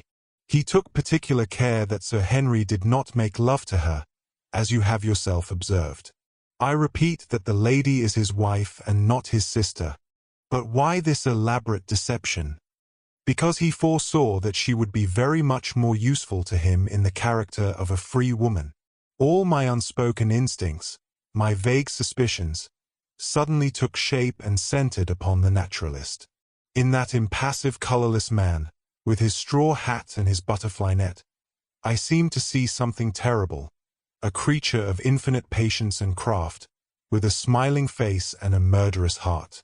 It is he, then, who is our enemy. It is he who dogged us in London. So I read the riddle, and the warning, it must have come from her. Exactly. The shape of some monstrous villainy, half seen, half guessed, loomed through the darkness which had goaded me so long. But are you sure of this, Holmes? How do you know that the woman is his wife? Because he so far forgot himself as to tell you a true piece of autobiography upon the occasion when he first met you, and I dare say he has many a time regretted it since. He was once a schoolmaster in the north of England. Now, there is no one more easy to trace than a schoolmaster. There are scholastic agencies by which one may identify any man who has been in the profession. A little investigation showed me that a school had come to grief under atrocious circumstances, and that the man who had owned it, the name was different, had disappeared with his wife. The descriptions agreed. When I learned that the missing man was devoted to entomology, the identification was complete. The darkness was rising, but much was still hidden by the shadows. If this woman is in truth his wife, where does Mrs. Laura Lyons come in? I asked. That is one of the points upon which your own researches have shed a light. Your interview with the lady has cleared the situation very much. I did not know about a projected divorce between herself and her husband. In that case, regarding Stapleton as an unmarried man, she counted no doubt upon becoming his wife. And when she is undeceived, why, then we may find the lady of service. It must be our first duty to see her, both of us, tomorrow. Don't you think, Watson, that you are away from your charge rather long? Your place should be at Baskerville Hall.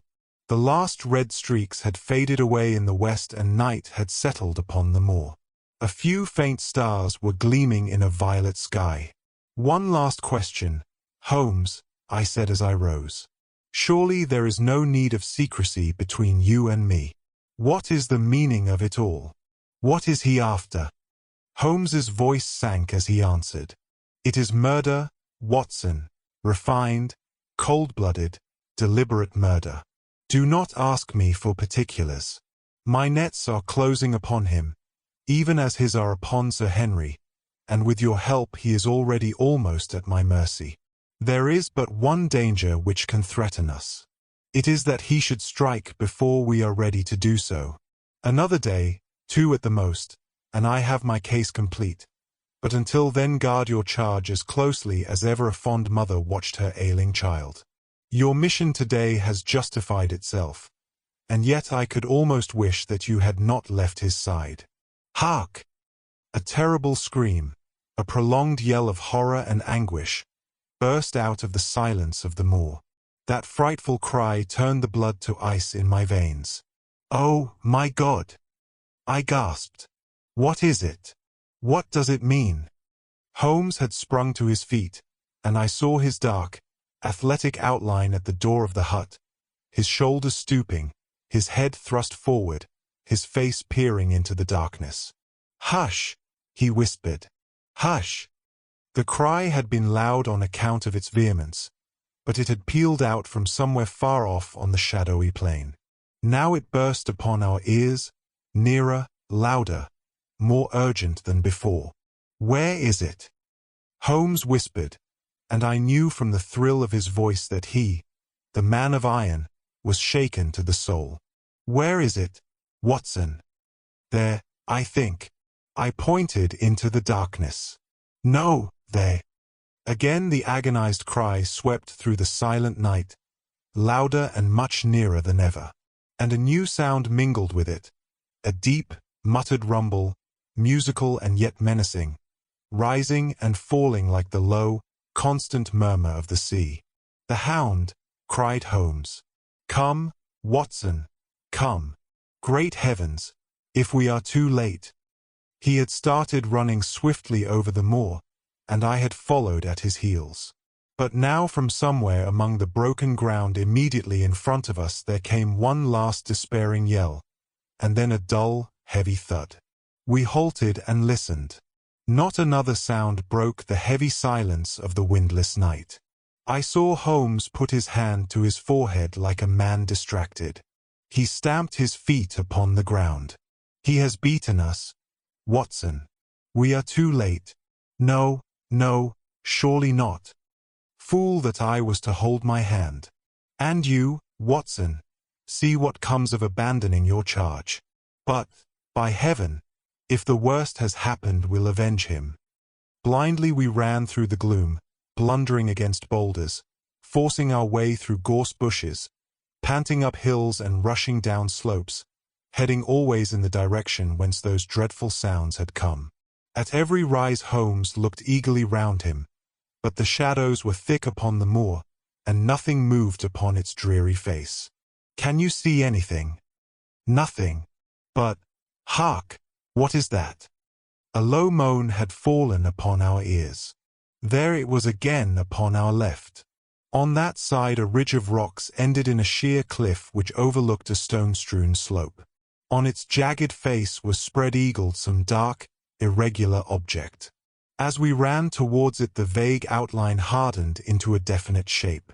It was a prostrate man face downward upon the ground, the head doubled under him at a horrible angle, the shoulders rounded and the body hunched together as if in the act of throwing a somersault. So grotesque was the attitude that I could not for the instant realize that that moan had been the passing of his soul. Not a whisper, not a rustle, rose now from the dark figure over which we stooped. Holmes laid his hand upon him and held it up again with an exclamation of horror. The gleam of the match which he struck shone upon his clotted fingers and upon the ghastly pool which widened slowly from the crushed skull of the victim. And it shone upon something else which turned our hearts sick and faint within us, the body of Sir Henry Baskerville.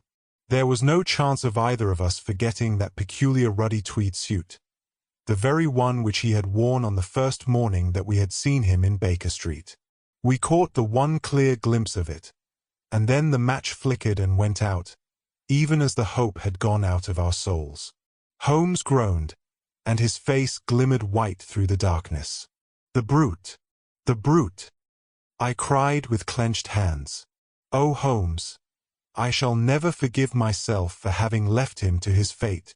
I am more to blame than you, Watson.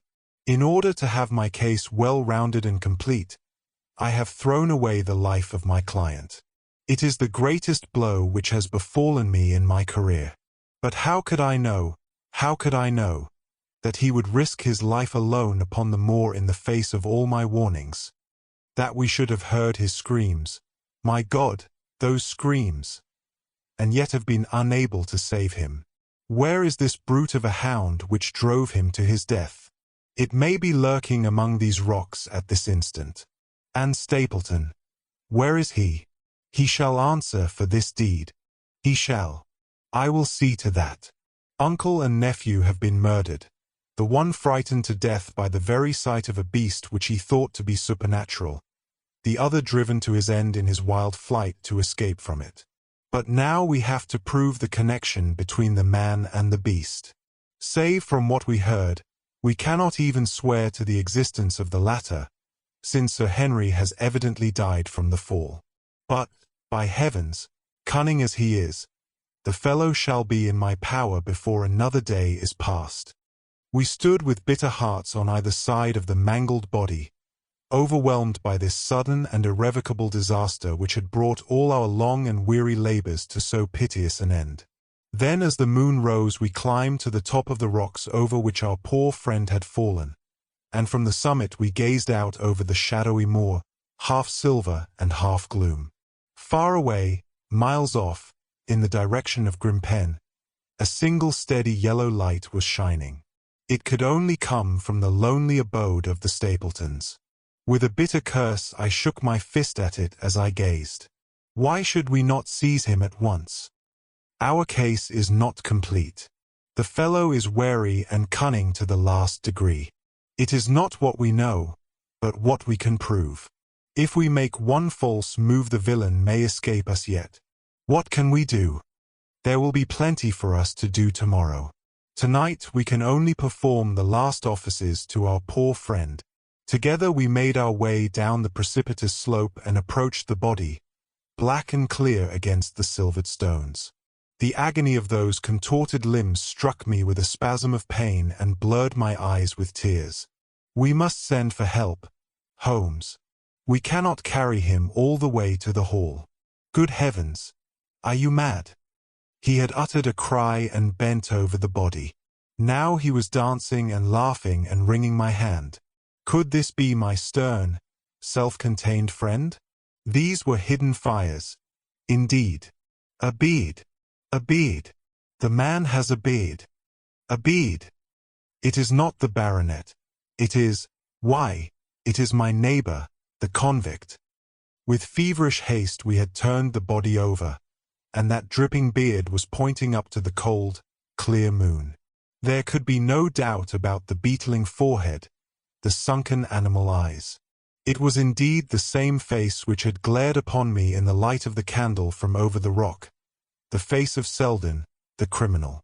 Then in an instant it was all clear to me. I remembered how the baronet had told me that he had handed his old wardrobe to Barrymore. Barrymore had passed it on in order to help Selden in his escape. Boots, shirt, cap, it was all Sir Henry's. The tragedy was still black enough.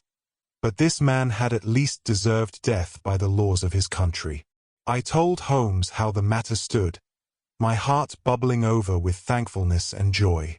Then the clothes have been the poor devil's death, said he. It is clear enough that the hound has been laid on from some article of Sir Henry's. The boot which was abstracted in the hotel, in all probability, and so ran this man down. There is one very singular thing, however. How came Selden, in the darkness, to know that the hound was on his trail? He heard him. To hear a hound upon the moor would not work a hard man like this convict into such a paroxysm of terror that he would risk recapture by screaming wildly for help. By his cries he must have run a long way after he knew the animal was on his track. How did he know? A greater mystery to me is why this hound, presuming that all our conjectures are correct. I presume nothing. Well, then, why this hound should be loose tonight. I suppose that it does not always run loose upon the moor. Stapleton would not let it go unless he had reason to think that Sir Henry would be there. My difficulty is the more formidable of the two, for I think that we shall very shortly get an explanation of yours, while mine may remain forever a mystery. The question now is, what shall we do with this poor wretch's body? We cannot leave it here to the foxes and the ravens. I suggest that we put it in one of the huts until we can communicate with the police. Exactly. I have no doubt that you and I could carry it so far. Hello, Watson. What's this? It's the man himself, by all that's wonderful and audacious. Not a word to show your suspicions. Not a word, or my plans crumble to the ground. A figure was approaching us over the moor, and I saw the dull red glow of a cigar. The moon shone upon him, and I could distinguish the dapper shape and jaunty walk of the naturalist. He stopped when he saw us, and then came on again. Why, Dr. Watson, that's not you, is it? You are the last man that I should have expected to see out on the moor at this time of night. But, dear me, what's this? Somebody hurt? Not. Don't tell me that it is our friend Sir Henry. He hurried past me and stooped over the dead man. I heard a sharp intake of his breath and the cigar fell from his fingers. Who's this? He stammered. It is Selden, the man who escaped from Princetown. Stapleton turned a ghastly face upon us, but by a supreme effort he had overcome his amazement and his disappointment. He looked sharply from Holmes to me. Dear me, what a very shocking affair. How did he die? He appears to have broken his neck by falling over these rocks. My friend and I were strolling on the moor when we heard a cry. I heard a cry also. That was what brought me out. I was uneasy about Sir Henry. Why about Sir Henry in particular? I could not help asking. Because I had suggested that he should come over. When he did not come I was surprised, and I naturally became alarmed for his safety when I heard cries upon the moor. By the way, his eyes darted again from my face to Holmes's. Did you hear anything else besides a cry? No, said Holmes. Did you? No. What do you mean, then? Oh, You know the stories that the peasants tell about a phantom hound, and so on. It is said to be heard at night upon the moor. I was wondering if there were any evidence of such a sound tonight. We heard nothing of the kind, said I. And what is your theory of this poor fellow's death? I have no doubt that anxiety and exposure have driven him off his head. He has rushed about the moor in a crazy state and eventually fallen over here and broken his neck. That seems the most reasonable theory, said Stapleton, and he gave a sigh which I took to indicate his relief. What do you think about it, Mr. Sherlock Holmes? My friend bowed his compliments. You are quick at identification, said he. We have been expecting you in these parts since Dr. Watson came down. You are in time to see a tragedy. Yes, indeed. I have no doubt that my friend's explanation will cover the facts. I will take an unpleasant remembrance back to London with me tomorrow. Oh, you return tomorrow? That is my intention. I hope your visit has cast some light upon those occurrences which have puzzled us. Holmes shrugged his shoulders. One cannot always have the success for which one hopes. An investigator needs facts and not legends or rumors. It has not been a satisfactory case. My friend spoke in his frankest and most unconcerned manner. Stapleton still looked hard at him. Then he turned to me. I would suggest carrying this poor fellow to my house, but it would give my sister such a fright that I do not feel justified in doing it. I think that if we put something over his face he will be safe until morning. And so it was arranged.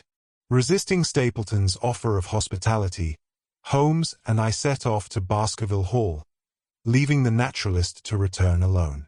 Looking back, we saw the figure moving slowly away over the broad moor, and behind him that one black smudge on the silvered slope which showed where the man was lying who had come so horribly to his end. We're at close grips at last, said Holmes as we walked together across the moor. What a nerve the fellow has! How he pulled himself together in the face of what must have been a paralyzing shock when he found that the wrong man had fallen a victim to his plot. I told you in London, Watson, and I tell you now again, that we have never had a foeman more worthy of our steel. I am sorry that he has seen you, and so was I at first. But there was no getting out of it. What effect do you think it will have upon his plans now that he knows you are here? It may cause him to be more cautious, or it may drive him to desperate measures at once. Like most clever criminals, he may be too confident in his own cleverness and imagine that he has completely deceived us. Why should we not arrest him at once?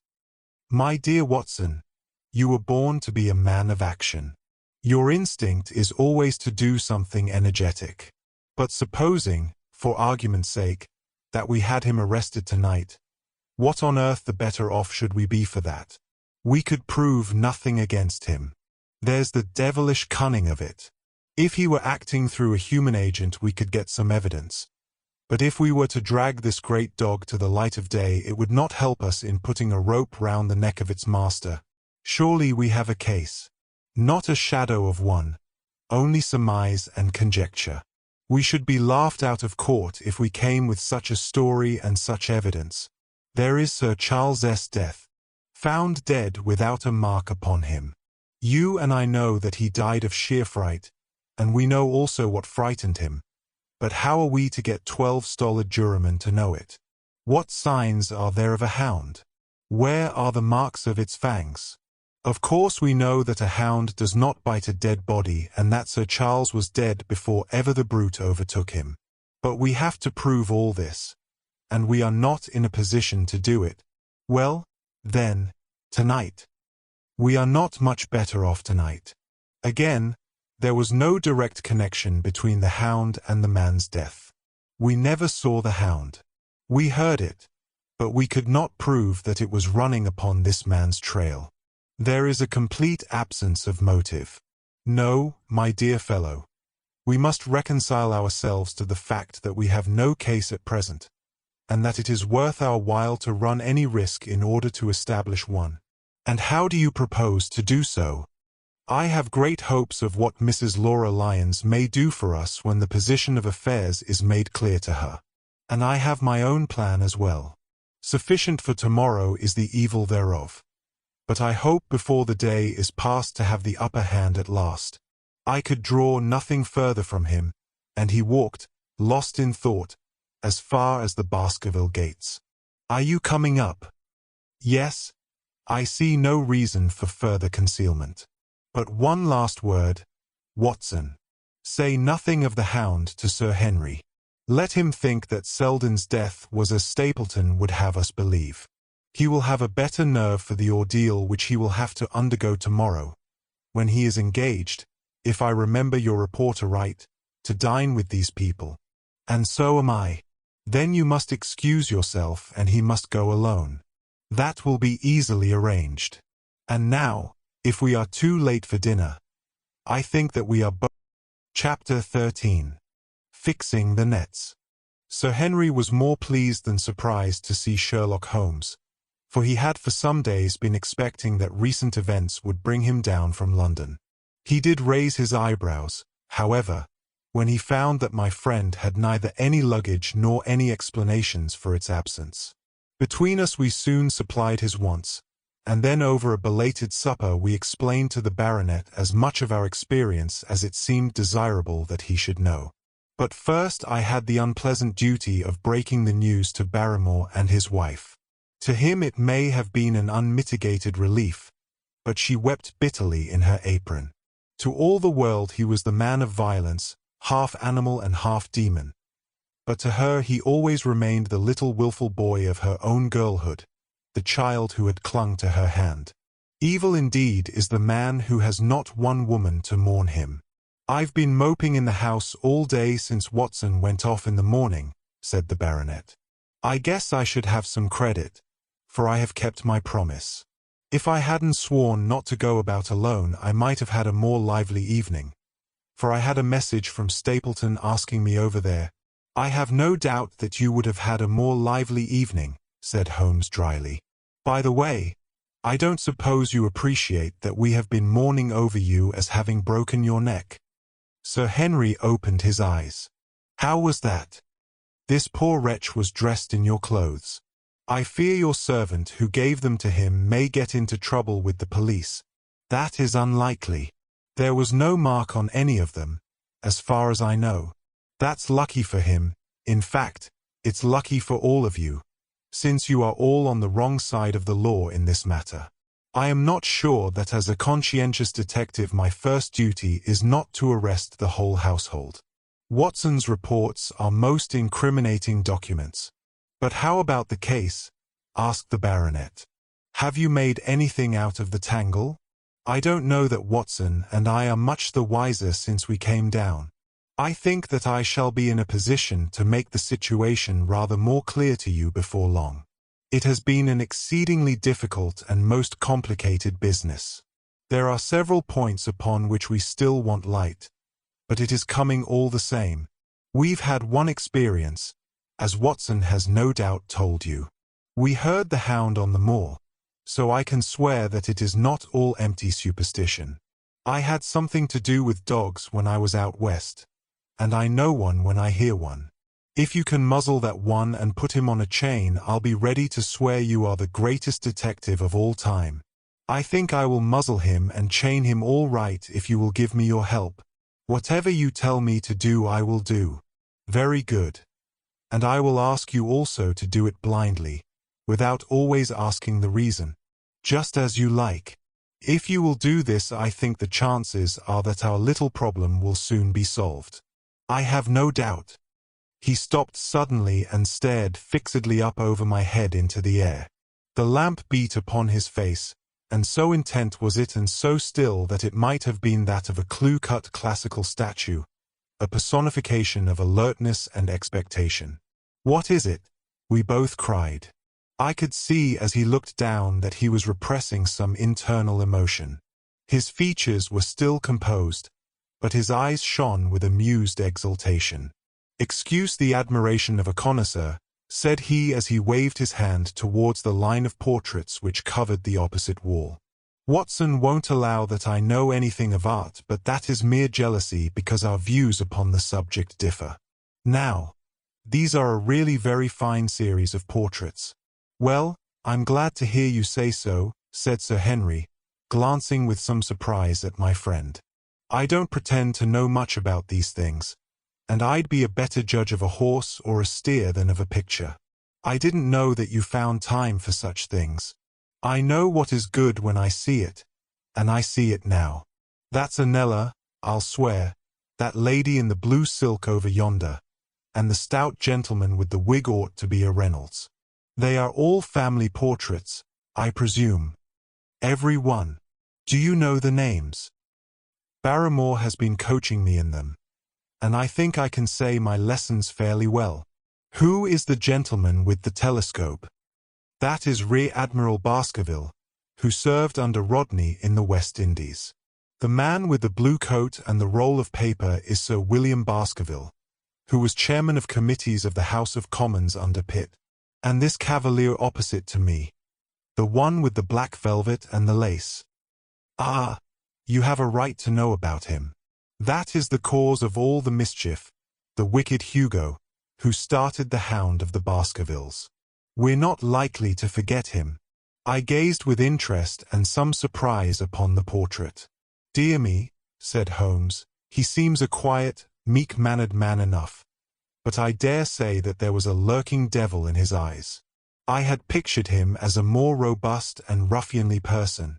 There's no doubt about the authenticity, for the name and the date, 1647, are on the back of the canvas. Holmes said little more, but the picture of the old roisterer seemed to have a fascination for him, and his eyes were continually fixed upon it during supper. It was not until later, when Sir Henry had gone to his room, that I was able to follow the trend of his thoughts. He led me back into the banqueting hall, his bedroom candle in his hand, and he held it up against the time-stained portrait on the wall. Do you see anything there? I looked at the broad-plumed hat, the curling lovelocks, the white lace collar, and the straight, severe face which was framed between them. It was not a brutal countenance, but it was prim, hard, and stern, with a firm-set, thin-lipped mouth, and a coldly intolerant eye. Is it like anyone you know? There is something of Sir Henry about the jaw. Just a suggestion, perhaps. But wait an instant. He stood upon a chair, and, holding up the light in his left hand, he curved his right arm over the broad hat and round the long ringlets. Good heavens! I cried in amazement. The face of Stapleton had sprung out of the canvas. Ha! You see it now. My eyes have been trained to examine faces and not their trimmings. It is the first quality of a criminal investigator that he should see through a disguise. But this is marvelous. It might be his portrait. Yes, it is an interesting instance of a throwback, which appears to be both physical and spiritual. A study of family portraits is enough to convert a man to the doctrine of reincarnation. The fellow is a Baskerville. That is evident, with designs upon the succession. Exactly. This chance of the picture has supplied us with one of our most obvious missing links. We have him, Watson, we have him, and I dare swear that before tomorrow night he will be fluttering in our net as helpless as one of his own butterflies. A pin, a cork, and a card, and we add him to the Baker Street collection. He burst into one of his rare fits of laughter as he turned away from the picture. I have not heard him laugh often, and it has always boded ill to somebody. I was up betimes in the morning, but Holmes was afoot earlier still, for I saw him as I dressed, coming up the drive. Yes, we should have a full day today, he remarked, and he rubbed his hands with the joy of action. The nets are all in place, and the drag is about to begin. We'll know before the day is out whether we have caught our big, lean-jawed pike, or whether he has got through the meshes. Have you been on the moor already? I have sent a report from Grimpen to Princetown as to the death of Selden. I think I can promise that none of you will be troubled in the matter, and I have also communicated with my faithful Cartwright, who would certainly have pined away at the door of my hut, as a dog does at his master's grave, if I had not set his mind at rest about my safety. What is the next move? To see Sir Henry. Ah, here he is. Good morning, Holmes, said the baronet. You look like a general who is planning a battle with his chief of the staff. That is the exact situation. Watson was asking for orders. And so do I. Very good. You are engaged, as I understand, to dine with our friends the Stapletons tonight. I hope that you will come also. They are very hospitable people, and I am sure that they would be very glad to see you. I fear that Watson and I must go to London. To London? Yes. I think that we should be more useful there at the present juncture. The baronet's face perceptibly lengthened. I hoped that you were going to see me through this business. The hall and the moor are not very pleasant places when one is alone. My dear fellow, you must trust me implicitly and do exactly what I tell you. You can tell your friends that we should have been happy to have come with you, but that urgent business required us to be in town. We hope very soon to return to Devonshire. Will you remember to give them that message? If you insist upon it. There is no alternative, I assure you.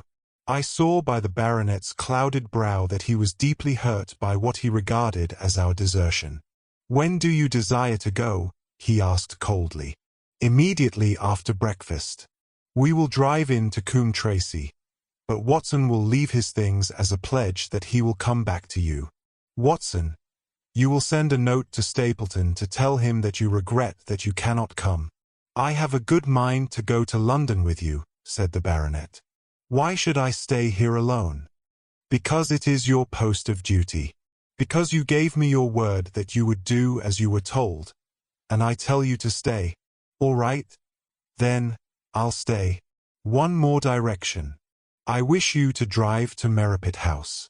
Send back your trap, however, and let them know that you intend to walk home. To walk across the moor. Yes, but that is the very thing which you have so often cautioned me not to do. This time you may do it with safety. If I had not every confidence in your nerve and courage, I would not suggest it. But it is essential that you should do it. Then I will do it. And as you value your life, do not go across the moor in any direction save along the straight path which leads from Merripit House to the Grimpen Road, and is your natural way home. I will do just what you say. Very good. I should be glad to get away as soon after breakfast as possible, so as to reach London in the afternoon. I was much astounded by this program, though I remembered that Holmes had said to Stapleton on the night before that his visit would terminate next day. It had not crossed my mind, however, that he would wish me to go with him, nor could I understand how we could both be absent at a moment which he himself declared to be critical. There was nothing for it, however, but implicit obedience, so we bade goodbye to our rueful friend, and a couple of hours afterwards we were at the station of Coombe Tracey and had dispatched the trap upon its return journey. A small boy was waiting upon the platform. Any orders, sir? You will take this train to town, Cartwright. The moment you arrive you will send a wire to Sir Henry Baskerville, in my name, to say that if he finds the pocket-book which I have dropped he is to send it by registered post to Baker Street. Yes, sir. And ask at the station office if there is a message for me. The boy returned with a telegram, which Holmes handed to me. It ran, wire received. Coming down with unsigned warrant. Arrive 5:40. Lestrade. That is in answer to mine of this morning. He is the best of the professionals, I think, and we may need his assistance. Now, Watson, I think that we cannot employ our time better than by calling upon your acquaintance, Mrs. Laura Lyons. His plan of campaign was beginning to be evident. He would use the baronet in order to convince the Stapletons that we were really gone, while we should actually return at the instant when we were likely to be needed. That telegram from London, if mentioned by Sir Henry to the Stapletons, must remove the last suspicions from their minds. Already I seem to see our nets drawing closer around that lean-jawed pike. Mrs. Laura Lyons was in her office, and Sherlock Holmes opened his interview with a frankness and directness which considerably amazed her. "I am investigating the circumstances which attended the death of the late Sir Charles Baskerville," said he. "My friend here, Dr. Watson, has informed me of what you have communicated, and also of what you have withheld in connection with that matter." "What have I withheld?" she asked defiantly. "You have confessed that you asked Sir Charles to be at the gate at 10 o'clock. We know that that was the place and hour of his death. You have withheld what the connection is between these events. There is no connection.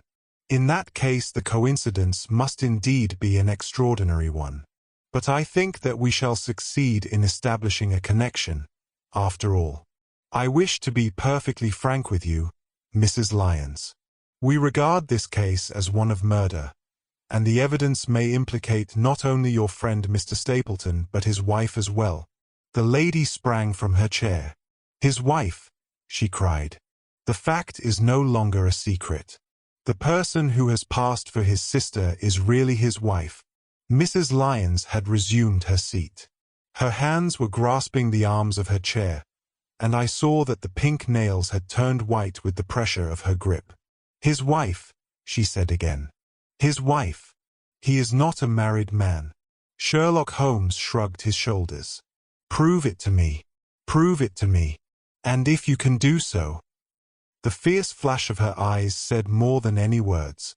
"I have come prepared to do so," said Holmes, drawing several papers from his pocket. "Here is a photograph of the couple taken in York 4 years ago. It is endorsed Mr. and Mrs. Vandeleur, but you will have no difficulty in recognizing him, and her also, if you know her by sight. Here are 3 written descriptions by trustworthy witnesses of Mr. and Mrs. Vandeleur, who at that time kept St. Oliver's private school. Read them and see if you can doubt the identity of these people." She glanced at them, and then looked up at us with the set, rigid face of a desperate woman. "Mr. Holmes," she said, "this man had offered me marriage on condition that I could get a divorce from my husband. He has lied to me, the villain, in every conceivable way. Not one word of truth has he ever told me. And why? I imagined that all was for my own sake. But now I see that I was never anything but a tool in his hands. Why should I preserve faith with him who never kept any with me? Why should I try to shield him from the consequences of his own wicked acts? Ask me what you like, and there is nothing which I shall hold back. One thing I swear to you, and that is that when I wrote the letter I never dreamed of any harm to the old gentleman, who had been my kindest friend." "I entirely believe you, madam," said Sherlock Holmes. "The recital of these events must be very painful to you, and perhaps it will make it easier if I tell you what occurred, and you can check me if I make any material mistake. The sending of this letter was suggested to you by Stapleton. He dictated it. I presume that the reason he gave was that you would receive help from Sir Charles for the legal expenses connected with your divorce." "Exactly. And then after you had sent the letter he dissuaded you from keeping the appointment. He told me that it would hurt his self-respect that any other man should find the money for such an object, and that though he was a poor man himself he would devote his last penny to removing the obstacles which divided us. He appears to be a very consistent character. And then you heard nothing until you read the reports of the death in the paper." "No." "And he made you swear to say nothing about your appointment with Sir Charles." "He did. He said that the death was a very mysterious one, and that I should certainly be suspected if the facts came out. He frightened me into remaining silent." "Quite so. But you had your suspicions." She hesitated and looked down. "I knew him," she said. "But if he had kept faith with me I should always have done so with him." "I think that on the whole you have had a fortunate escape," said Sherlock Holmes. "You have had him in your power and he knew it, and yet you are alive. You have been walking for some months very near to the edge of a precipice. We must wish you good morning now, Mrs. Lyons, and it is probable that you will very shortly hear from us again. Our case becomes rounded off, and difficulty after difficulty thins away in front of us," said Holmes as we stood waiting for the arrival of the express from town. "I shall soon be in the position of being able to put into a single connected narrative one of the most singular and sensational crimes of modern times. Students of criminology will remember the analogous incidents in Godno, in Little Russia, in the year 66, and of course there are the Anderson murders in North Carolina, but this case possesses some features which are entirely its own. Even now we have no clear case against this very wily man. But I shall be very much surprised if it is not clear enough before we go to bed this night." The London Express came roaring into the station, and a small, wiry bulldog of a man had sprung from a first-class carriage. We all three shook hands, and I saw at once from the reverential way in which Lestrade gazed at my companion that he had learned a good deal since the days when they had first worked together. I could well remember the scorn which the theories of the reasoner used then to excite in the practical man. "Anything good?" he asked. "The biggest thing for years," said Holmes. "We have 2 hours before we need think of starting.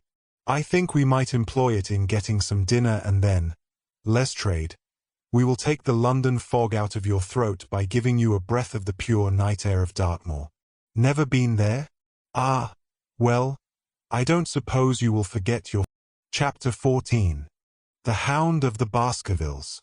One of Sherlock Holmes's defects, if, indeed, one may call it a defect, was that he was exceedingly loath to communicate his full plans to any other person until the instant of their fulfillment.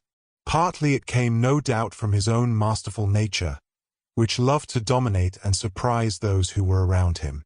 Partly also from his professional caution, which urged him never to take any chances. The result, however, was very trying for those who were acting as his agents and assistants. I had often suffered under it, but never more so than during that long drive in the darkness. The great ordeal was in front of us. At last we were about to make our final effort, and yet Holmes had said nothing, and I could only surmise what his course of action would be. My nerves thrilled with anticipation when at last the cold wind upon our faces and the dark, void spaces on either side of the narrow road told me that we were back upon the moor once again. Every stride of the horses and every turn of the wheels was taking us nearer to our supreme adventure. Our conversation was hampered by the presence of the driver of the hired wagonette, so that we were forced to talk of trivial matters when our nerves were tense with emotion and anticipation. It was a relief to me, after that unnatural restraint, when we at last passed Franklin's house and knew that we were drawing near to the hall and to the scene of action. We did not drive up to the door but got down near the gate of the avenue. The wagonette was paid off and ordered to return to Coombe Tracey forthwith, while we started to walk to Merripit House.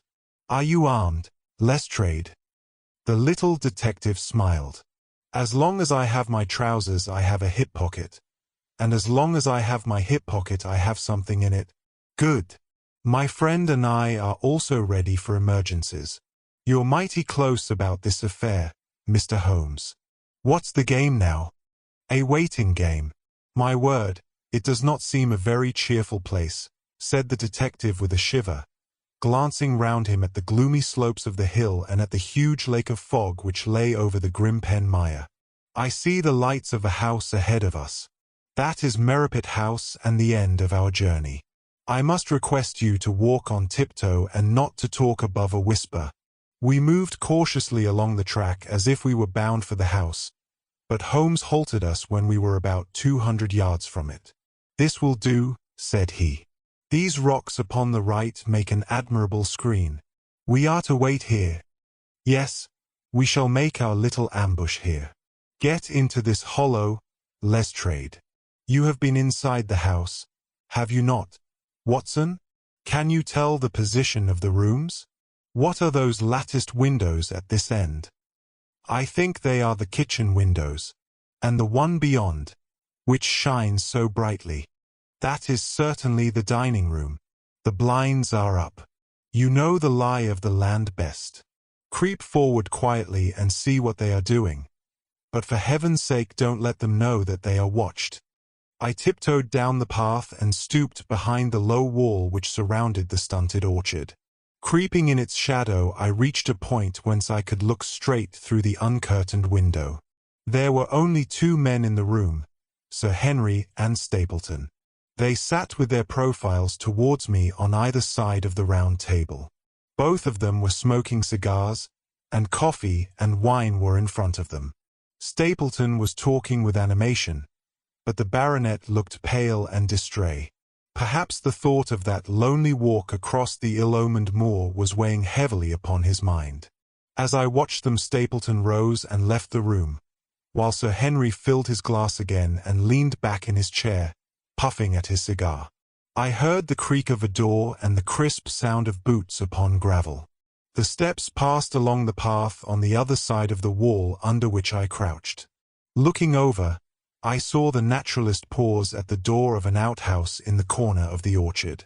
A key turned in a lock, and as he passed in there was a curious scuffling noise from within. He was only a minute or so inside, and then I heard the key turn once more and he passed me and re-entered the house. I saw him rejoin his guest, and I crept quietly back to where my companions were waiting to tell them what I had seen.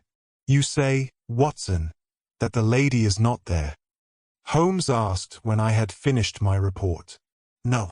"Where can she be, then, since there is no light in any other room except the kitchen?" "I cannot think where she is. I have said that over the great Grimpen Mire there hung a dense, white fog. It was drifting slowly in our direction and banked itself up like a wall on that side of us, low but thick and well-defined. The moon shone on it, and it looked like a great shimmering ice field, with the heads of the distant tors as rocks borne upon its surface. Holmes's face was turned towards it, and he muttered impatiently as he watched its sluggish drift. "It's moving towards us, Watson. Is that serious?" "Very serious, indeed. The one thing upon earth which could have disarranged my plans. He can't be very long, now. It is already 10 o'clock. Our success and even his life may depend upon his coming out before the fog is over the path." The night was clear and fine above us. The stars shone cold and bright, while a half-moon bathed the whole scene in a soft, uncertain light. Before us lay the dark bulk of the house, its serrated roof and bristling chimneys hard outlined against the silver-spangled sky. Broad bars of golden light from the lower windows stretched across the orchard and the moor. One of them was suddenly shut off. The servants had left the kitchen. There only remained the lamp in the dining room where the two men, the murderous host and the unconscious guest, still chatted over their cigars. Every minute that white woolly plain which covered one half of the moor was drifting closer and closer to the house. Already the first thin wisps of it were curling across the golden square of the lighted window. The farther wall of the orchard was already invisible, and the trees were standing out of a swirl of white vapor. As we watched it, the fog wreaths came crawling round both corners of the house and rolled slowly into one dense bank on which the upper floor and the roof floated like a strange ship upon a shadowy sea. Holmes struck his hand passionately upon the rock in front of us and stamped his feet in his impatience. "If he isn't out in a quarter of an hour, the path will be covered. In half an hour we won't be able to see our hands in front of us. Shall we move farther back upon higher ground?" "Yes, I think it would be as well." So as the fog bank flowed onward, we fell back before it until we were half a mile from the house, and still that dense white sea, with the moon silvering its upper edge, swept slowly and inexorably on. "We are going too far," said Holmes. "We dare not take the chance of his being overtaken before he can reach us. At all costs we must hold our ground where we are." He dropped on his knees and clapped his ear to the ground. "Thank God. I think that I hear him coming." A sound of quick steps broke the silence of the moor. Crouching among the stones, we stared intently at the silver-tipped bank in front of us. The steps grew louder, and through the fog, as through a curtain, there stepped the man whom we were awaiting. He looked round him in surprise as he emerged into the clear, starlit night. Then he came swiftly along the path, passed close to where we lay, and went on up the long slope behind us. As he walked he glanced continually over either shoulder, like a man who is ill at ease. "Hist!" cried Holmes, and I heard the sharp click of a cocking pistol. "Look out! It's coming!" There was a thin, crisp, continuous patter from somewhere in the heart of that crawling bank. The cloud was within 50 yards of where we lay, and we glared at it, all three, uncertain what horror was about to break from the heart of it. I was at Holmes's elbow, and I glanced for an instant at his face. It was pale and exultant, his eyes shining brightly in the moonlight. But suddenly they started forward in a rigid, fixed stare, and his lips parted in amazement. At the same instant Lestrade gave a yell of terror and threw himself face downward upon the ground. I sprang to my feet, my inert hand grasping my pistol, my mind paralyzed by the dreadful shape which had sprung out upon us from the shadows of the fog. A hound it was, an enormous coal-black hound, but not such a hound as mortal eyes have ever seen. Fire burst from its open mouth, its eyes glowed with a smoldering glare, its muzzle and hackles and dewlap were outlined in flickering flame. Never in the delirious dream of a disordered brain could anything more savage, more appalling, more hellish be conceived than that dark form and savage face which broke upon us out of the wall of fog. With long bounds the huge black creature was leaping down the track, following hard upon the footsteps of our friend.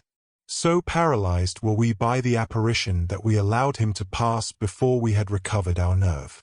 Then Holmes and I both fired together, and the creature gave a hideous howl, which showed that one at least had hit him. He did not pause, however, but bounded onward. Far away on the path we saw Sir Henry looking back, his face white in the moonlight, his hands raised in horror, glaring helplessly at the frightful thing which was hunting him down. But that cry of pain from the hound had blown all our fears to the winds. If he was vulnerable he was mortal, and if we could wound him we could kill him. Never have I seen a man run as Holmes ran that night. I am reckoned fleet of foot, but he outpaced me as much as I outpaced the little professional. In front of us as we flew up the track we heard scream after scream from Sir Henry and the deep roar of the hound. I was in time to see the beast spring upon its victim, hurl him to the ground, and worry at his throat. But the next instant Holmes had emptied 5 barrels of his revolver into the creature's flank. With a last howl of agony and a vicious snap in the air, it rolled upon its back, for feet pouring furiously, and then fell limp upon its side. I stooped, panting, and pressed my pistol to the dreadful, shimmering head, but it was useless to press the trigger. The giant hound was dead. Sir Henry lay insensible where he had fallen. We tore away his collar, and Holmes breathed a prayer of gratitude when we saw that there was no sign of a wound and that the rescue had been in time. Already our friend's eyelids shivered and he made a feeble effort to move. Lestrade thrust his brandy flask between the baronet's teeth, and 2 frightened eyes were looking up at us. "My God," he whispered. "What was it? What, in heaven's name, was it?" "It's dead, whatever it is," said Holmes. "We've laid the family ghost once and forever." In mere size and strength it was a terrible creature which was lying stretched before us. It was not a pure bloodhound and it was not a pure mastiff, but it appeared to be a combination of the two, gaunt, savage, and as large as a small lioness.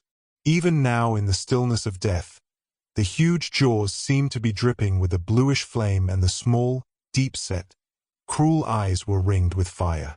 I placed my hand upon the glowing muzzle, and as I held them up my own fingers smoldered and gleamed in the darkness.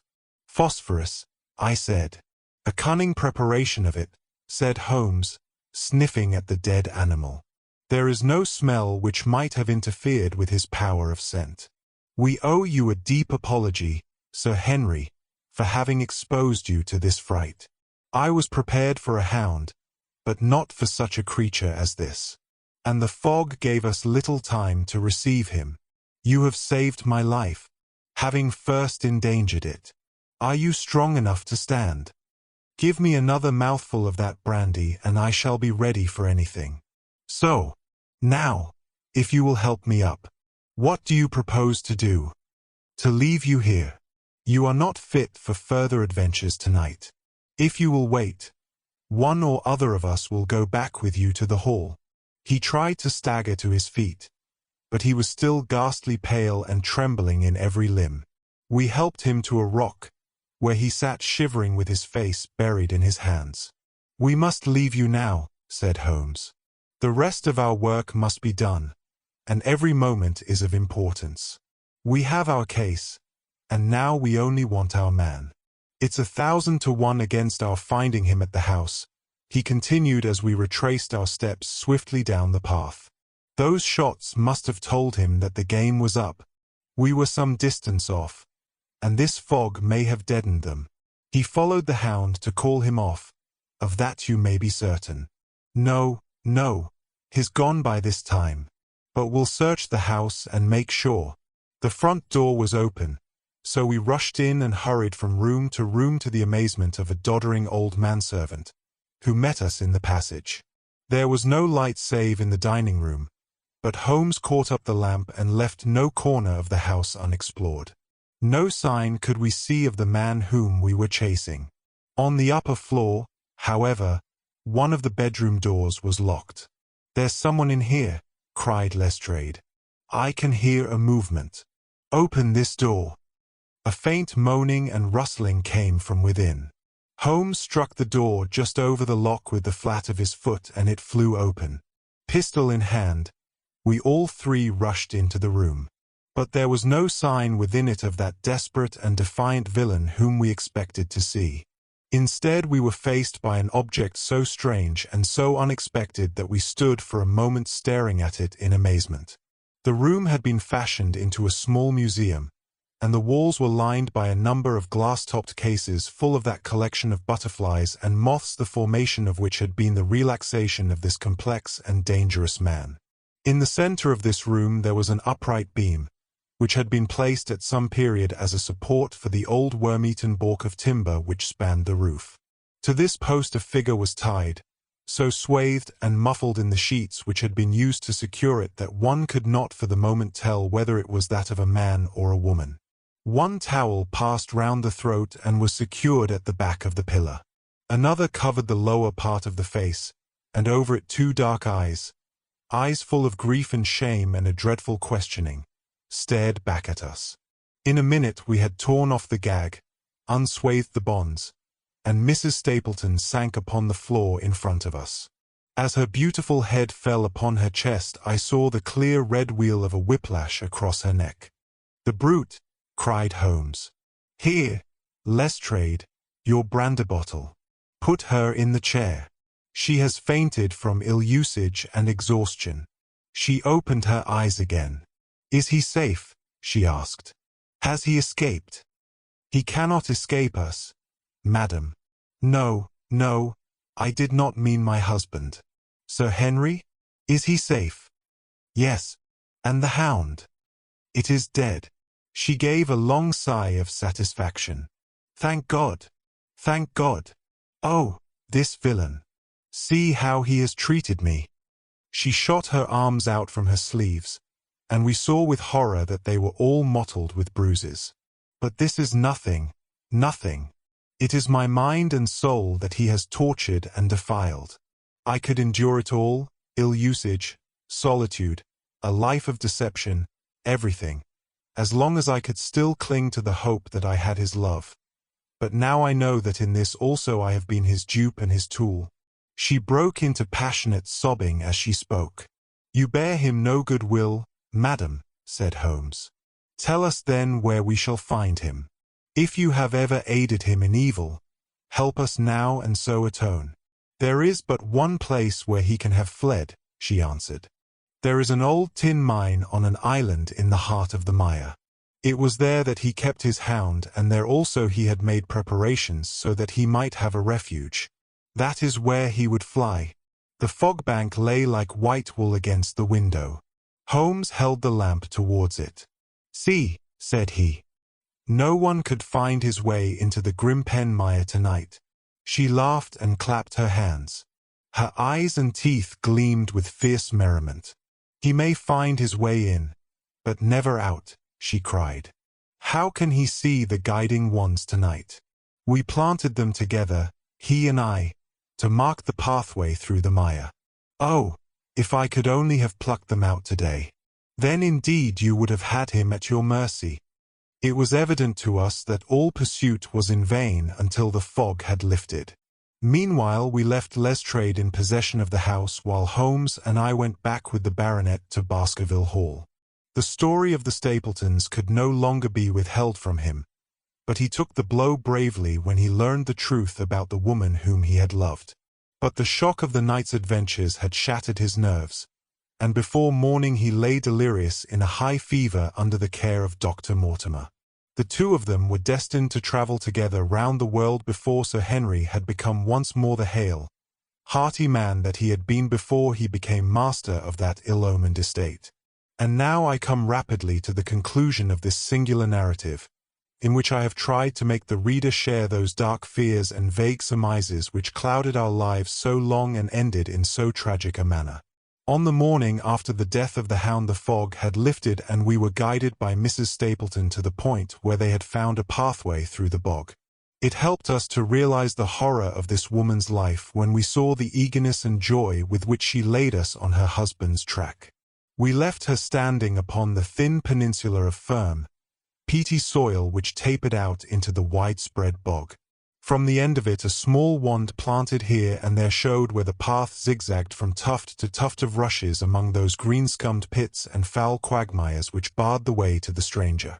Rank reeds and lush, slimy water plants sent an odor of decay and a heavy miasmatic vapor onto our faces, while a false step plunged us more than once thigh-deep into the dark, quivering mire, which shook for yards in soft undulations around our feet.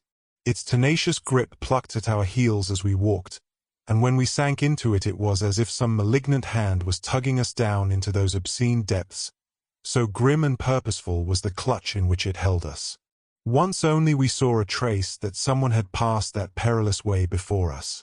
From amid a tuft of cotton grass which bore it up out of the slime some dark thing was projecting. Holmes sank to his waist as he stepped from the path to seize it, and had we not been there to drag him out he could never have set his foot upon firm land again. He held an old black boot in the air. Mayors, Toronto, was printed on the leather inside.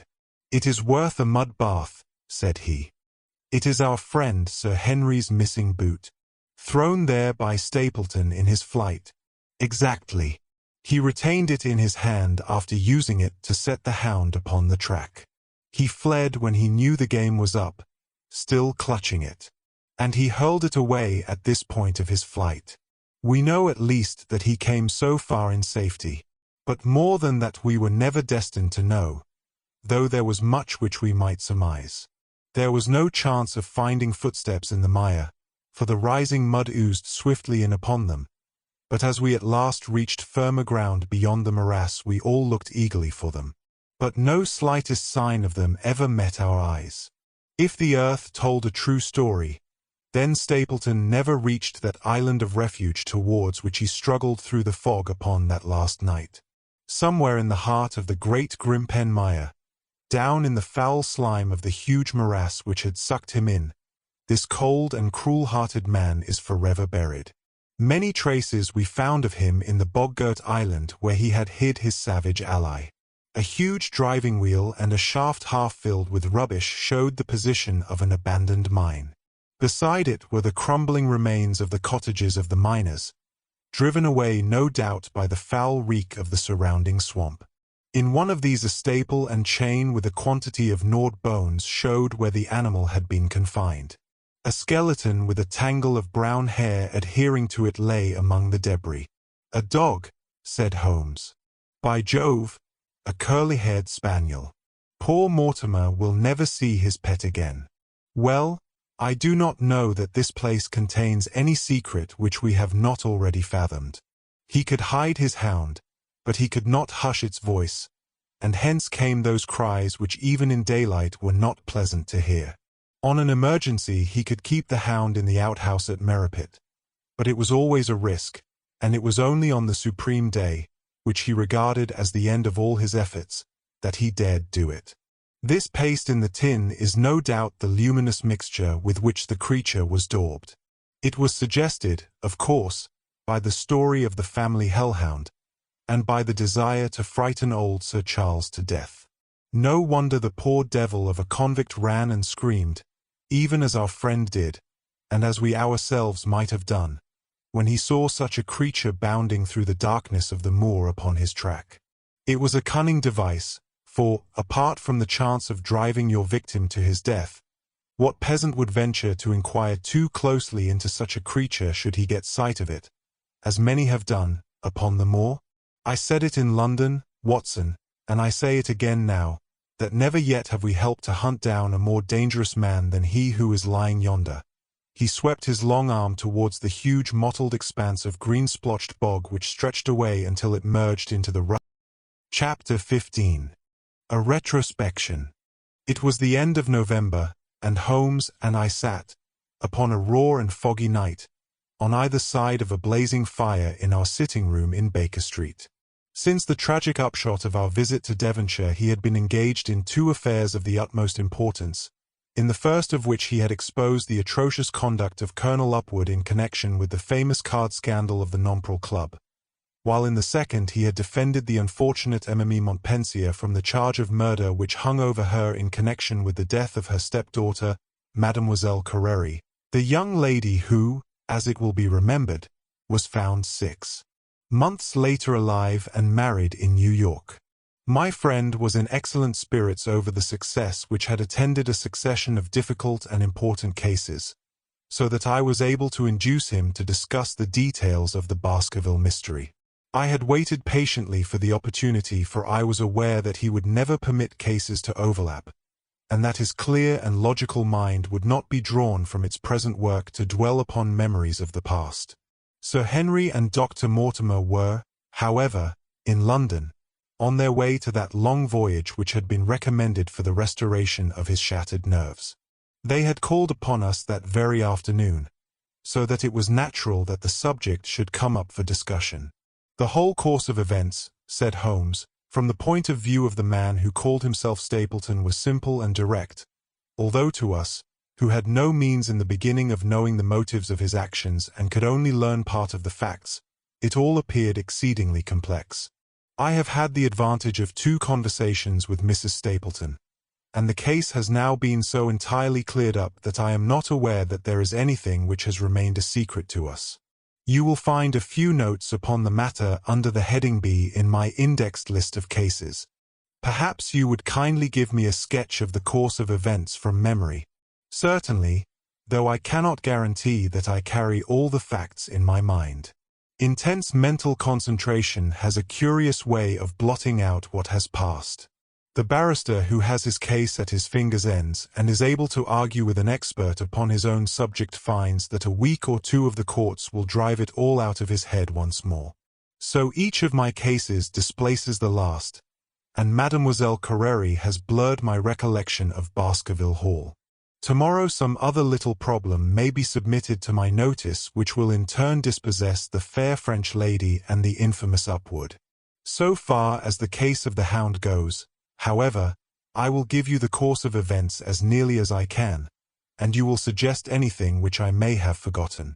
My inquiries show beyond all question that the family portrait did not lie, and that this fellow was indeed a Baskerville. He was a son of that Roger Baskerville, the younger brother of Sir Charles, who fled with a sinister reputation to South America, where he was said to have died unmarried. He did, as a matter of fact, marry, and had 1 child, this fellow, whose real name is the same as his father's. He married Beryl Garcia, one of the beauties of Costa Rica, and, having purloined a considerable sum of public money, he changed his name to Vandeleur and fled to England, where he established a school in the east of Yorkshire. His reason for attempting this special line of business was that he had struck up an acquaintance with the consumptive tutor upon the voyage home, and that he had used this man's ability to make the undertaking a success. Fraser, the tutor, died, however, and the school which had begun well sank from disrepute into infamy. The Vandeleurs found it convenient to change their name to Stapleton, and he brought the remains of his fortune, his schemes for the future, and his taste for entomology to the south of England. I learned at the British Museum that he was a recognized authority upon the subject, and that the name of Vandeleur has been permanently attached to a certain moth which he had, in his Yorkshire days, been the first to describe. We now come to that portion of his life which has proved to be of such intense interest to us. The fellow had evidently made inquiry and found that only 2 lives intervened between him and a valuable estate. When he went to Devonshire his plans were, I believe, exceedingly hazy, but that he meant mischief from the first is evident from the way in which he took his wife with him in the character of his sister. The idea of using her as a decoy was clearly already in his mind, though he may not have been certain how the details of his plot were to be arranged. He meant in the end to have the estate, and he was ready to use any tool or run any risk for that end. His first act was to establish himself as near to his ancestral home as he could, and his second was to cultivate a friendship with Sir Charles Baskerville and with the neighbours. The baronet himself told him about the family hound, and so prepared the way for his own death. Stapleton, as I will continue to call him, knew that the old man's heart was weak and that a shock would kill him. So much he had learned from Dr. Mortimer. He had heard also that Sir Charles was superstitious and had taken this grim legend very seriously. His ingenious mind instantly suggested a way by which the baronet could be done to death, and yet it would be hardly possible to bring home the guilt to the real murderer. Having conceived the idea, he proceeded to carry it out with considerable finesse. An ordinary schemer would have been content to work with the savage hound. The use of artificial means to make the creature diabolical was a flash of genius upon his part. The dog he bought in London from Ross and Mangles, the dealers in Fulham Road. It was the strongest and most savage in their possession. He brought it down by the North Devon line and walked a great distance over the moor so as to get it home without exciting any remarks. He had already on his insect hunts learned to penetrate the Grimpen mire, and so had found a safe hiding place for the creature. Here he kennelled it and waited his chance. But it was some time coming. The old gentleman could not be decoyed outside of his grounds at night. Several times Stapleton lurked about with his hound, but without avail. It was during these fruitless quests that he, or rather his ally, was seen by peasants, and that the legend of the demon dog received a new confirmation. He had hoped that his wife might lure Sir Charles to his ruin, but here she proved unexpectedly independent. She would not endeavour to entangle the old gentleman in a sentimental attachment which might deliver him over to his enemy. Threats and even, I am sorry to say, blows refused to move her.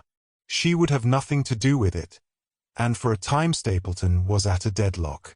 He found a way out of his difficulties through the chance that Sir Charles, who had conceived a friendship for him, made him the minister of his charity in the case of this unfortunate woman, Mrs. Laura Lyons. By representing himself as a single man he acquired complete influence over her, and he gave her to understand that in the event of her obtaining a divorce from her husband he would marry her.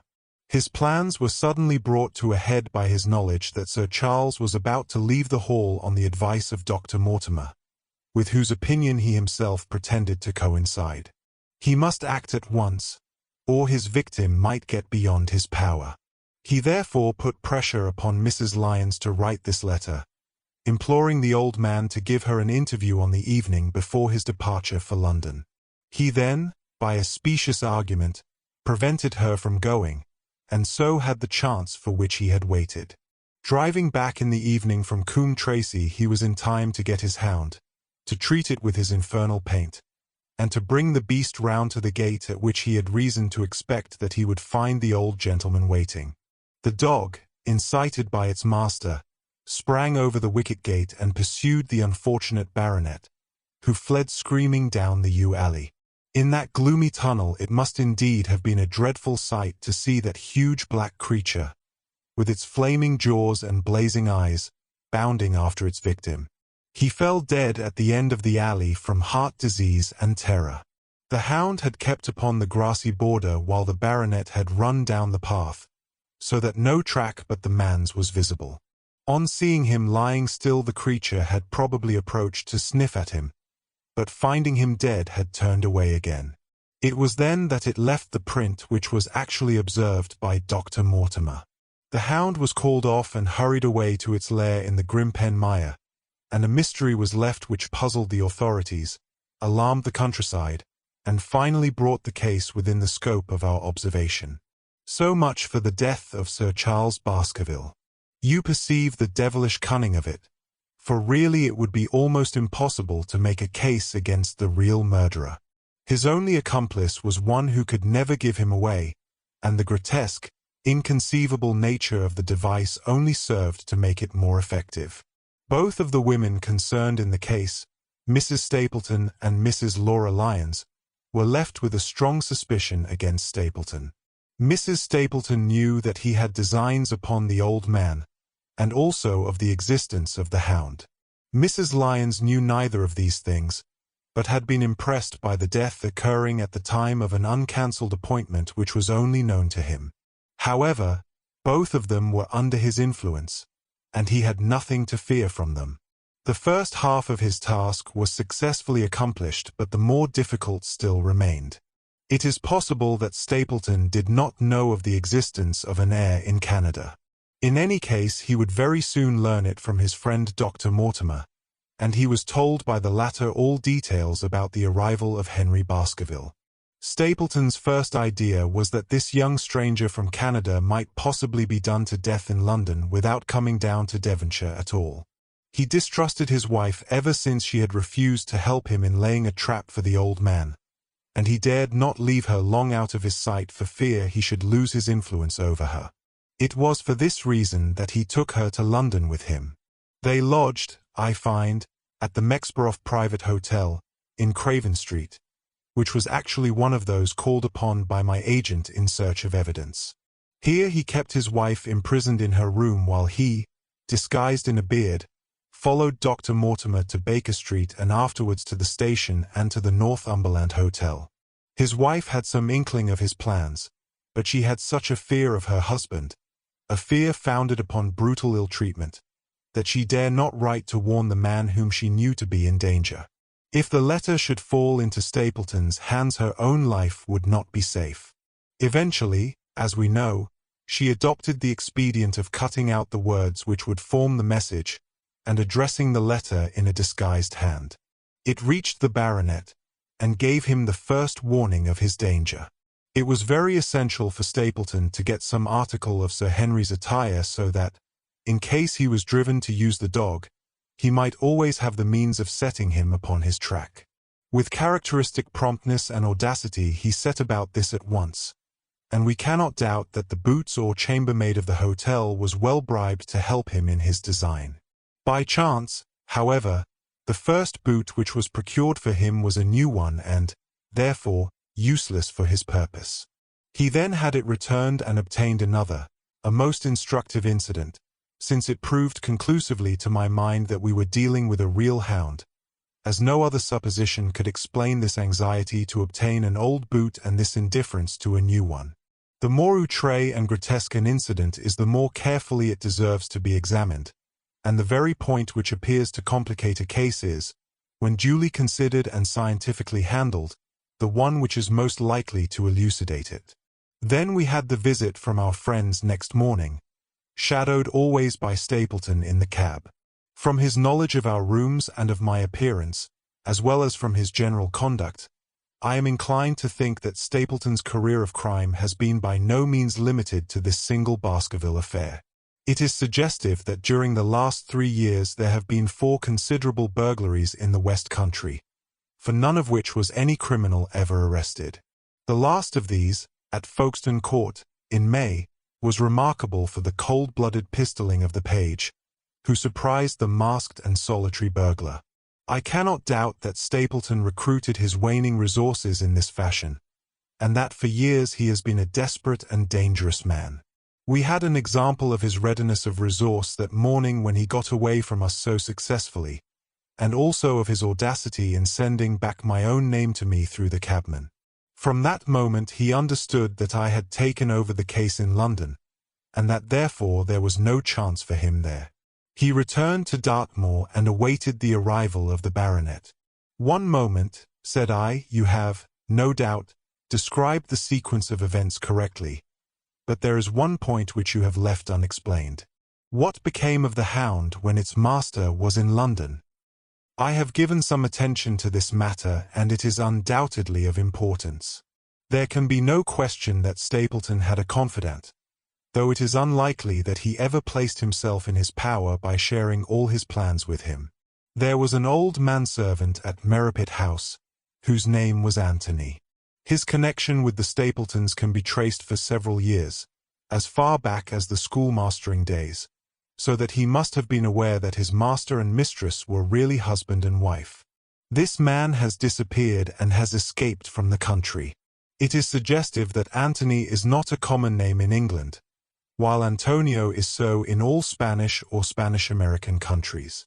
The man, like Mrs. Stapleton herself, spoke good English, but with a curious lisping accent. I have myself seen this old man cross the Grimpen Mire by the path which Stapleton had marked out. It is very probable, therefore, that in the absence of his master it was he who cared for the Hound, though he may never have known the purpose for which the beast was used. The Stapletons then went down to Devonshire, whither they were soon followed by Sir Henry and you. One word now as to how I stood myself at that time. It may possibly recur to your memory that when I examined the paper upon which the printed words were fastened I made a close inspection for the watermark. In doing so I held it within a few inches of my eyes, and was conscious of a faint smell of the scent known as white jessamine. There are 75 perfumes, which it is very necessary that a criminal expert should be able to distinguish from each other, and cases have more than once within my own experience depended upon their prompt recognition. The scent suggested the presence of a lady, and already my thoughts began to turn towards the Stapletons. Thus I had made certain of the Hound, and had guessed at the criminal before ever we went to the West Country. It was my game to watch Stapleton. It was evident, however, that I could not do this if I were with you, since he would be keenly on his guard. I deceived everybody, therefore, yourself included, and I came down secretly when I was supposed to be in London. My hardships were not so great as you imagined, though such trifling details must never interfere with the investigation of a case. I stayed for the most part at Coombe Tracey, and only used the hut upon the moor when it was necessary to be near the scene of action. Cartwright had come down with me, and in his disguise as a country boy he was of great assistance to me. I was dependent upon him for food and clean linen. When I was watching Stapleton, Cartwright was frequently watching you, so that I was able to keep my hand upon all the strings. I have already told you that your reports reached me rapidly, being forwarded instantly from Baker Street to Coombe Tracey. They were of great service to me, and especially that one incidentally truthful piece of biography of Stapleton's. I was able to establish the identity of the man and the woman and knew at last exactly how I stood. The case had been considerably complicated through the incident of the escaped convict and the relations between him and the Barrymores. This also you cleared up in a very effective way, though I had already come to the same conclusions from my own observations. By the time that you discovered me upon the moor I had a complete knowledge of the whole business, but I had not a case which could go to a jury.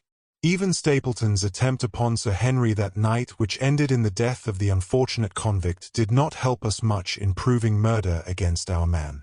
There seemed to be no alternative but to catch him red-handed, and to do so we had to use Sir Henry, alone and apparently unprotected, as a bait. We did so, and at the cost of a severe shock to our client we succeeded in completing our case and driving Stapleton to his destruction. That Sir Henry should have been exposed to this is, I must confess, a reproach to my management of the case, but we had no means of foreseeing the terrible and paralyzing spectacle which the beast presented, nor could we predict the fog which enabled him to burst upon us at such short notice. We succeeded in our object at a cost which both the specialist and Dr. Mortimer assure me will be a temporary one. A long journey may enable our friend to recover not only from his shattered nerves but also from his wounded feelings. His love for the lady was deep and sincere, and to him the saddest part of all this black business was that he should have been deceived by her. It only remains to indicate the part which she had played throughout. There can be no doubt that Stapleton exercised an influence over her which may have been love or may have been fear, or very possibly both, since they are by no means incompatible emotions. It was, at least, absolutely effective. At his command she consented to pass as his sister, though he found the limits of his power over her when he endeavored to make her the direct accessory to murder. She was ready to warn Sir Henry so far as she could without implicating her husband, and again she tried to do so. Stapleton himself seems to have been capable of jealousy, and when he saw the baronet paying court to the lady, even though it was part of his own plan, still he could not help interrupting with a passionate outburst which revealed the fiery soul which his self-contained manner so cleverly concealed. By encouraging the intimacy, he made it certain that Sir Henry would frequently come to Merripit House and that he would sooner or later get the opportunity which he desired. On the day of the crisis, however, his wife turned suddenly against him. She had learned something of the death of the convict, and she knew that the Hound was being kept in the outhouse on the evening that Sir Henry was coming to dinner. She taxed her husband with his intended crime, and a furious scene followed in which he showed her for the first time that she had a rival in his love. Her fidelity turned in an instant to bitter hatred, and he saw that she would betray him. He tied her up, therefore, that she might have no chance of warning Sir Henry, and he hoped, no doubt, that when the whole countryside put down the baronet's death to the curse of his family, as they certainly would do, he could win his wife back to accept an accomplished fact and to keep silent upon what she knew. In this I fancy that in any case he made a miscalculation, and that, if we had not been there, his doom would none the less have been sealed. A woman of Spanish blood does not condone such an injury so lightly. And now, my dear Watson, without referring to my notes, I cannot give you a more detailed account of this curious case. I do not know that anything essential has been left unexplained. He could not hope to frighten Sir Henry to death as he had done the old uncle with his bogey hound. The beast was savage and half-starved. If its appearance did not frighten its victim to death, at least it would paralyze the resistance which might be offered. No doubt. There only remains one difficulty. If Stapleton came into the succession, how could he explain the fact that he, the heir, had been living unannounced under another name so close to the property? How could he claim it without causing suspicion and inquiry? It is a formidable difficulty, and I fear that you ask too much when you expect me to solve it. The past and the present are within the field of my inquiry, but what a man may do in the future is a hard question to answer. Mrs. Stapleton has heard her husband discuss the problem on several occasions. There were 3 possible courses. He might claim the property from South America, establish his identity before the British authorities there and so obtain the fortune without ever coming to England at all, or he might adopt an elaborate disguise during the short time that he need be in London. Or, again, he might furnish an accomplice with the proofs and papers, putting him in as heir, and retaining a claim upon some proportion of his income. We cannot doubt from what we know of him that he would have found some way out of the difficulty. And now, my dear Watson, we have had some weeks of severe work, and for one evening, I think, we may turn our thoughts into more pleasant channels. I have a box for les Huguenots. Have you heard the Dereshkas? Might I trouble you then to be ready in half an hour, and we can stop at Marcini's for a little dinner. Dear listener, we close the pages on another tale, a journey through words, imagination, and emotion. Here at the Falls Audiobook, where stories flow like a river's current, carrying you to distant worlds and uncharted depths, we thank you for joining us. As always, we invite you to linger a little longer. Subscribe to our channel to discover more stories waiting to be heard, each a cascade of voices, ideas, and artistry. And remember, every great story begins with a single word. Perhaps the next one will begin with you. Until our voices meet again, may your days be filled with quiet moments, rich pages, and the soothing sound of a story well told. This is the Falls Audiobook, signing off.